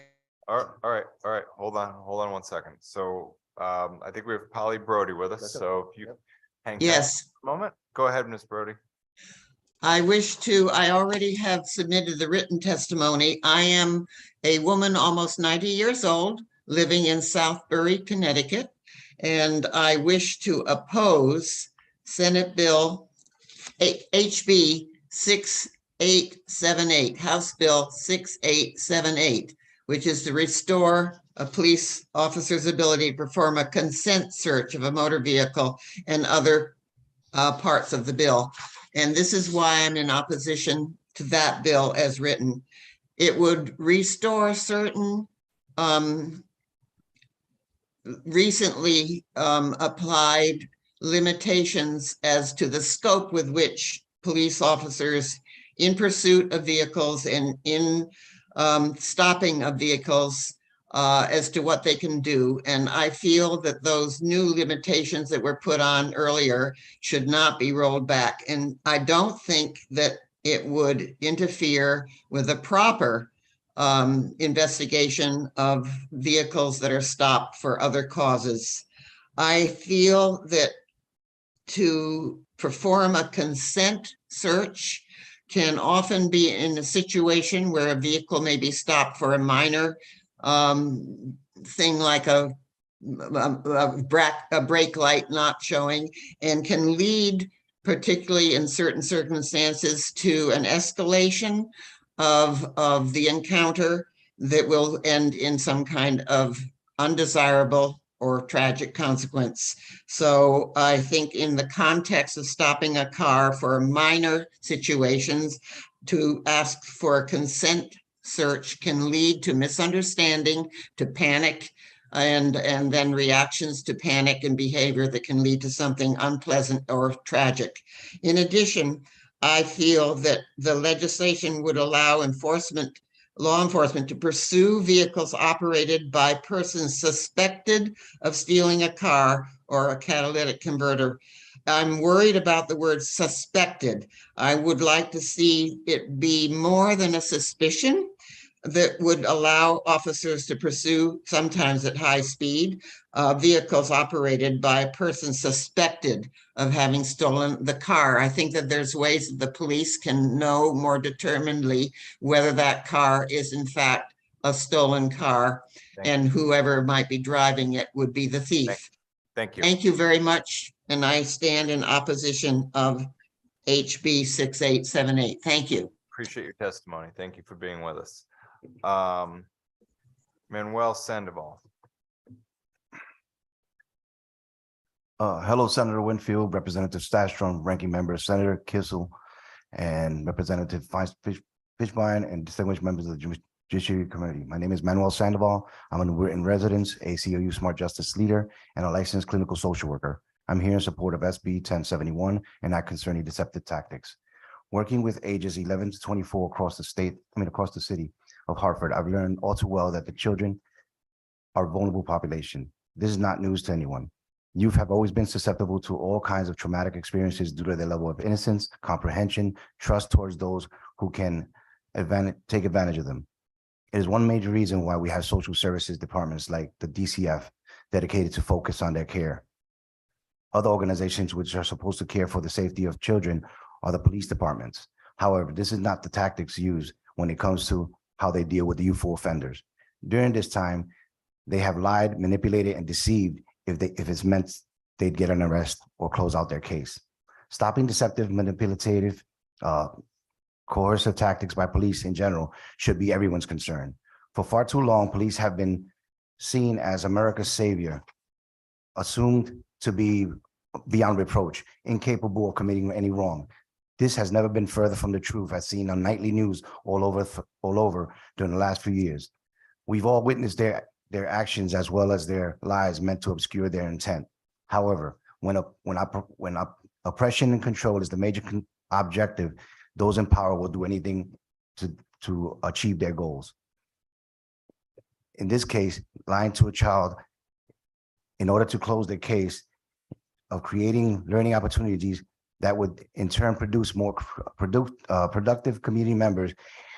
In the end, SB 1071 will eliminate deceptive interrogation tactics by police. It will create judicial checks on confessions and eliminate the chance of incarcerating innocent people. In the name of justice and control, we must strive to ensure confessions of youth are obtained by police through accurate information and not through deceptive, coercive, and manipulated tactics. No one likes to be lied to, but it's even worse when you lie to a child. Most children only want to be loved and cared for. They are even willing to forgive you when you have wronged them. Most children are generally honest.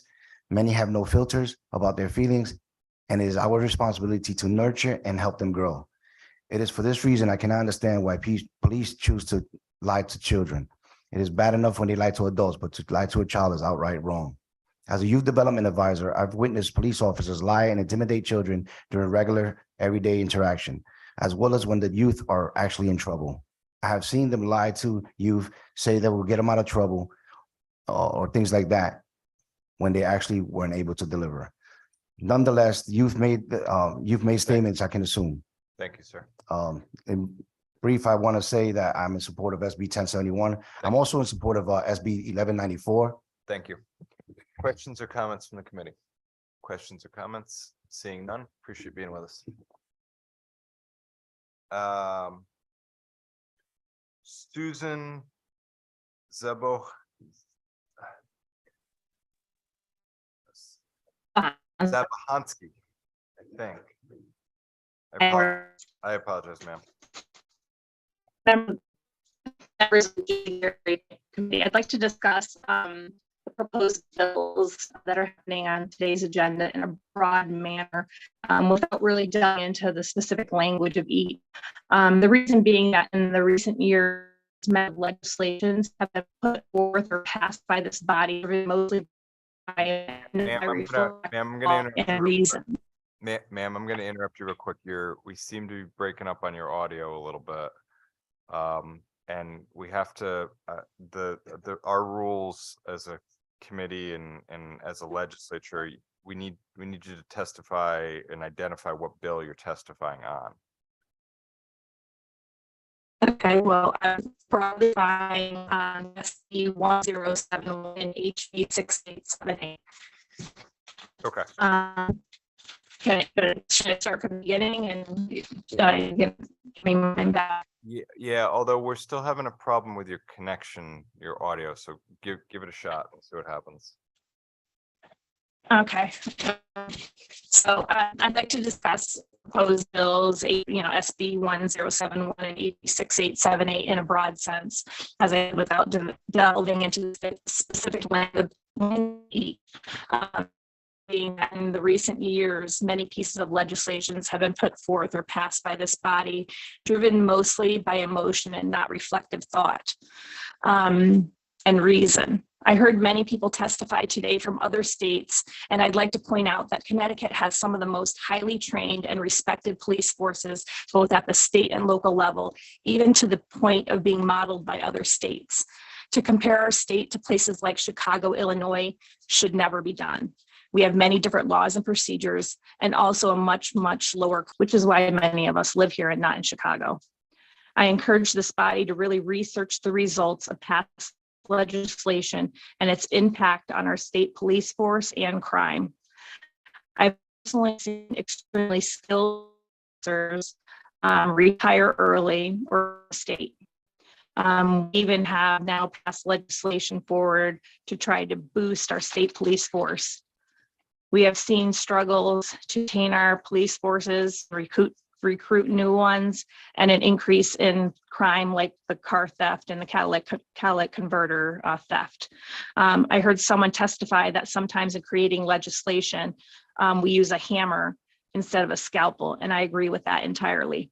Many proponents of some bills here today could not even answer basic questions presented to them about why they supported those bills. I believe many of these bills need further scrutiny before they are moved out of this committee. One such bill is SB 1071. I think we should definitely be allowing our skilled police force to have some level of. Thank you, ma'am. Thank you. Questions or comments from the committee? Questions or comments? Seeing none, thanks for joining us today. Ann Minuski.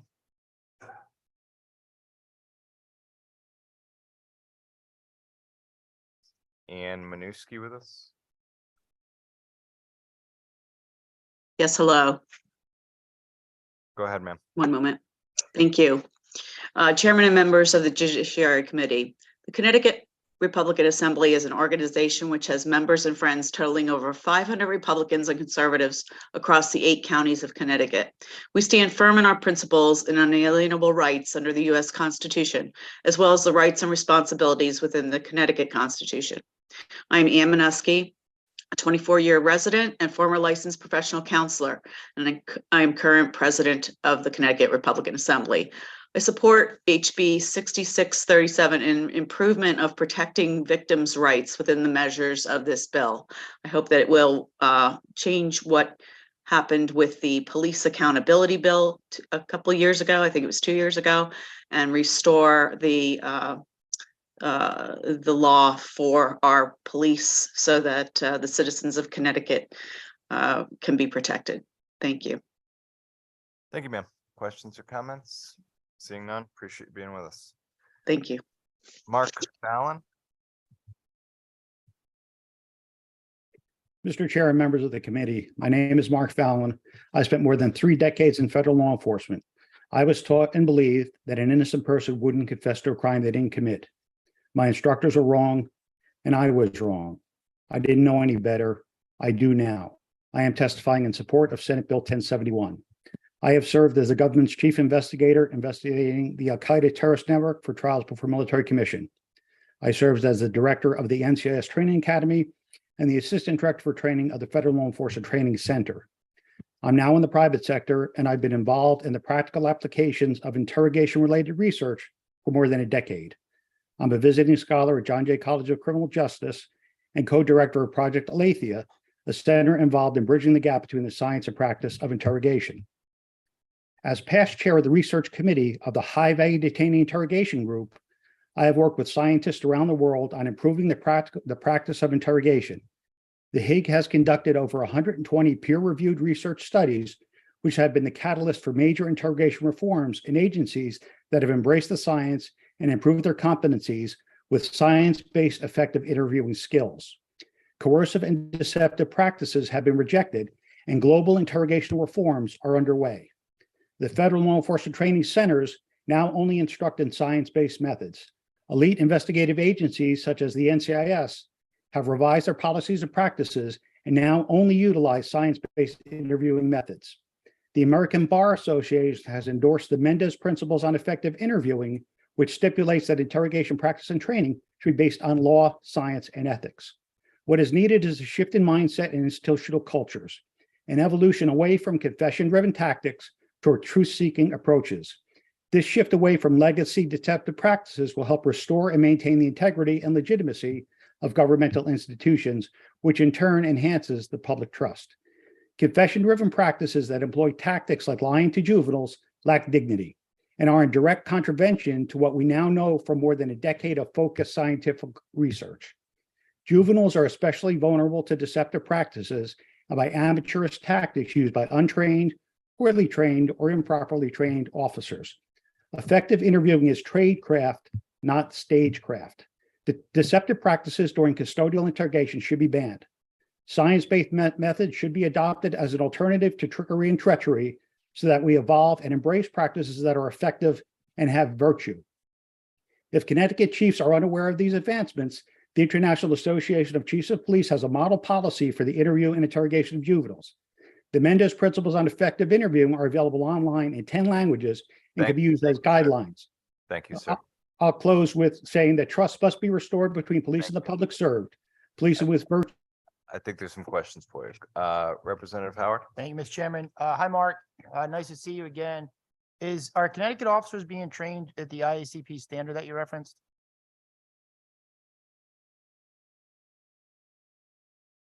Can you hear me? You're on mute, sir.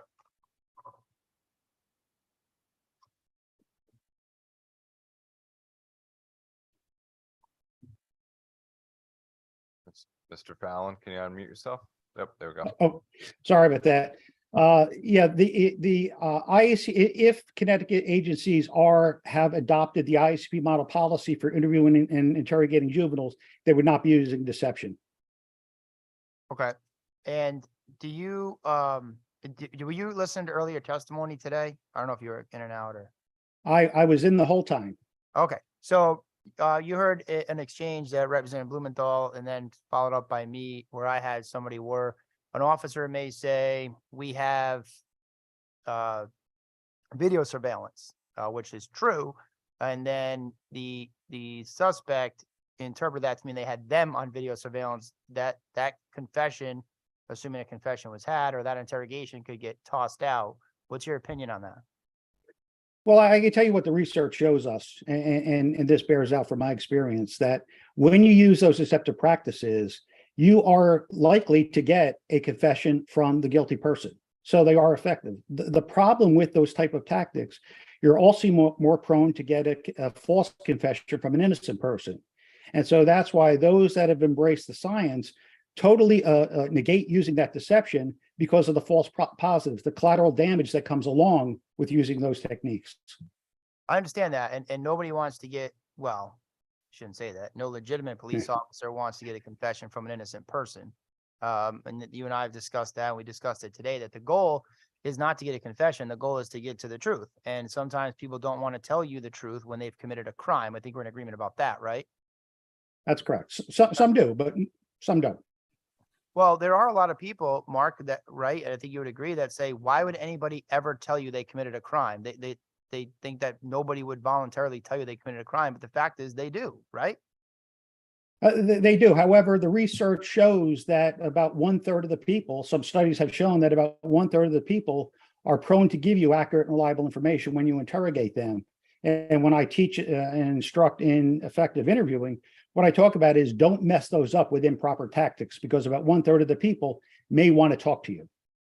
Right. So you're the second person today, well, at least the second person to touch on police training.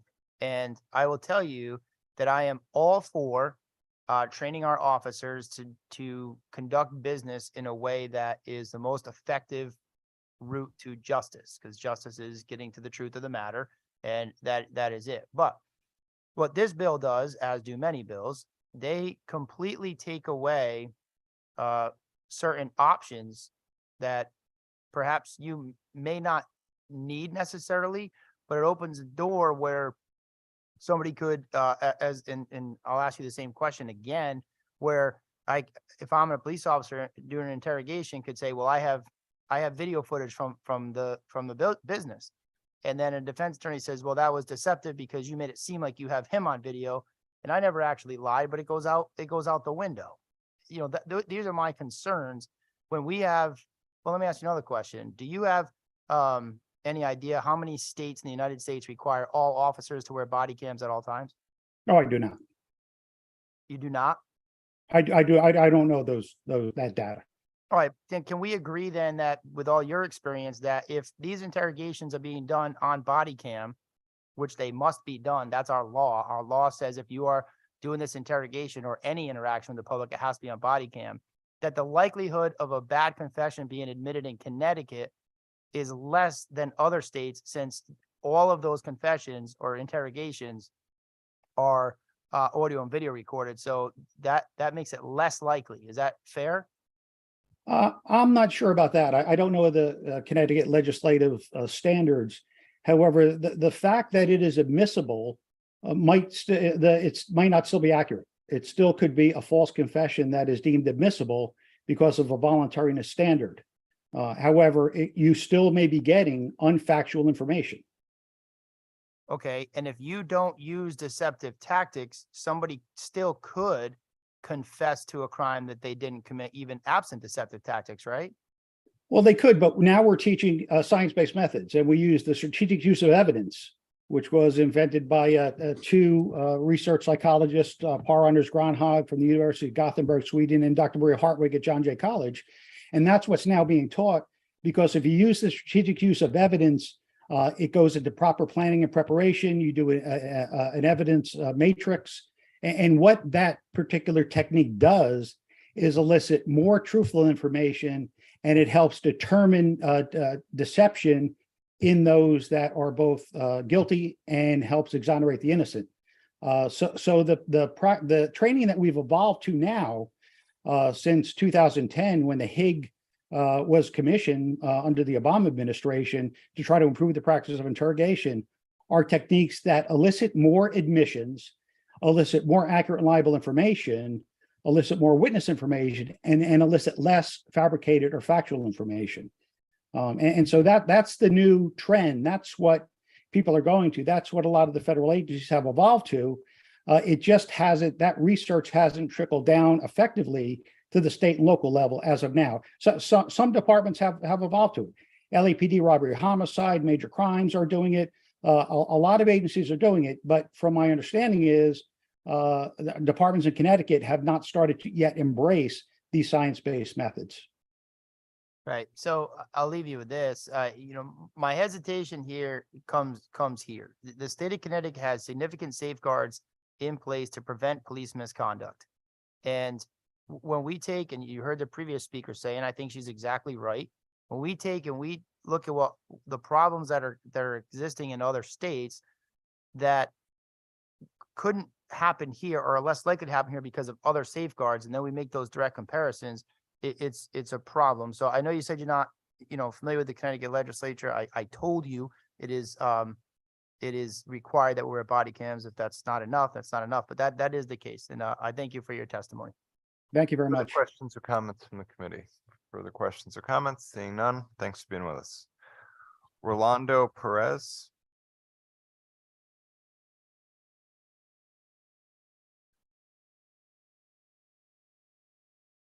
Rolando Perez. Okay. Loretta J.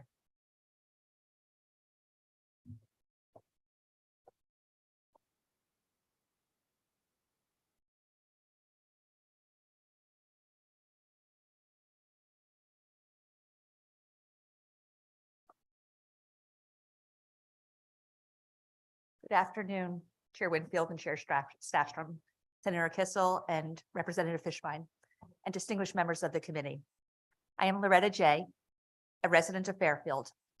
As a consultant, I provide program development and evaluation to public agencies and nonprofits that serve children and families. I am also a special ed planner and advocate. In this capacity, in December, one of my clients was served an emergency risk protection order. Her experience was traumatic. Therefore, I ask you to hear her story and make necessary modifications to HB 6877. It was already a sad and difficult time at the therapeutic boarding school. A much beloved teacher was killed in a car accident a few days earlier. As a result, the entire school community was grieving, and my 15-year-old client self-harmed. An ambulance was called, and when she arrived at Yale's ED, the doctors determined that she was not suicidal. She was released home to her parents. Despite this, even though she was a minor and not legally able to purchase firearms and her family had none in their home, an RPO was issued. This 15-year-old's RPO hearing was heard in adult court, an intimidating and child-unfriendly environment. To help illustrate that point, when waiting to go through security, the person in front of me had their needles confiscated. No one progressed into the building for almost 10 minutes while court officers mobilized. Eventually, once inside the courtroom, the judge refused my client's attorney's request to seal the court and the record, saying, and I quote him, "The legislature did not say to seal the court," end quote. Because the proceedings were not private, evidence from the hospital to show that she was not a risk to herself or others was not submitted. In other words, her parents had to choose between entering HIPAA-protected medical records into the public record to directly counter the police officer's affidavit and testimony, or remaining silent and not providing the full story. The child listened, crying and distraught, as the police officer described her most intimate mental health challenges. Only after her attorney advocated did the judge reluctantly allow her to leave the courtroom, but not the building. She remained in the courthouse's hallway with her mother, further subjected to the scary setting. The judge approved the RPO. Her name on the national database will have no meaningful effect until she turns 18. Likewise, Demas is now holding her name since the agency doesn't serve children. Another problem is that the GA's state's attorneys use different RPO criteria.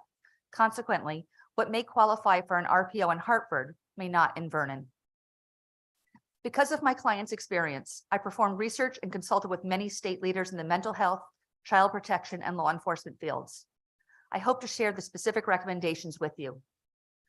For now, please know that this experience resulted in, may I please continue? Do we have your written testimony? Yes. Okay, great. Questions or comments from the committee? If not, Representative Quinn. Hi, and good to see you again. Have any statistics been done yet as to how many juveniles have had RPOs put in place as opposed to adults or overall? Thank you, Representative Quinn, for the question. I do not have data on the number of juveniles, but I can tell you that the first 6 months of RPOs, there were 616 RPOs that were issued. 106 of them were terminated at the first hearing. And while this legislation, when first went into, when it was signed into effect in 2021, was intended to allow non-law enforcement to pursue. Only 2 of these were submitted by non-law enforcement people, and only one of those was sustained. Okay, that's something that would interest me, because depending on the courthouse, the ceiling of a courtroom can present some logistical issues. The Meriden Courthouse, GA7, basically handles criminal stuff in one courtroom. And I mean, there are ways they can get around it and seal the courtroom, but does present some logistical issues. So I would be interested on any statistics, if we can get them, as to exactly how many juveniles have had an RPO put on them. Representative Quinn, Chief Drife will be speaking later this afternoon, and he may have that data.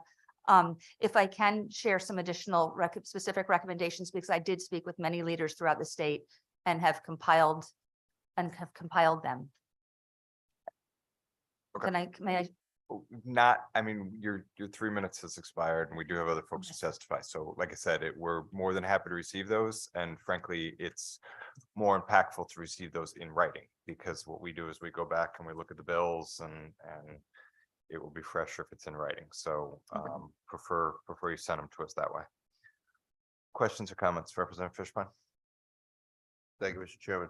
You know, I guess the interesting aspect of this, the RPO situation, is a minor wouldn't be able to lawfully possess a firearm anyway. That is So correct. I think that's, that was initially the rush and the intent of this, but the issue of sealing courtrooms, this is a civil proceeding and not a criminal proceeding, and I think that's the distinction that has to be pointed out here.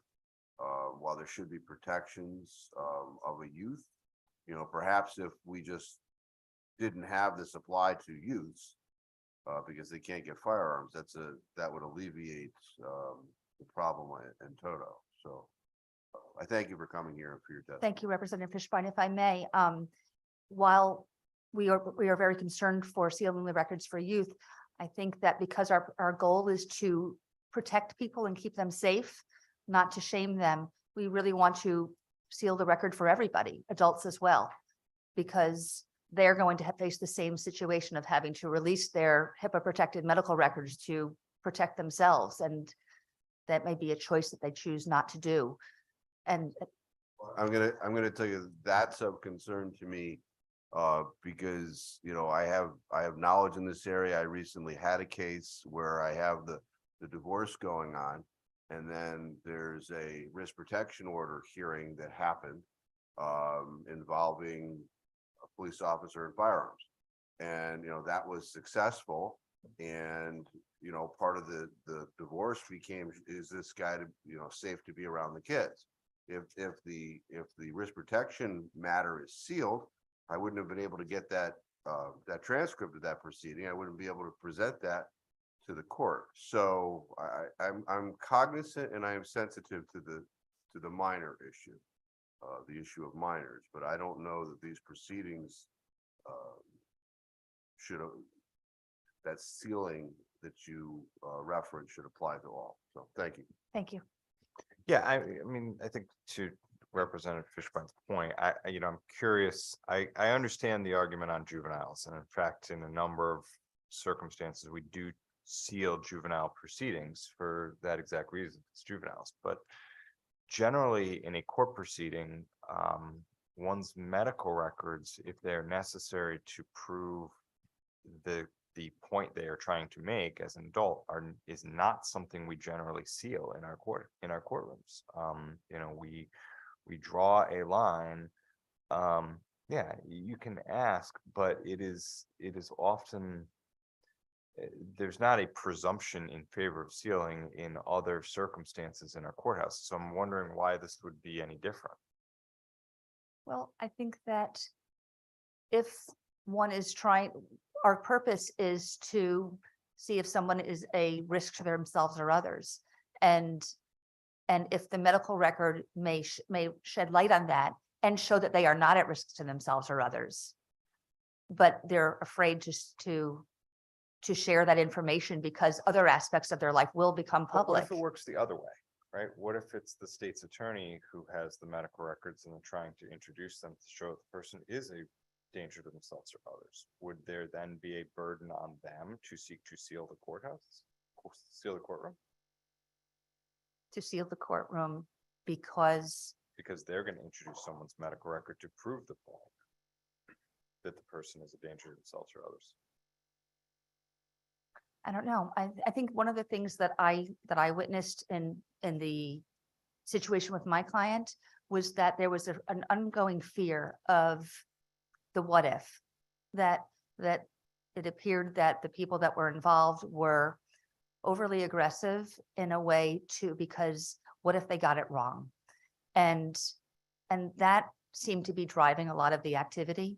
I'm not an attorney. I wonder, as we're having this conversation, if there's a way that the records are sealed, but then to Representative Fishbein's concern, if the risk is determined to be that the person is at risk, then it's not sealed. I don't know if there's a way of not having the details perhaps. Alrighty.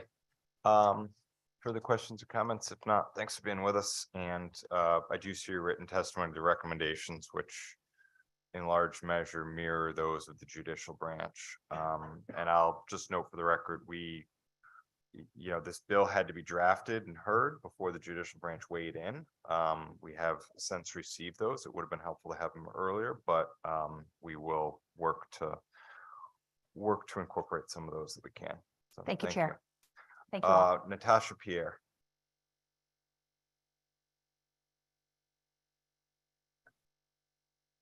Is Natasha Pierre with us remotely again? If not, we will move on. Luis Barber.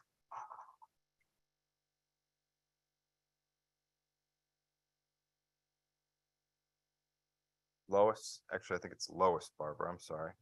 I apologize for misreading that. Lois Barber. Carlos Rabolo. Carlos Rabolo. Dwight Dickerson.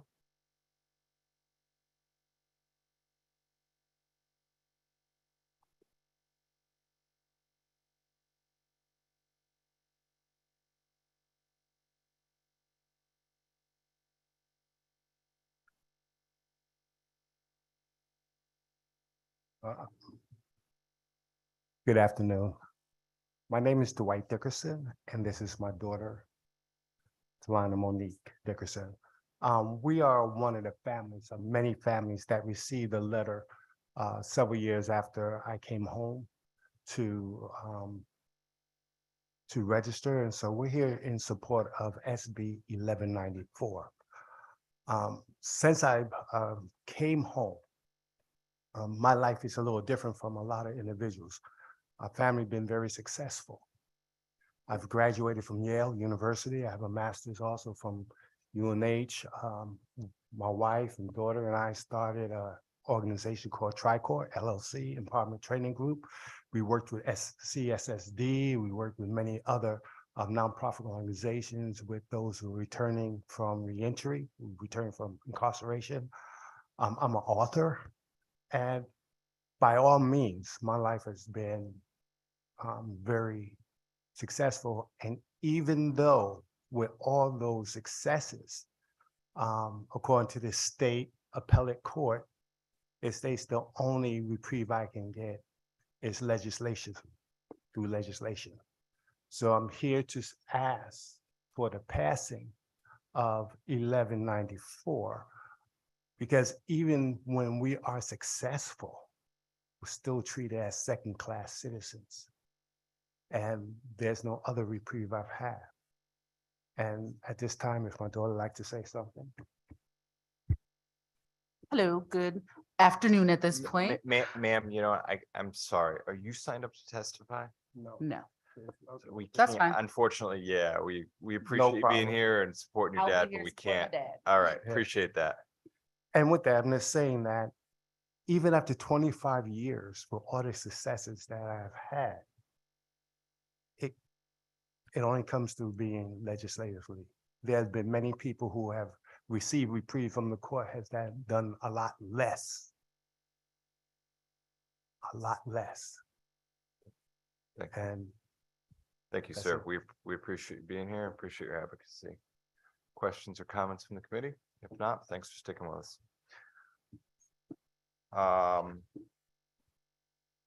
Geraldine O'Neill Wild.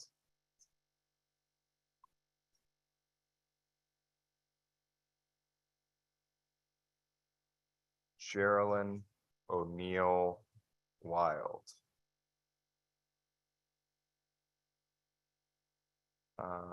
All right, the Chief Public Defender. Attorney Bowden Lewis.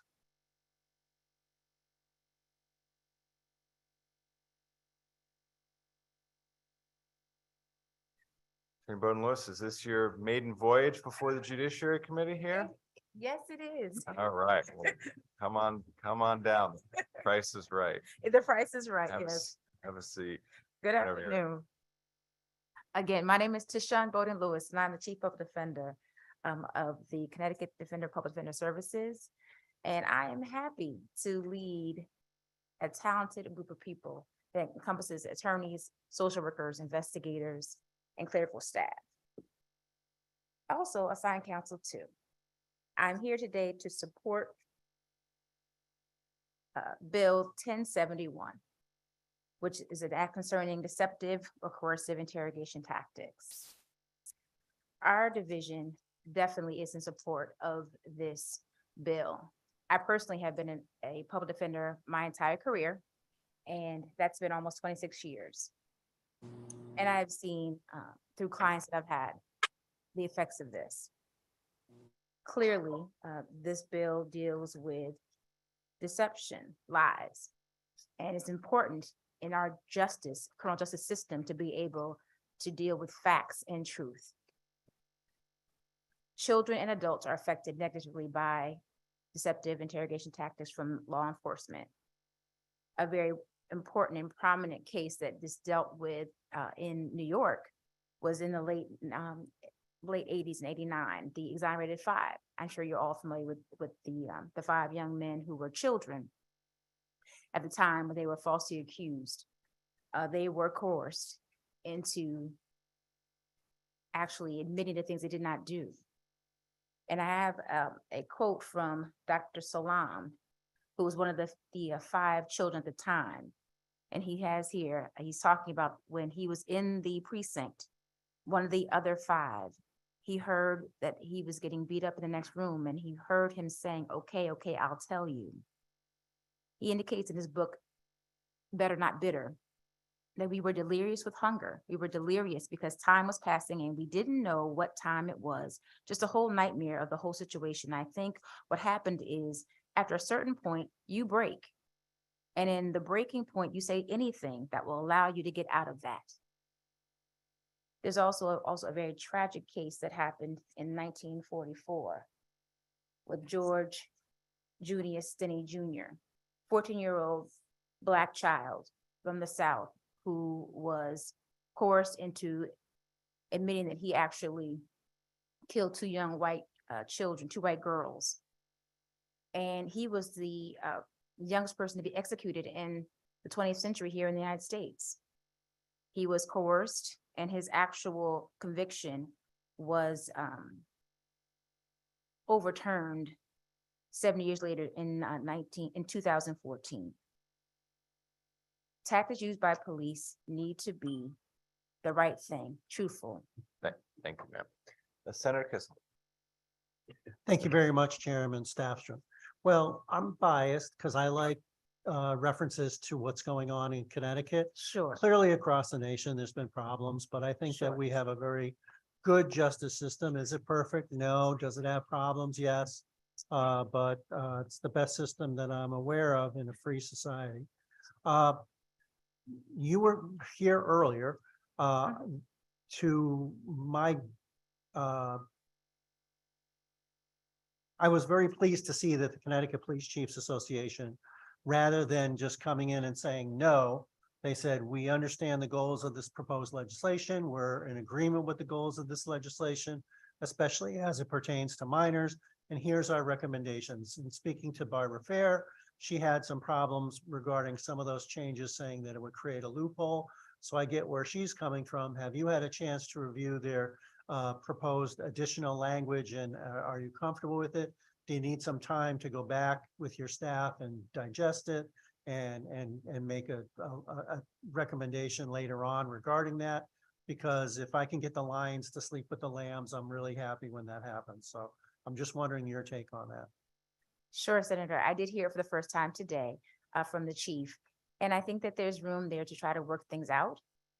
We'd have to look at everything, look at the language and see what it would actually truly look like.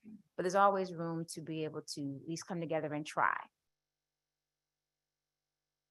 All right, so you know, time is ticking, so the Mhm. faster you guys can review that and get back to us.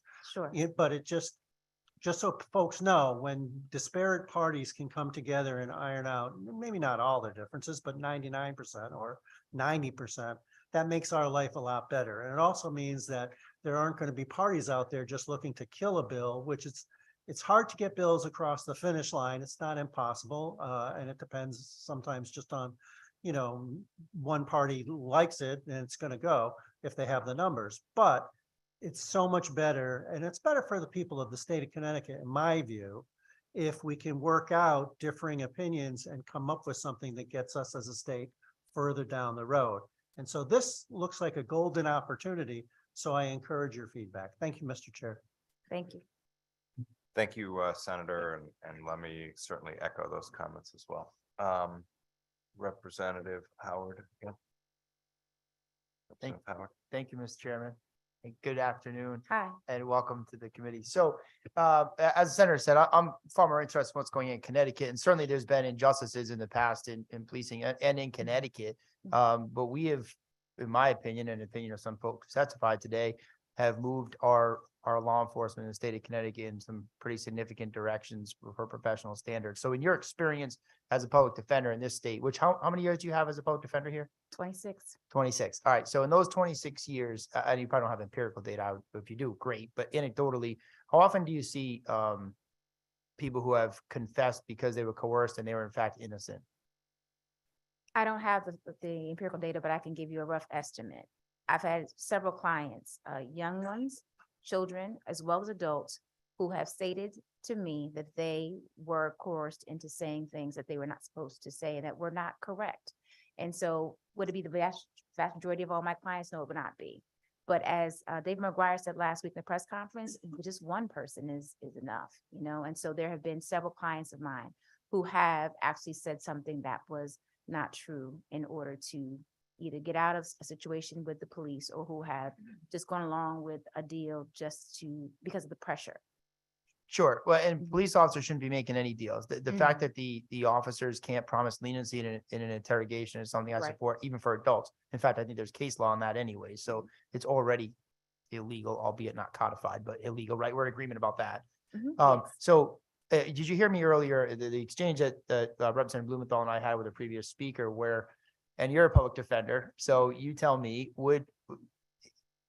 if I was a police officer doing an interrogation and I said to somebody, hey, we have video surveillance of that business, and could a if I didn't represent overtly that I have video surveillance of you doing it, I just had video surveillance, could a public defender make an argument that that was unduly coercive because I lied or misrepresented the facts by saying that I had video surveillance when in fact I do, but not actually of that person? Of course, the argument can be made. Of course it could. Yes. Right. So one person testified that said that they're afraid that the chief's recommendations would create loopholes for the police to use. My concern is that this legislation, and specifically that one line, the rest of it I'm not worth getting upset about because it's 99% already law anyway, could be a loophole that the defense could use to throw out what would be a good confession and in fact maybe an accurate confession. That's my concern. So, you know, when we look at Connecticut today, I would certainly support, and I think it's largely happening, that the officers are being trained that way now anyway because of wrongs of the past. But to create this codified, you know, other pre-trial opportunity for somebody who is guilty to get out on a technicality is troubling to me. What do you say to that? It's very, very rare for a person to get out who is guilty on a technicality.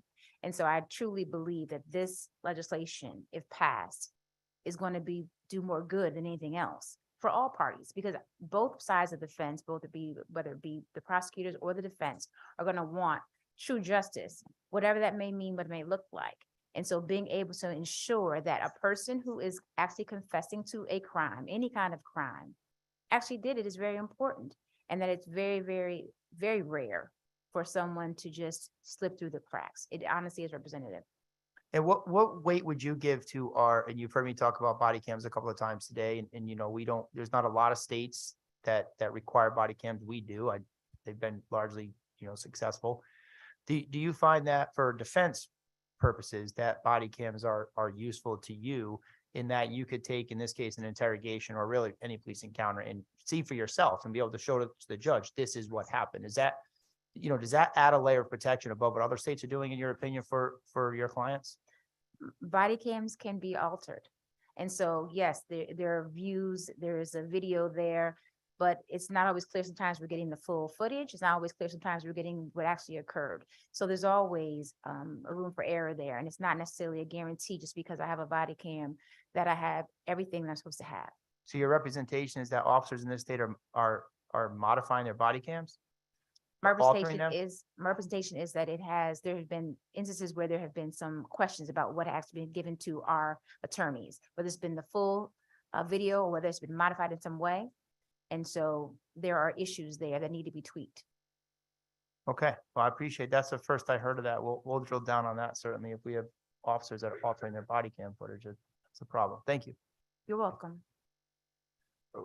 By altering, do you mean are you suggesting sort of physically altering the video itself, or where there's sometimes gaps in the footage that happen? There was a technical defect in the body camera and certain minutes, or you can't see what's going on off screen of the body cam. Is that what you're suggesting? I'm saying I'm not sure, because there are certain things that have been said or certain things that have been excluded. I don't know if it was technicality or I don't know if it was purposeful. That I don't know, but I know that there have been information has been missing. Understood. Further questions or comments? If not, thanks for being with us. Thank you. Amy Epler Epstein. Good afternoon. My name is Amy Epler Epstein. I'm an attorney at New Haven Legal Assistance. I also teach a reentry clinic with law students, and I'm here to speak in support of Senate Bill 1194 to remove people who have been retroactively grandfathered onto the sex offender registry. So I imagine this committee is aware, but you may not be as aware as I am of these rules, that federally subsidized HUD housing has an absolute prohibition against people who are on the lifetime sex offender registry living in HUD subsidized housing. And they have no discretion about that.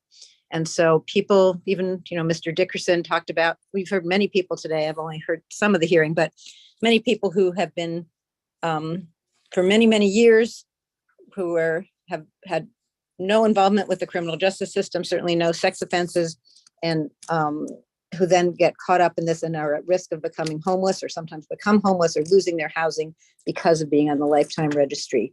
This bill would, by definition, anybody who's covered by this bill had no registrable sex offenses for more than 25 years, and they should not be facing homelessness or loss of housing because of the registration requirement. I've had a couple of clients in my years of doing this work who have been in this kind of situation. One was a gentleman who gave up his own housing in order to care for his aging uncle. He went to live with him in HUD subsidized housing in New Haven. And when his uncle eventually passed away, the housing authority sought to evict him because of his being on the lifetime registry, even though there was absolutely no allegations of him being anything but a model tenant, a model neighbor, a good caretaker for his uncle. Another client I had, an elderly disabled man. He married later in life. He joined his wife, who had a Section 8 voucher.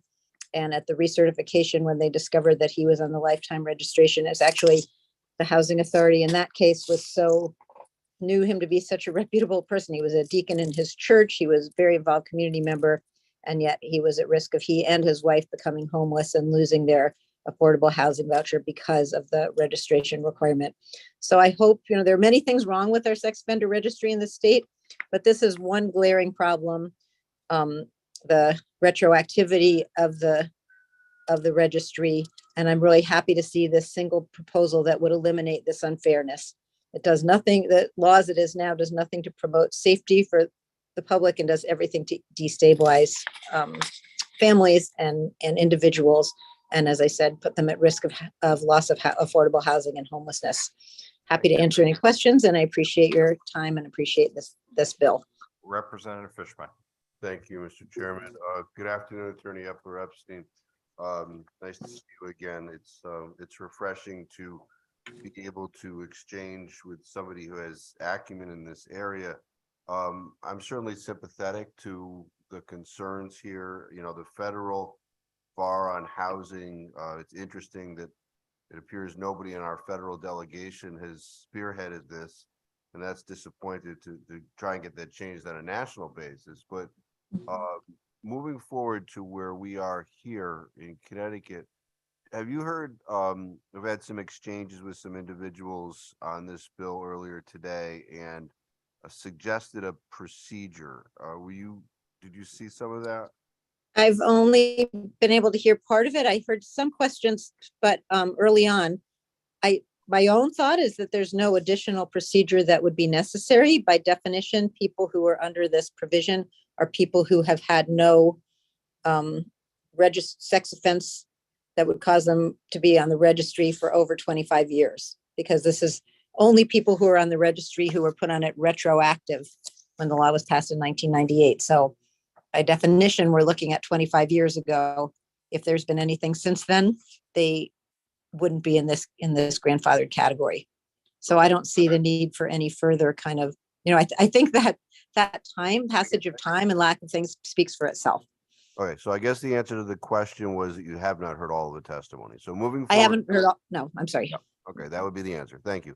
So moving forward from there, last year we passed a clean slate bill that is supposed to automatically erase many misdemeanors and convictions. And the system has gotten into a problem with regard to erasing those because pre-2010, the computer system of the judicial branch wasn't as robust as it is today. So with regard to clean slate, we've put in a provision that an individual looking to have their record erased pre-2010 needs to submit it's a one-page document with very scant information so as to flag it so that judicial can go pull the file out of the archives, review that file, and erase that. So I expect that all of these would fall within that same basket. So that's the kind of procedure initially that I'm talking about. Are you adverse to that? And just so I'm sure you know this too, clean slate, of course, wouldn't affect this category because they are exempted from clean slate. But are you saying whether the kind of pre-2000 petition that exists, that's certainly, I did not hear the discussion of that. And I think that if that were necessary, that certainly would be preferable to the system we have now where there is no ability to petition. My guess is that it would be a pretty easy task for the folks on the registry, and I've had some workings with them for a number of different things I've been involved with. I think they could pretty easily determine who is on the registry, who was put on it retroactively, just simply by running a pretty quick review of the years of when the offense was. And so my guess is that it would be pretty easy for them to remove anybody who was grandfathered in and had no subsequent sex offense. But certainly the petition process you described, similar to the old convictions and the clean slate, would be preferable to not having this at all. So that would be, I hope that responds to your question. Okay, yeah, no, I got that. And the other concern that's been raised is, I would not want a removal if there's currently a pending charge against an individual. You know, I would hope you share that as well. So I would think that as part of that, an individual will just affirm there's no outstanding charges. That would be a solace to individuals with regard. Yes, I would just say one thing about that. I think that if the committee were inclined to do that, I would make a distinction between charges that are failure to register charges versus offense charges that, you know, were of harm in any way to a person. Because my understanding from people that I've worked with who've been on the registry is that there certainly can be times, and especially, as I said, it can affect your housing. And so some people are really struggling with housing stability and instability and homelessness because of this registration status. So there can be times, you know, they send a postcard and somebody moves or is homeless or hasn't gotten that postcard and doesn't get the postcard back in time. And that can lead to a failure to register offense. And so I would not want to see, I would want people to have an opportunity if that was the only kind of offense that was pending. I wouldn't want that to bar somebody from this protection for grandfathered folks. And are you aware of anybody in Connecticut that's currently been charged with that offense? Failure to register? Yes. Yes, I did have a client. Who actually he was at risk of losing his job or not being made permanent in his job because of a failure to register or a registration failure to timely register offense, who actually ultimately it turned out he was improperly grandfathered onto the registry and was able to be removed and have those offenses removed. But yes, I have seen that. Well, but how long ago? Oh, maybe 3 or 4 years ago. Okay, because I recently had a discussion that led me to believe that there were none of those out there. But I do appreciate your perspective and that distinction. So okay. Sure. And I don't claim to be an expert on that. You know, I have a small sampling, but I did see that in one case I know of. Well, thank you, Mr. Chairman. Further questions or comments?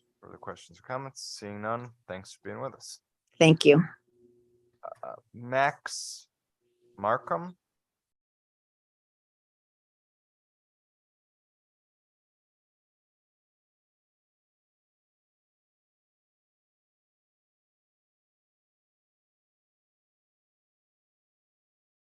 Good afternoon. Thank you, Chairman, ranking members of the committee and other members of the committee. My name is Max Markham. I am the Vice President for Policy and Community Engagement at the Center for Policing Equity. We're a research and action organization that uses science to identify and reduce the causes of racial disparities in public safety.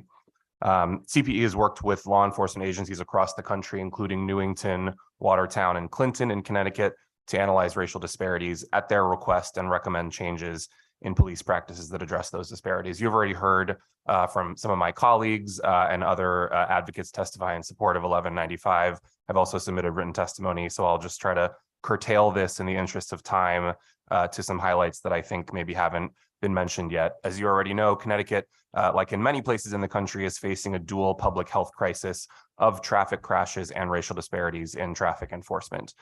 The list of tragic but avoidable killings of drivers by police officers, including Tyree Nichols and Keenan Anderson, and even in Connecticut in 2019, Anthony Jose Vega Cruz, speaks to the urgent need to change policy and practice. I know there was a question earlier around jurisdictions that have previously passed these kinds of reforms. Those include Virginia, which my colleague Ken already spoke about. Philadelphia and Pittsburgh have passed laws ending stops for minor infractions, and California and Washington State and others are considering similar measures this session. You already know the Connecticut statistics that other folks shared, and you know that Senate Bill 1195 is based on recommendations from the Police Accountability and Transparency Task Force, which was made up of law enforcement and community members. I'll just highlight the urgency that we've heard from being on the ground in many communities in Connecticut, is that this is something that traffic stops in particular, is something that people feel is a huge issue and a huge source of frustration. So I think any opportunities to try to address some of those inequities and opportunities to still improve roadway safety is hopefully welcomed. It also hopefully allows and encourages police to focus on things like speeding, DUIs, and distracted driving, which we know do, of course, contribute to lack of roadway safety. I'll just add some of these offenses are already secondary by default. An officer wouldn't necessarily know if someone has an expired driver's license before they're stopped, for example. And so in that regard, the bill simply cleans up the existing law. As Ken already mentioned, SB 1199 is a modest but important approach compared to what some other jurisdictions have enacted. It's the scalpel approach as opposed to the sledgehammer approach. And I'll just, in closing, highlight some of the agencies in Connecticut that have already shifted away from low-level enforcement who have seen great results, including Newington, where defective lighting violations accounted for 40% of stops, but after shifting enforcement priorities, they were able to increase the amount of focus on DUI arrests, which increased by 250%. So thank you very much for your time. Questions or comments from the committee? Questions or comments? If not, thanks for being with us, sir. Dave Thompson. Thank you, Chairman and members of the committee. For the record, my name is David Thompson. I'm a certified forensic interviewer. I'm also the president of Wicklander Zalowski and Associates, which is an international training firm that for 4 decades has provided consultation and training on interview and interrogation techniques to federal, state, and local law enforcement. I also routinely serve as an expert witness regarding confession reliability. Regarding the legislation on Senate Bill 1071, I've also been a part of similar efforts across multiple states in this country, working collaboratively with law enforcement leadership to understand how this bill impacts their ability to resolve cases. And with that being said, I'm here in support of SB 1071. You've already heard from some of my colleagues, including Terrell Swift. You'll hear from Marty Tancliffe. You've heard from prosecutors. You're going to hear from social scientists, and they can all talk about the impact, obviously, on this tactic on false confessions. And I think we all agree we need to address that issue. But I've heard some of the concerns throughout the discussion today, and that's more so what I want to talk about. The 2 main takeaways from my testimony: A, why we shouldn't use this tactic, and B, why we don't really need to. A, why we shouldn't use this tactic of deceptive evidence ploy is the same reason that we do use it, is because we know it works. The problem is we don't know when it doesn't work until it's too late. When we lie about evidence, it creates memory distrust, potential confusion, which can be misclassified as deception or guilt. It might even provide admissions that are false or incorrect, which lead law enforcement down the wrong path, allowing the actual guilty perpetrator to continue to victimize more people. And it's important to look at this bill as not a target at well-intended police officers. We're talking about investigators that are trying to protect public safety. They just may not realize the impact of this tactic. This tactic can damage the credibility of an investigator for further cases in cooperation. If, for example, a witness lied during testimony today, and you made a vote based off of that testimony, first of all, you'd feel betrayed. And secondly, you would never trust that same witness again. And the same thing can happen in police-community relationships. Community relations suffer with the violation of trust and respect. Now, more importantly, from my perspective, why we don't need to use this tactic, we have to acknowledge law enforcement has a difficult job, as I heard a lot of you reference today. It's important to know there's solutions to this. You've heard from some colleagues in California about orbit method. Part of the techniques that we teach are based off the orbit study across the United States. You've heard from Mark Fallon talk about the effective principles of investigative interviewing and the strategic use of evidence, all methods that we taught and teach across the United States, including some agencies in Connecticut.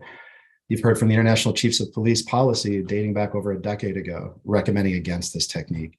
And in closing, we don't need to use this tactic in order to successfully resolve cases. In fact, we can be more effective being transparent, multiple science-based methods being trained and being used effectively by major departments across the country. So I recognize law enforcement has a difficult job. Our organization is here to support them, and I firmly believe this legislation will only improve the quality and effectiveness of investigative interviews, building trust, and resolving cases. And I thank you for the time, and I'm happy to answer any questions. Questions, Senator Kissel. Thank you very much, Chairman Staffstrom. I guess my question is, I'm pretty okay with protections for juveniles, but when I go back to my district, if constituents ask me, is this just a first step towards having these restrictions for all individuals, so that let's say it passes this year, next year, we can expect another bill now expanding it to adults. Do you see that direction where this is going? Yeah, I appreciate the question. I can't speak to the long-term efforts of what bills will be proposed. However, I would say that I believe this tactic, whether it's with juveniles or adults, can have the same negative impact. So I would also support a bill in that direction, but I'm not sure what the intent would be down the road. Further questions or comments? Representative Howard. Thank you, Mr. Chairman. Good afternoon, sir. Thank you for being here. So you've heard my earlier testimony. One of the concerns that I have is, well, do you know how law enforcement officers in Connecticut are trained now? Are they trained in the manner in which you're advocating for? I can't answer. I don't want to speak incorrectly, so I can't answer specifically, but I do know that our organization has trained some agencies and some officers in Connecticut. So I know there's some infiltration of evidence-based interviewing, but I couldn't speak comprehensively to the entire state. So I'm sure it's a combination of different techniques. Okay, thank you for that. So if the officers in the state of Connecticut are, or if they were to be trained in the tactics that you're advocating for and not trained not to use the tactics that scientifically are troublesome, if we could do the training, right, and get the officers to use those tactics without this law, because as you heard me say to a few previous speakers, and I'm interested in your input on this, the law can be then utilized to take something an officer said that may not have been deceptive intentionally, or could be interpreted subjectively as potentially deceptive, and clog up an already overburdened pre-trial system that is only more damaging to victims. Why can't we take a step in the direction of, working with our partners at Post to make sure that the officers are being trained in these updated techniques that are more effective? I think it's a good question, Representative. The training is a foundational concept of any of this legislation. The problem is when we just enact training or a policy. For example, the International Chiefs of Police wrote a policy, I believe it was in 2012. So we're well over a decade from when that policy was suggested, and we're still seeing this issue in departments that might even have policy or might even have training. The focus of this legislation is to provide the courts with a more specific measure of reliability of that admission. And I think even when we train investigators about the negative impact or outcome of these results, if at the end of it, they still know that admission or confession is still going to be used, still be admissible, it's hard to really enforce or hold accountable to a policy. So I think conversely, if all of the training and all of the investigators, as I heard the chief speak earlier, are kind of in support of we don't need to use this tactic, then I don't see a negative of codifying it and making it something the courts are looking at specifically. Well, I do, and it's what I just said to you, but let me just ask you a final question. When's the last time a police officer in the state of Connecticut used deceptive tactics in an interrogation? I would have no ability to answer that question without reviewing all of the interviews or interrogations being conducted in the state of Connecticut. So I'm not sure the frequency of its use or the most recent time. Thank you. Thank you, Mr. Chairman. Further questions or comments, Representative Fishbein? Thank you, Mr. Chairman. Good afternoon, sir. I remember you testified last year on this bill, right? Yes, sir. And what's your background in law enforcement? For the last 10 years, I've led an organization that trains law enforcement. Prior to that, I was in the private sector conducting investigations and interviews myself. But in the last decade, I've been I could run through my entire CV if you're interested in that, but I've been the deputy program manager, for example, for a interview and investigative training program for a federal agency. I've developed and customized in collaboration with most federal agencies, their interview interrogation curriculum. I've testified across the country on behalf and in collaboration with law enforcement. And I've also consulted on cases ranging from theft and fraud to sexual harassment and homicide over the last 10 years. So have you ever conducted an interrogation as a member of law enforcement? No.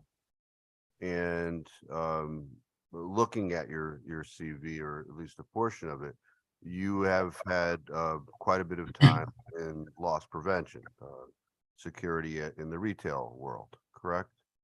Yes, well over a decade ago. Yes. Yes.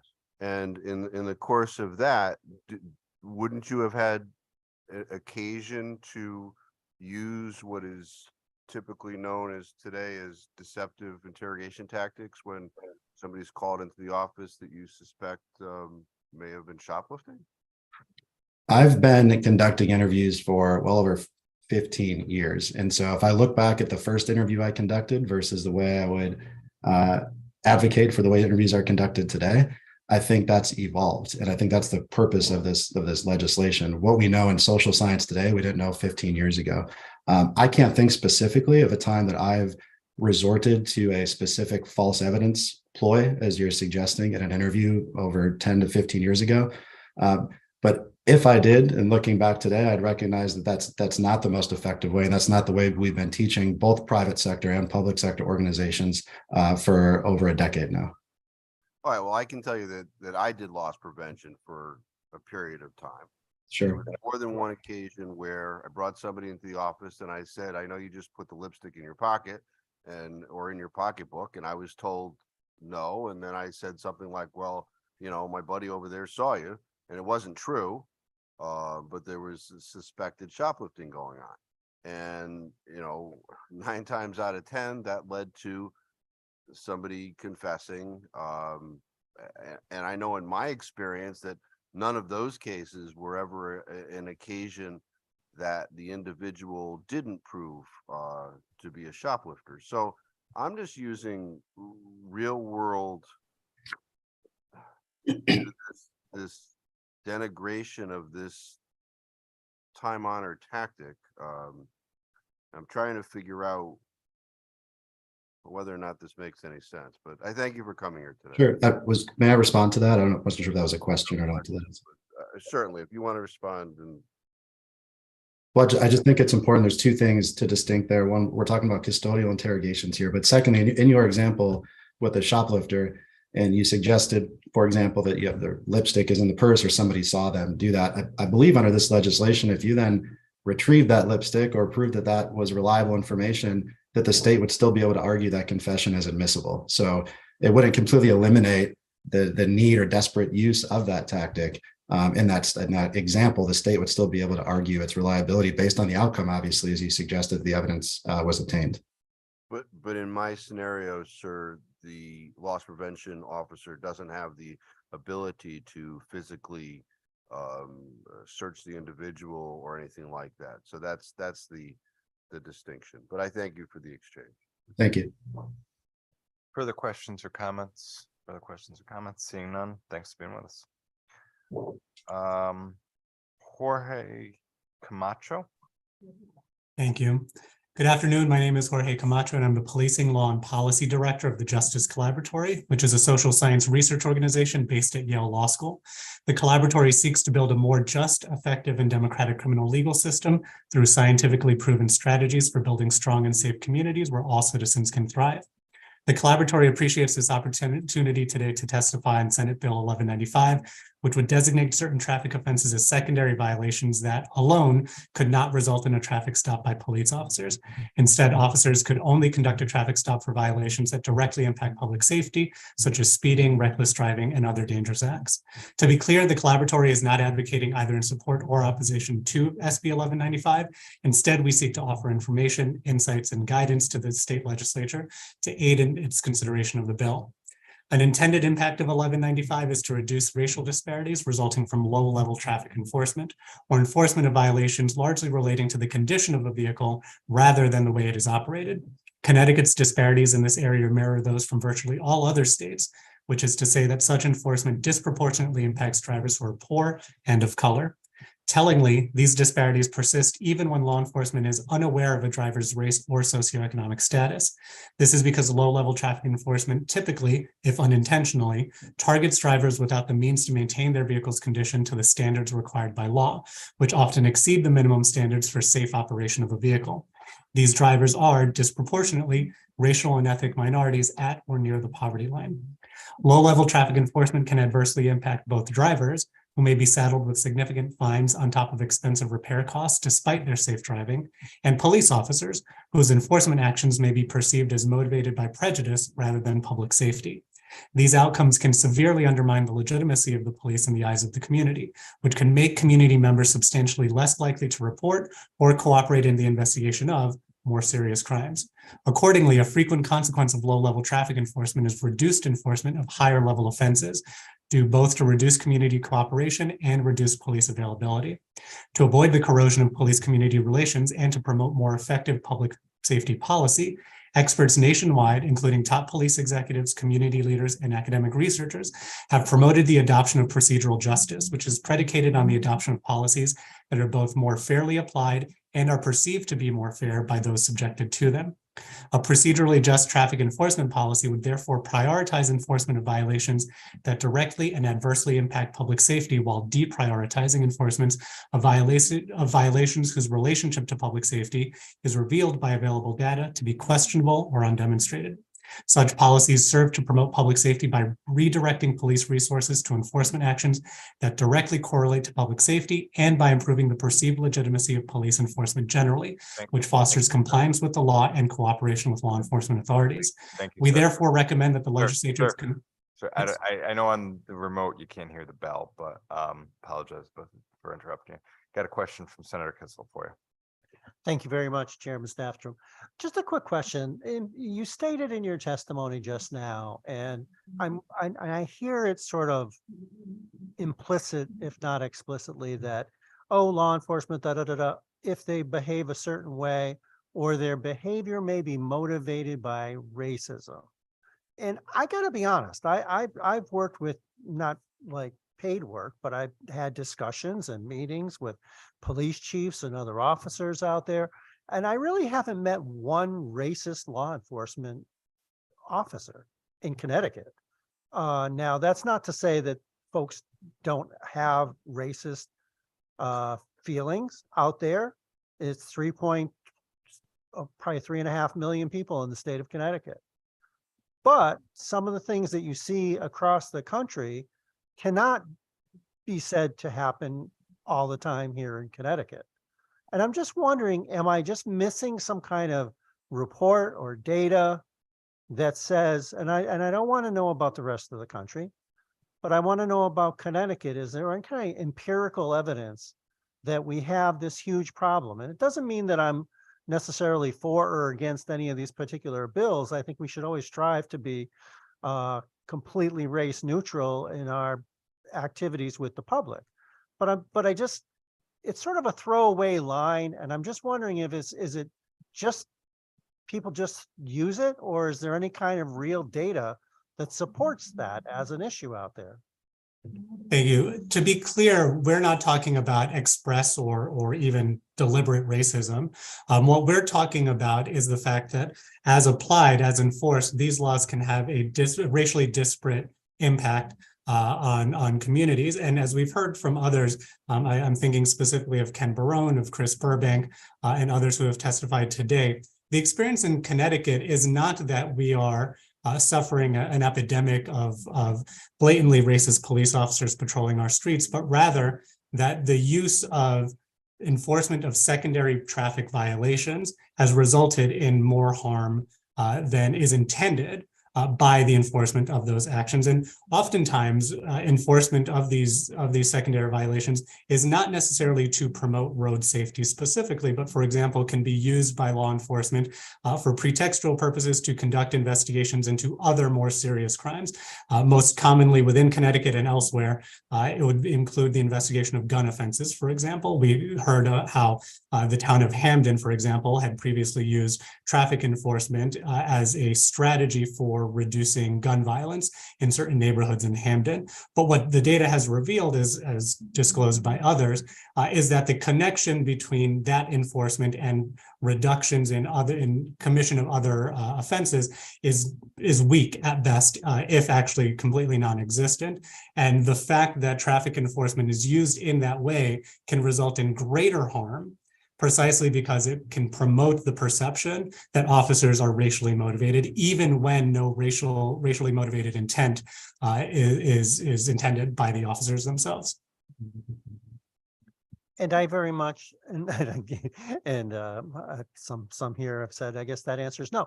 But I think that that distinction is really important. And certainly policies, if followed to their natural eventuality, might have disparate impacts in certain communities. And I completely agree that if that happens over and over, then the impression could be law enforcement's heavy-handed, or it's hurting people of color more than people not of color.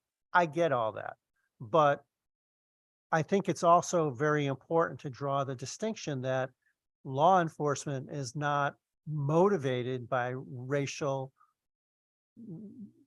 negativity, that they just may be using policies that have not surgical impact on the most violent and undermining antisocial behaviors. And that's why I thought it was good when we had the other gentleman much earlier on state that the data specifically said the people power, the law enforcement hours can be best used in other areas, and you'll actually get more of the bad folks than if you go in this direction and what could be perceived as hassling or arresting for minor violations, which may or may not, depending on the community, have a disparate impact on certain races and ethnicities. And I think that's important, because if we just use the broad brush, then the impression that folks get out there, because they're only going to be able to give CTN or the news broadcast 10 or 15 seconds of their time, and then it's off to the next thing. I think that's an important thing for us to know, because I don't want to paint law enforcement with a broad brush that makes them seem like they're bad folks, because they're not. But can we do things better? I think we can. So thank you for that clarification. Thank you, Mr. Chair. Further questions or comments? Further questions or comments? If not, thanks for being with us. Karina Martin.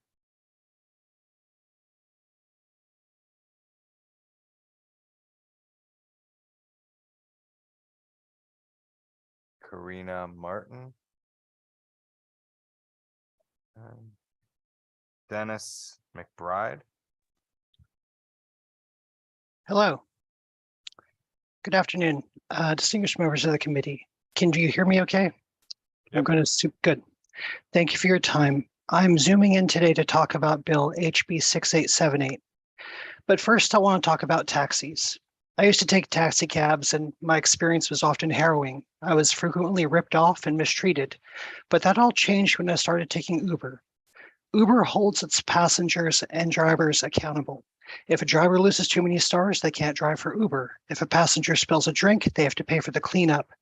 Ride sharing went from shady to safe, even though most taxi drivers went to driving for Uber. And the reason for this is accountability. The Police Accountability Bill of 2020 gave that same accountability to police departments through the use of body cameras. Those cameras protect the police as much as they protect the public. However, HB 6004 went a little too far. It was like chemotherapy that kills more than just the cancer. It stripped police officers of crucial tools they need to keep themselves and the public safe. Last year, I attended the Glastonbury Citizens Police Academy, and during that time, I had the opportunity to ask officers about HB 6004. And while they were overall happy with the bill, they had a few key issues with it. HB 6878 addresses those issues, and it returns to our officers the tools they need to be proactive through consent search, and it returns the protections by allowing them to litigate government immunity fairly. Some people might worry that this bill might promote police abuse, but I disagree. Those body cameras enforce accountability. No police department wants footage of their officers abusing power played across the national news. That accountability is more effective than having 1,000 laws on the books. In regards to what an earlier speaker said, if those cameras are compromised, then that accountability is gone, and it's critical that we prevent that. So I'm here today because I promised the officers that I spoke with that I would support them if the opportunity arose, and I'm supporting them by expressing my support for HB 6878. Thank you, and I'll answer any questions. Questions from the committee? Representative Howard. Thank you, Mr. Chairman. Sir, have you had the opportunity to read the bill in its entirety? Yes, I did, and I ran it through ChatGPT to give me a summarized answer too. Okay. Did you notice around, you talked about consent search of vehicles. Now, it used to be prior to 6004 that police officers could ask anybody they want for consent. Do you note the language there provides certain safeguards where officers have to have a legitimate reason to solicit consent? I do not see that in the bill that I'm looking at right now. Do you have the specific wording? I do. Well, let me just ask you more broadly then. You agree with me that police officers shouldn't be asking every person for consent to search a car, or shouldn't be asking people for no reason, and certainly shouldn't be asking people based upon the race of the operator, the occupants. But when certain reasons exist that don't quite rise to probable cause, that they should at least be able to ask for consent. One of the officers I spoke with in particular said when he goes up to a car and that car reeks of marijuana smoke, then he no longer has the capacity to ask the driver if he could search the car. Most drivers in those instances are, even if they're not inebriated directly, are a little bit impaired. So will often agree to a consent search in that capacity. I also think that by nature, most people who are lawbreakers have inherently poor life-making decisions. Okay, I appreciate it. Thank you.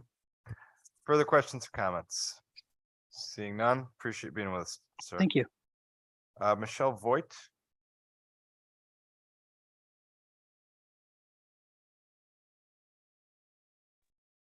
Hi, Go ahead, Ms. Voigt. thank you. Good afternoon, distinguished members of the Judiciary Committee. My name is Michelle Voigt. I am the co-founder of Violent Crime Survivors, testifying today in support of HB 6682, with the modification that domestic violence is defined in statute be placed instead of or in addition to family violence crime as defined in statute. For the purpose of this legislation, domestic violence is a more comprehensive definition. Family violence as defined in statute does not include coercive control, and coercive control is always discovered in intimate partner killings. Most stories of domestic violence murder are rarely told, and news coverage rarely extends outside of their local communities. Their killers are rarely prosecuted to the full extent of the law, and their families rarely get the justice they deserve. Every time we see that another woman has been killed by her abusive partner, we also see a prosecutor assuring the victim's family that any perpetrator will be punished to the fullest extent of the law. Yet the fullest extent of the law in Connecticut can often mean that these abusive killers are permitted to go free just a few short years after they have taken the life of a family's daughter, sister, or mother. This is because the current criminal law in Connecticut makes it incredibly difficult for prosecutors to charge the perpetrators of intimate partner killings with murder. A systemic pattern of violence, coercive control, and other abuses that have been ongoing for years leading up to the killing are not often legally relevant. Connecticut Penal Code provides for several special circumstances, which, if present during a killing, make the crime qualify as murder. However, absent this set of special circumstances is any reference to a pattern of perpetrating domestic violence against the eventual victim over the course of time. State legislators across the country have begun to address this problem by passing legislation specifying that evidence of such abuse is more akin to first-degree murder than it is to any lesser offense. As a result, perpetrators of sustained domestic violence who kill their partners in those states are less likely to succeed in arguing that they caused their partner's death in the heat of passion. A common strategy employed by defendants in these type of cases to avoid a conviction for murder and instead work their charges down to a lesser crime of manslaughter. It's been suggested that criminals don't stop to think about the penalties attached before committing a crime, that increasing the penalty will not deter intimate partner murder. A number of studies show that states employing the felony murder rule had a lower percentage of eligible felonies that resulted in death. The fact is that the knowledge that causing a death could risk a prison sentence. That was the bell. Question from Representative Fishbein. Thank you, Mr. Chairman. Excuse me. Good afternoon, ma'am. Hi. Ma'am, you started off your testimony with an ask about modifying the language. I did. Can you just go back to what you would have modify, understanding that it's an existing statute and that the clause that we are adding is or murder committed in the course of commission of a family violence crime as defined in section 46B 38A. Correct. What would you have us change? I would have you add domestic violence as defined in 46B-1B. And what would that change? The definition for domestic violence, we expanded it a few years ago to include coercive control, which I do not believe is addressed under family violence as defined in statute. Okay. Have you looked at? I have. Okay, so I've had attorneys look at it as well. I'm not an attorney, but I've had my attorney look at it, and we do not believe that it includes coercive control. okay, well, I mean, we don't need to go down the coercive control thing because the statute says a family violence crime is other than a delinquent act, which in addition to its other elements contains as an element thereof an act of family violence to a family or household member. So it's the familial relationship of victim and perpetrator that creates a family violence crime. It doesn't matter the individual elements. So I'm trying to figure out why what you're asking us to do, if anything, I think it would restrain it, but the law as it presently exists doesn't distinguish. So I'm So trying my concern was that specifically in the definition of family violence, it says it excludes verbal abuse unless there's a present danger and the likelihood that physical violence will occur. okay, that's a different section. So that's family violence, but a family violence crime, it appears to be other than a delinquent act as defined in the section. So I understand what you are stating to us, and I thank you for your. In my written testimony, I go through, I break out in detail the difference between the two definitions. I don't know if that'll be helpful. We just felt that domestic violence or the combining of the two would be much stronger language. Thank you. Thank you, Mr. Chairman. Further questions or comments? Representative Blumenthal. Thank you, Mr. Chair, and good afternoon, Michelle. It's good to see you. See you. I don't have a question. I just wanted to say thanks for all your work on this bill, in addition to on behalf of survivors of domestic violence everywhere. We appreciate all the work you've done on this and other issues. Thank you. Thank you, Mr. Chair. Further questions or comments? Further questions or comments? If not, Ms. Voigt, thanks for being with us. Thank you. Aaron Kearney.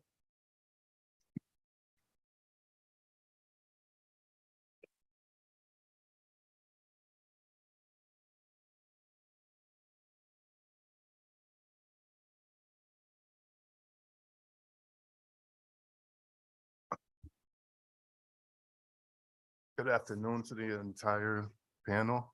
Thank you for your time and consideration. I'm here testifying today in strong support of SB 1194.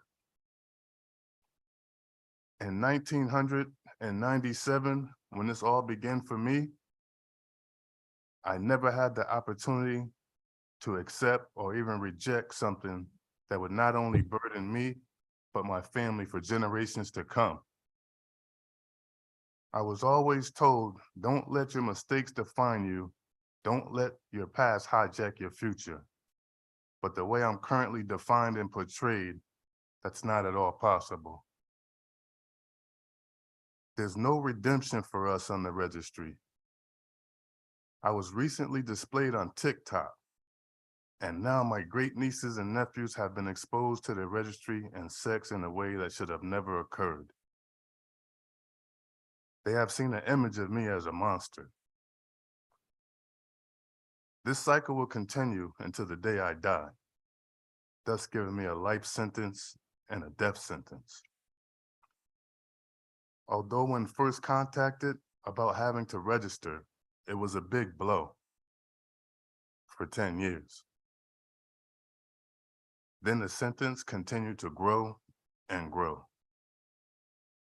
As time went on, doors began to close, life became more and more difficult, although it may have not been its purpose to render me somewhat helpless and useless. Basically, I'm in a prison outside of prison, an outcast amongst outcasts. The harassment continues after 25 years. No one else has to endure this. I and the community I speak for today are seen as the ruins of society.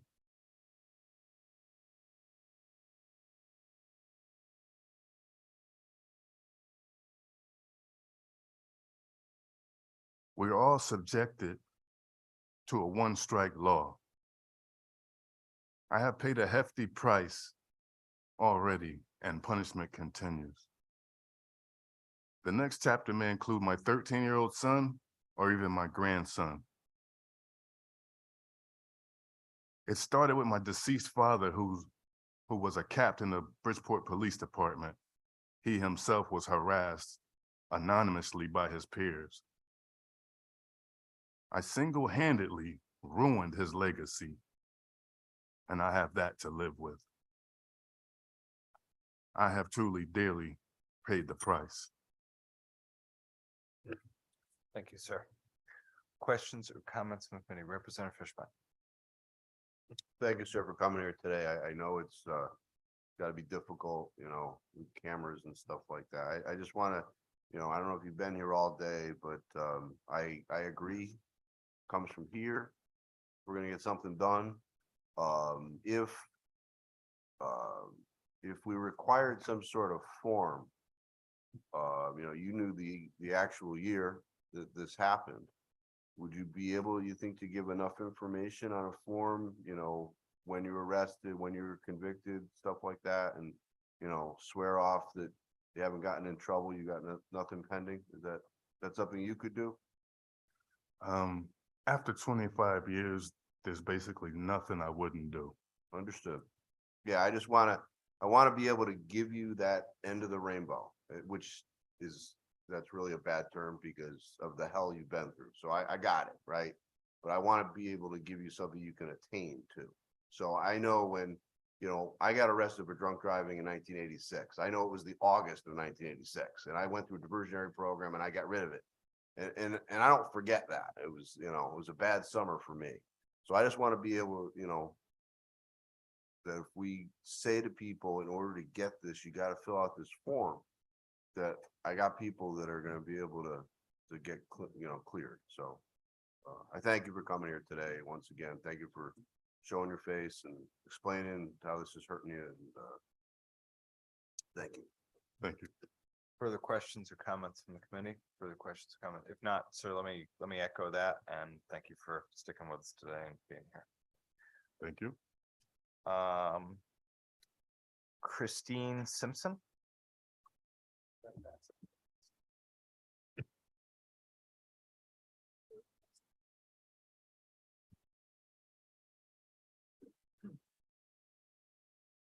Ms. Simpson, you're on mute. You think that I would have learned that by now? Sorry about that. Well, we're all, the Zoom still gets on.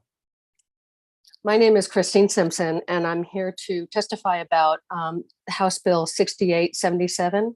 I'm particularly interested and invested in the part of the bill that would require temporary suspension of pistol permits for those who are involuntarily admitted to psychiatric hospitals on what's known as a physician's emergency certificate.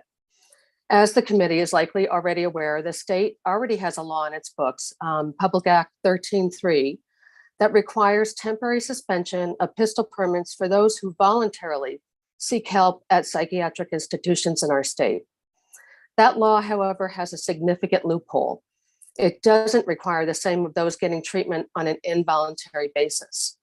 As the law exists now, this subset of patients might have pistol permits and pistols in their homes, but Public Act 13.3 doesn't require that the names of involuntarily hospitalized psychiatric patients be given to the State Department of Mental Health and Addiction Services to cross-check for pistol permits, as it has done for voluntarily psychiatrically hospitalized patients since 2013. I am not interested in closing this loophole in order to punish people who are getting help, nothing but. Rather, my interest is in the preservation of life. I'm a clinical social worker and I work at a psychiatric hospital. And I'm also a person with a family member who committed suicide by means of a self-inflicted gunshot wound.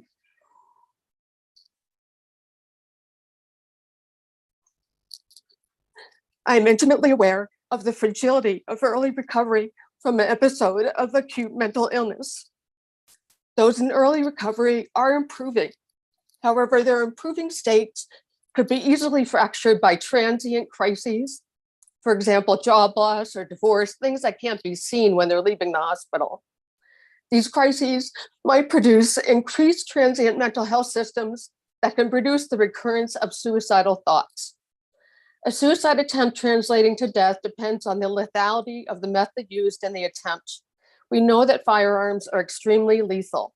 Gun ownership carries an increased risk of completed suicide of 8 times for men and 35 times for women compared to those who don't own a gun. Although no law can eradicate suicide, the state of Connecticut already intervenes by providing some protection to patients receiving voluntary psychiatric care due to Public Act 13.3. Shouldn't the state provide the same protection to involuntarily hospitalized psychiatric patients? The state could do so just by closing the loophole in Public Act 13.3 vis-a-vis passing HB 6877 into law, and thereby providing equal protection to both voluntarily and involuntarily hospitalized psychiatric patients. Thank you for letting me speak today. Thank you, ma'am. And thank you for sharing your story with us. Seeing no questions, we appreciate being with us. Thank you. Nathaniel Erb.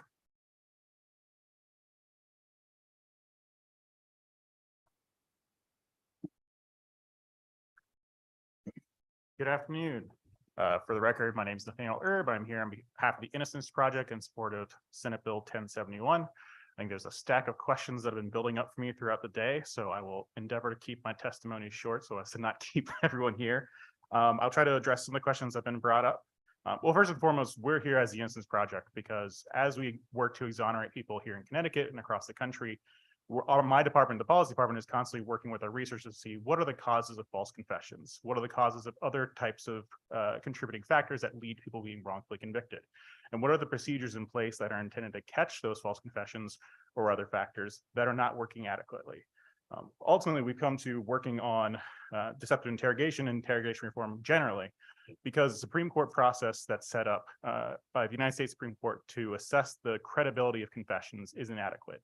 The Supreme Court has said this so much that it's the duty of states to enact procedural rules to govern and assess whether or not confessions are reliable as they come in, because the due process clause of the United States Constitution does not guarantee that a confession is reliable. So ultimately, the structure of the bill, and that which many other states have passed in this more lenient form, is to establish that process, to say, what are things that we know throughout cases of wrongful convictions in a state and across the country, because brain science goes across state lines, what are the things that we've seen have caused false confessions of juveniles and all adults that we need to make sure courts are examining and determining that they're still reliable, because the voluntariness standard does not require that.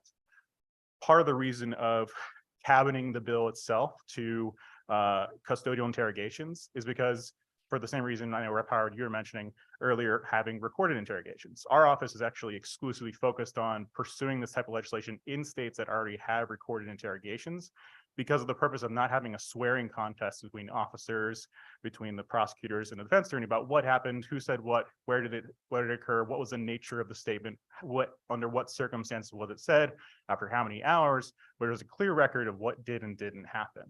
And then the court would examine, okay, how did it happen? What are the circumstances surrounding that? Was the juvenile held for 15 plus hours? Were they not given food and water? What did they say? Did they give statements that were verified by investigations after the fact? Or was the juvenile lied to about the evidence? Was there no follow-up investigation? Was there no evidence that was found as a result of the juvenile statement that verified it, the statement? What are all those factors that should be considered? So some states such as Utah and now Indiana has moved unanimously through their Senate a bill that strictly bars the use of deceptive tactics against juveniles. There's no ability of the state to overcome it. So what this bill does is say, these are egregious circumstances that we know from social science, from law enforcement experts themselves, that cause false confessions that the courts need to take a look at. And if the defense can prove that it did happen, then the responsibility is on the state to demonstrate it's reliable. Thank you. Thank you so much. Questions from Senator Kissel? Thank you very much, Chairman Stafford, Mr. Nathaniel Erb. Great to see you again. And I'm just wondering, you know, you selected Connecticut to testify in and work in because we're sort of farther down the road and we have the recording. And I'm just wondering, just from your gut, how do we rank as far as the nation goes? Are we sort of in the top part and you're trying to push us to like the gold standard? And just as an aside, because we're almost at the end of the list, what state should we all avoid because they're just way behind? Man, I'm on the record and I work on in about 16 different states. So I'll pick one that I don't work in. Canada, you know. So the Innocence Project, we explicitly, many national organizations do rankings of states. We don't find that really a useful metric. Also, I get yelled at by folks because I gave them a C for the sake of giving them a C because we're trying to push a particular policy measure. I would say Connecticut has one of the finest legislators of brilliant minds that we get to work with to hammer out bills that we can carry out elsewhere. So in terms of rankings, it's one of the greatest places I would like to be. And I also parliamentary inquiry around here. Hold on. Go ahead. No, all right. So we'll get a little more serious on this. Do you really think this is critical? And is this the first step towards having this extended to interviews of adults as well? That would be up for the legislature to consider if we were to pass this year. I think you've heard testimony from many law enforcement professionals and experts, and there's even social science experts who will speak afterwards, that these tactics are not necessary in modern day policing. I had a chief of police in Utah get up and speak to the legislature when they were considering a total ban without any ability to overcome that in the court, like this bill allows, saying he's never needed to overtly lie to a child in his entire life. This is a no-brainer. Of course, we should support this. And that's been a sentiment held by many law enforcement professionals across the country who work with us on this similar legislation. So I'm not going to contemplate future legislation. I'm focused on this bill, but I think you've heard testimony from many experts today that it's not necessary. And just the last question for the indulgence of the good chair. You saw that the Police Chiefs Association for Connecticut came in with some language changes. Yeah. Barbara Fair said they're loopholes. She doesn't like them, but again, I'm striving for the lion to sleep with the lambs. And if we can get everybody to work together, we can always modify it down the road if there's glitches, but I'd love it if we could just take that language from the chiefs and get everybody on the same page and get this across the finish line. How do you feel about that? Absolutely. I don't really want to know who I am in the analogy of lion versus a lamb. That gives me disconcertion walking to my car later today. But absolutely, it's been our focus on this legislation that we should try and work across all stakeholders. That's been our intention in many other states, and there has yet to be a state I've worked in on this that I haven't gotten to a consensus with associations of law enforcement on. I also took a look that I know the Chief State's Attorney submitted testimony with some suggested changes as well.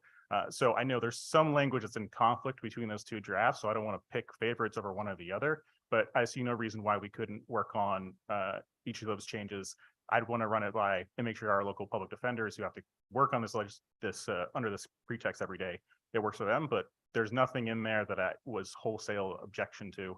I think, especially on the focus of false facts and what the Chief Association suggested today, that seems reasonable. I'd want to gut check it with lawyers here in the state, but absolutely, that's my intention.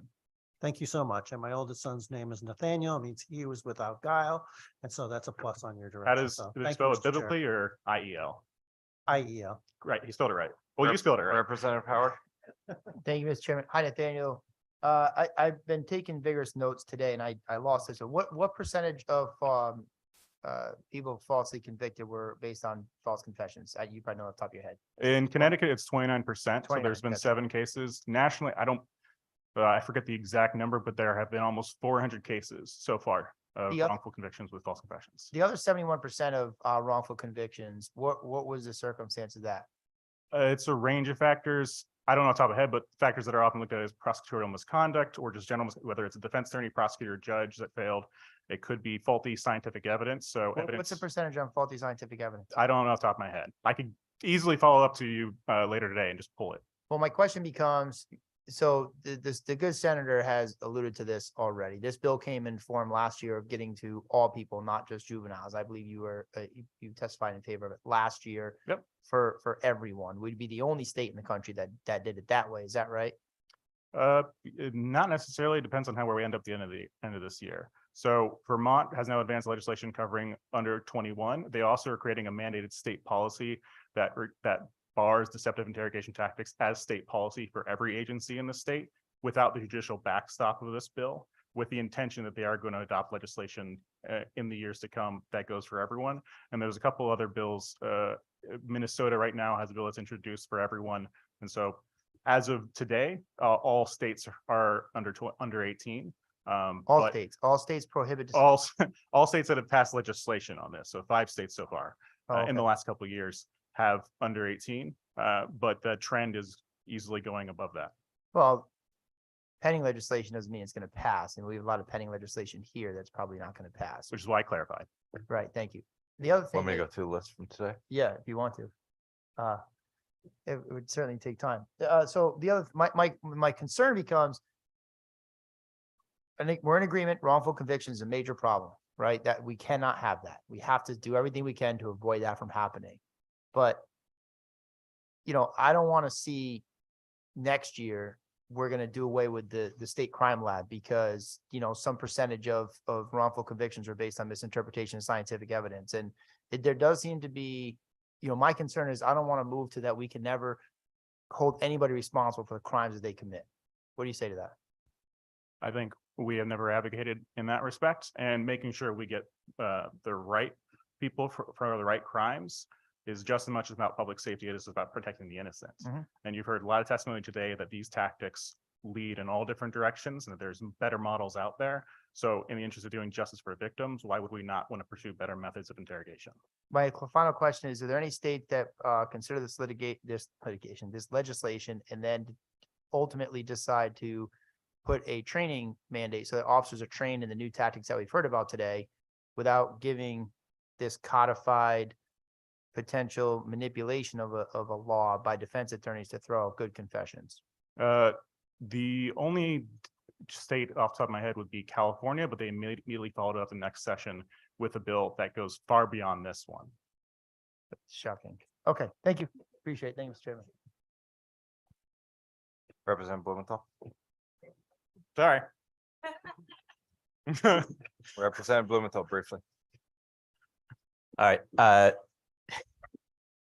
Thank you, Nathaniel, for being with us today. And I had a couple questions earlier, especially about subsection C of the bill that I was just hoping I'd get your perspective on, that I was reserving for now. And so I guess the concern that I was trying to address earlier, and that primarily is affecting me with regard to this bill, is the possibility that some falsehood that is not necessarily material or done purposefully during an interrogation could open up an inquiry that could ultimately exclude confessions that are voluntary and reliable. Mhm. And so as I understand it in this bill, the inclusion of some sort of false statement that the interrogator knew or should have known was false would create essentially a presumption that the confession was invalid unless the state proved by clear and convincing evidence that the confession was voluntary and not induced by deception, or that it didn't undermine the reliability. And I guess the question I have is, it seems to me like it's kind of proving a negative by a pretty high standard of evidence. And I guess my question for you would be, A, what's your reaction to that? And B, what kind of affirmative evidence in your mind could the state use to prove the voluntariness and the immateriality of the false statement in the interrogation? Certainly. It's a great question. Thank you for it. I think I can answer both simultaneously, not trying to show off, but I think it's the same answer. Throughout the course of an interrogation, I hope, and I think it's the understanding of you find folks up there at the dais and members of law enforcement that criminal justice, that as is done in Connecticut, is not cases that are hinging on a confession. The only piece of evidence that was found, the only piece of evidence that was received or investigated is just a confession. And that's where we're going after a child and trying to lock them up for a serious crime, is because we just got a confession under circumstances. So the factors that would go to assessing reliability, as other prosecutors have contemplated in this in different states and came up with these standards. I'll also note that voluntariness and reliability is the same language used in the state's presumption that is overcome when interrogation is not recorded. So what we've always talked to, and there's an intentionality of not trying to string the court to 5 set factors, or the prosecutors or the law enforcement, they have to prove X, Y, and Z in order to overcome this burden. It's up to the nature of the case, is those factors of, is there any other evidence in the confession? Was the confession a nature of where the kid said the opposite for 10 hours, then the officer said, if you just tell me what I need to hear, or when we both know you did, you can go home, and then change his statement? That's concerning. Did the statement provide any other future evidence that was investigated, and was that investigation fruitful? Did the kid say, you're going to find a bloody glove here, and the officer went and investigated it?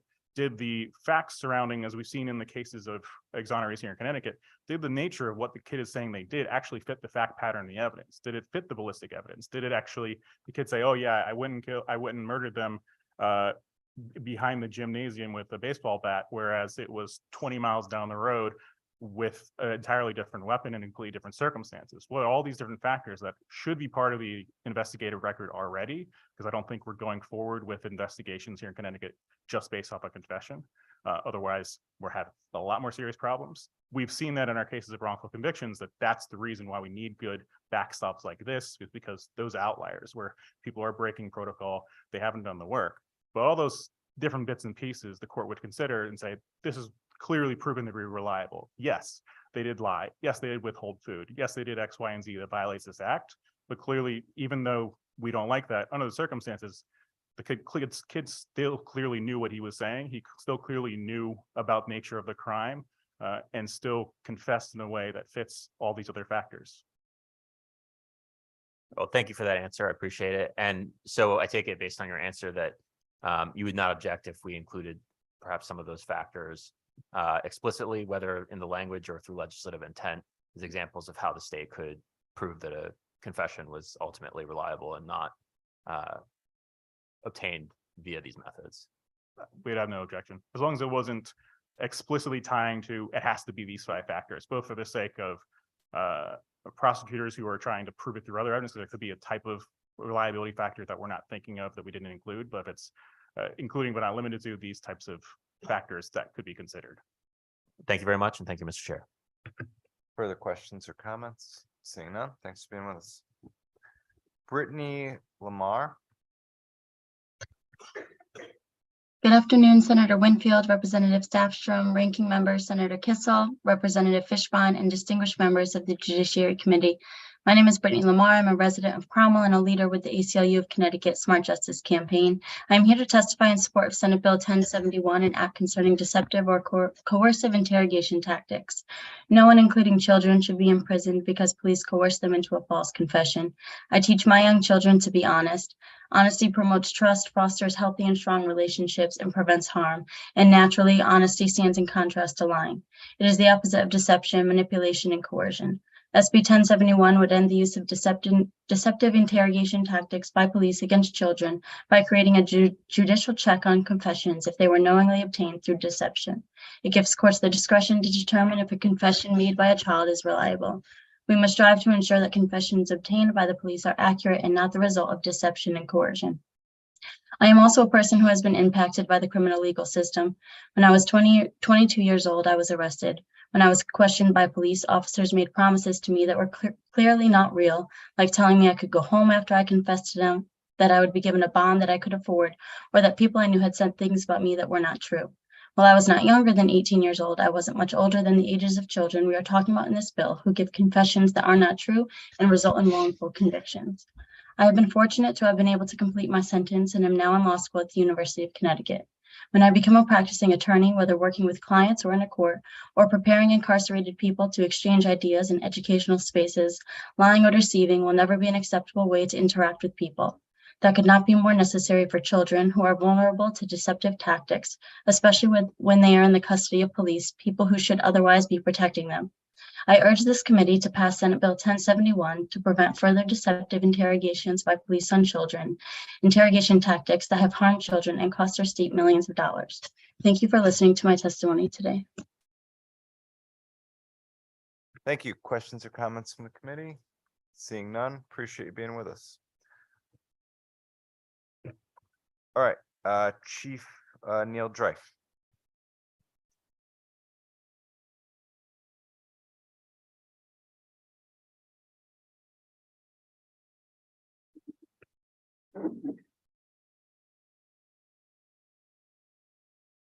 Thank you, Mr. Chairman. I appreciate the courtesy that you're showing me. I realized that I missed my spot earlier today. Chairman Staffstrom, ranking members, Kissel and Fishbein, and distinguished members of the Judiciary Committee. My name is Neil Dreif. I'm the police chief in the town of Cheshire. I also have the privilege this year of being the president of the Connecticut Police Chiefs Association. I'm here today to provide testimony on raised bill number 6877, an act concerning risk protection orders. Again, we appreciate the opportunity that we had earlier this year to meet with you and discuss some of our concerns. And we certainly appreciate the fact that some of our asks have made it into the proposed bill. I just want to just clarify for everyone, one of our biggest asks was the elimination of the 2 affiant requirement in situations where the police are not seeking a search warrant to go and search someone's home and seize their property. Again, these risk protection order investigations can be complex and time consuming. And in many of our departments of medium and smaller size, we have staffing issues that come up. For example, in Cheshire, my minimum staffing requirement is 3 officers and 1 supervisor. If I have to send 2 of those officers to serve as co-affiants to conduct what in many cases is just a routine investigation when they are not going to be applying for a risk warrant because the person does not have firearms or deadly weapons in their possession. That becomes quite a labor intensive issue for me on the night that the incident is happening. And then furthermore, when the officers are subpoenaed to court, 2 at a time, in many cases, or in some cases, certainly not in our home GA, but in they have to travel to another part of the state because the person is entitled to a hearing in the court closest to where they live. I just want to note for the record, the difficulty that we've had in some cases with serving risk protection orders. This arises particularly in criminal matters. So take, for example, a domestic violence or a workplace violence incident, where the person who is going to be the subject of the risk protection order is also going to be facing criminal charges. In many cases, those people are eluding the police actively. It's very difficult under those circumstances to find them, to take them into custody and charge them with a crime, much less find them and serve the risk protection order on them. There were some statistics that we provided in our written testimony about the number of risk protection orders that had been unable to be served during the first 6-month period that we had information for. And again, that continues, I think, to be an issue. There was an ask in our testimony about making risk protection orders serviceable by other proper officers, similar to other judicial orders that we deal with. I'll cut it off right there. Chief, I don't see your written testimony up yet, so maybe it just hasn't gotten loaded to the system. But obviously, we've discussed the 2 afghant requirement, and as you know, as somebody who wrote this bill last year, I was in favor of going to 1 afghant last year, and I'm hoping there's not pushback on the committee to doing that, because I agree with you that we should make that easier for the police officers in our state. What were the other, you said some of the asks, were there other things, just so I don't have your written testimony, was there anything else that's not in the bill that you think still needs to be added? We discussed briefly the NICS system is not accessible to police officers as a matter of routine. It's only accessible to when somebody's applying for a pistol permit or purchasing a firearm. So the fact that somebody may have a risk protection order issued against them is not easily accessible to a police officer working on the street. And that again is a concern. You encounter somebody who has a firearm on them, and you can't immediately determine if they are the subject of a risk protection order or not. And I'd just like to take the opportunity to echo the sentiments of some of the other folks who particularly Ms. Jay, who was here earlier. To be quite frank with you, the issues surrounding minors were not something that I was as focused on as she obviously was with the with her because of her line of work in the case that she was involved in. Yeah, and I don't think, I mean, I think that was simply a drafting error. I don't believe there certainly wasn't a major intent to make folks apply for a risk protection order with respect to every minor. So that was certainly not the aim. Further questions or comments, Representative Howard? Thank you, Chief. Do you know the NICS thing? Is that, and I don't know this, maybe you do, the NICS issue, can we achieve that by legislating statutorily enabling conforming language for NCIC, or will NCIC specifically prohibit it? You might not know yet. I'll check. Yeah, I don't. We brought this up at a meeting last week. There was a representative from Collect there who told us specifically, there was one department that volunteered that their dispatcher does it all the time. And they were quickly told by the Collect representative to please stop doing that. So it may just be a prohibited use of NICS. Whether or not legislation could fix that, I don't know.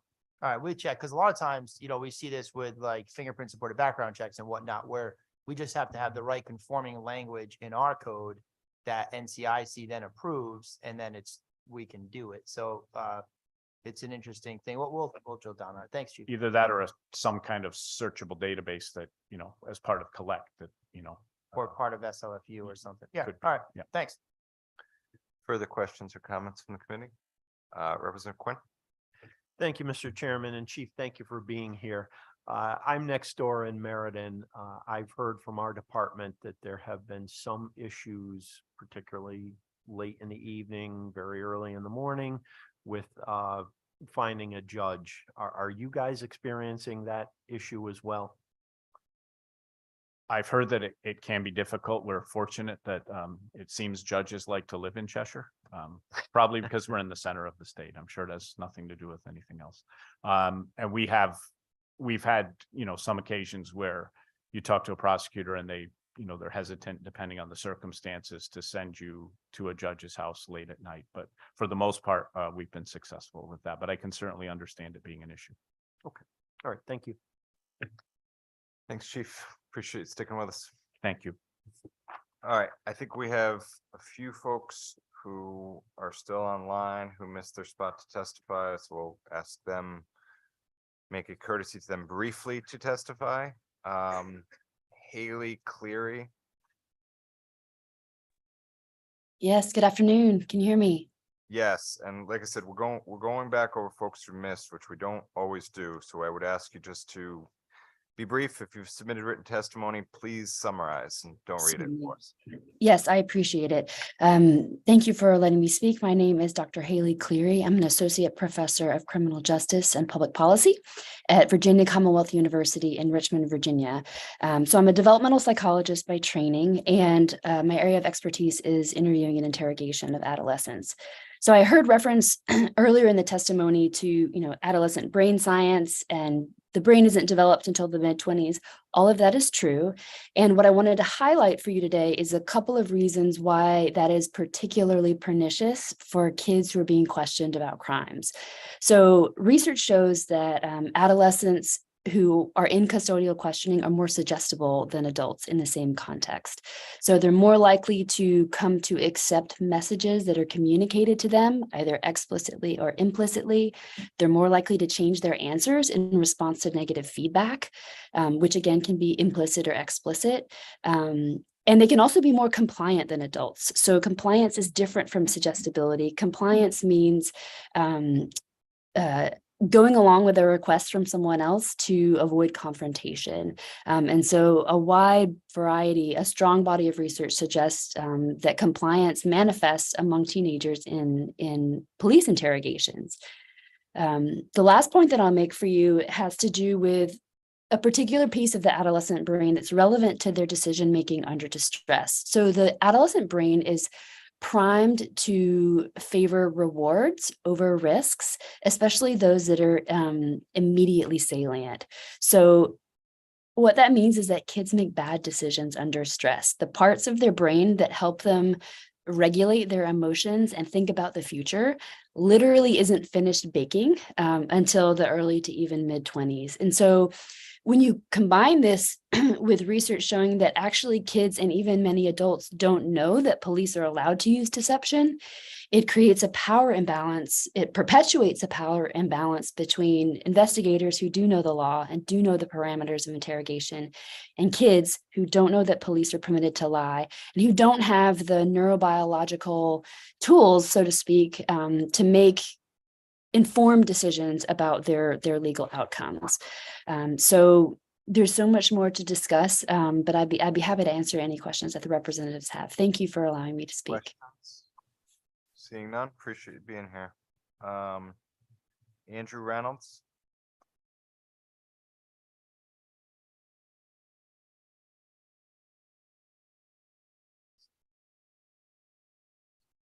Andrew Reynolds. All right, Maureen Flynn.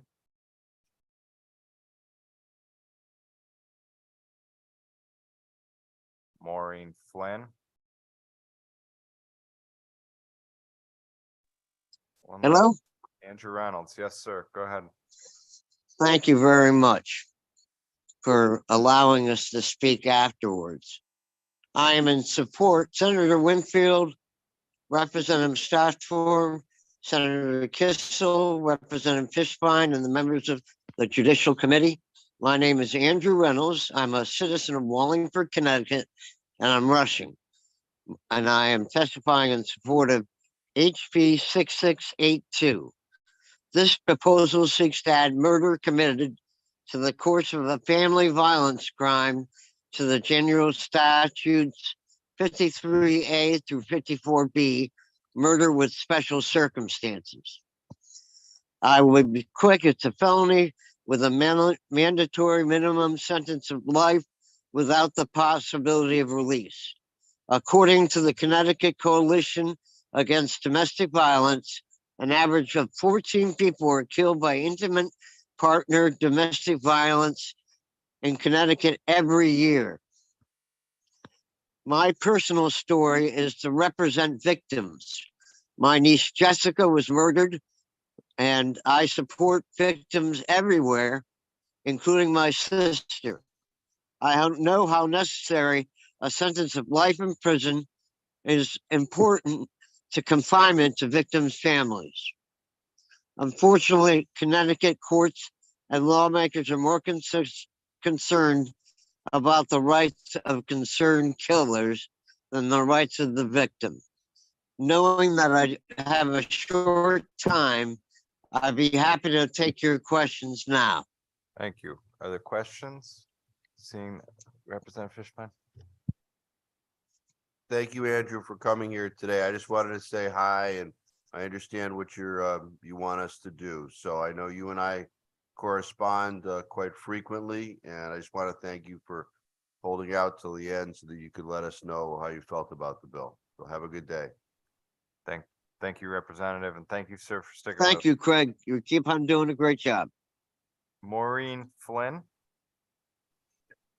Oh, yes. Yes, Go ahead, ma'am. you can hear me? Yes, ma'am. Oh, great. My name is Maureen Flynn.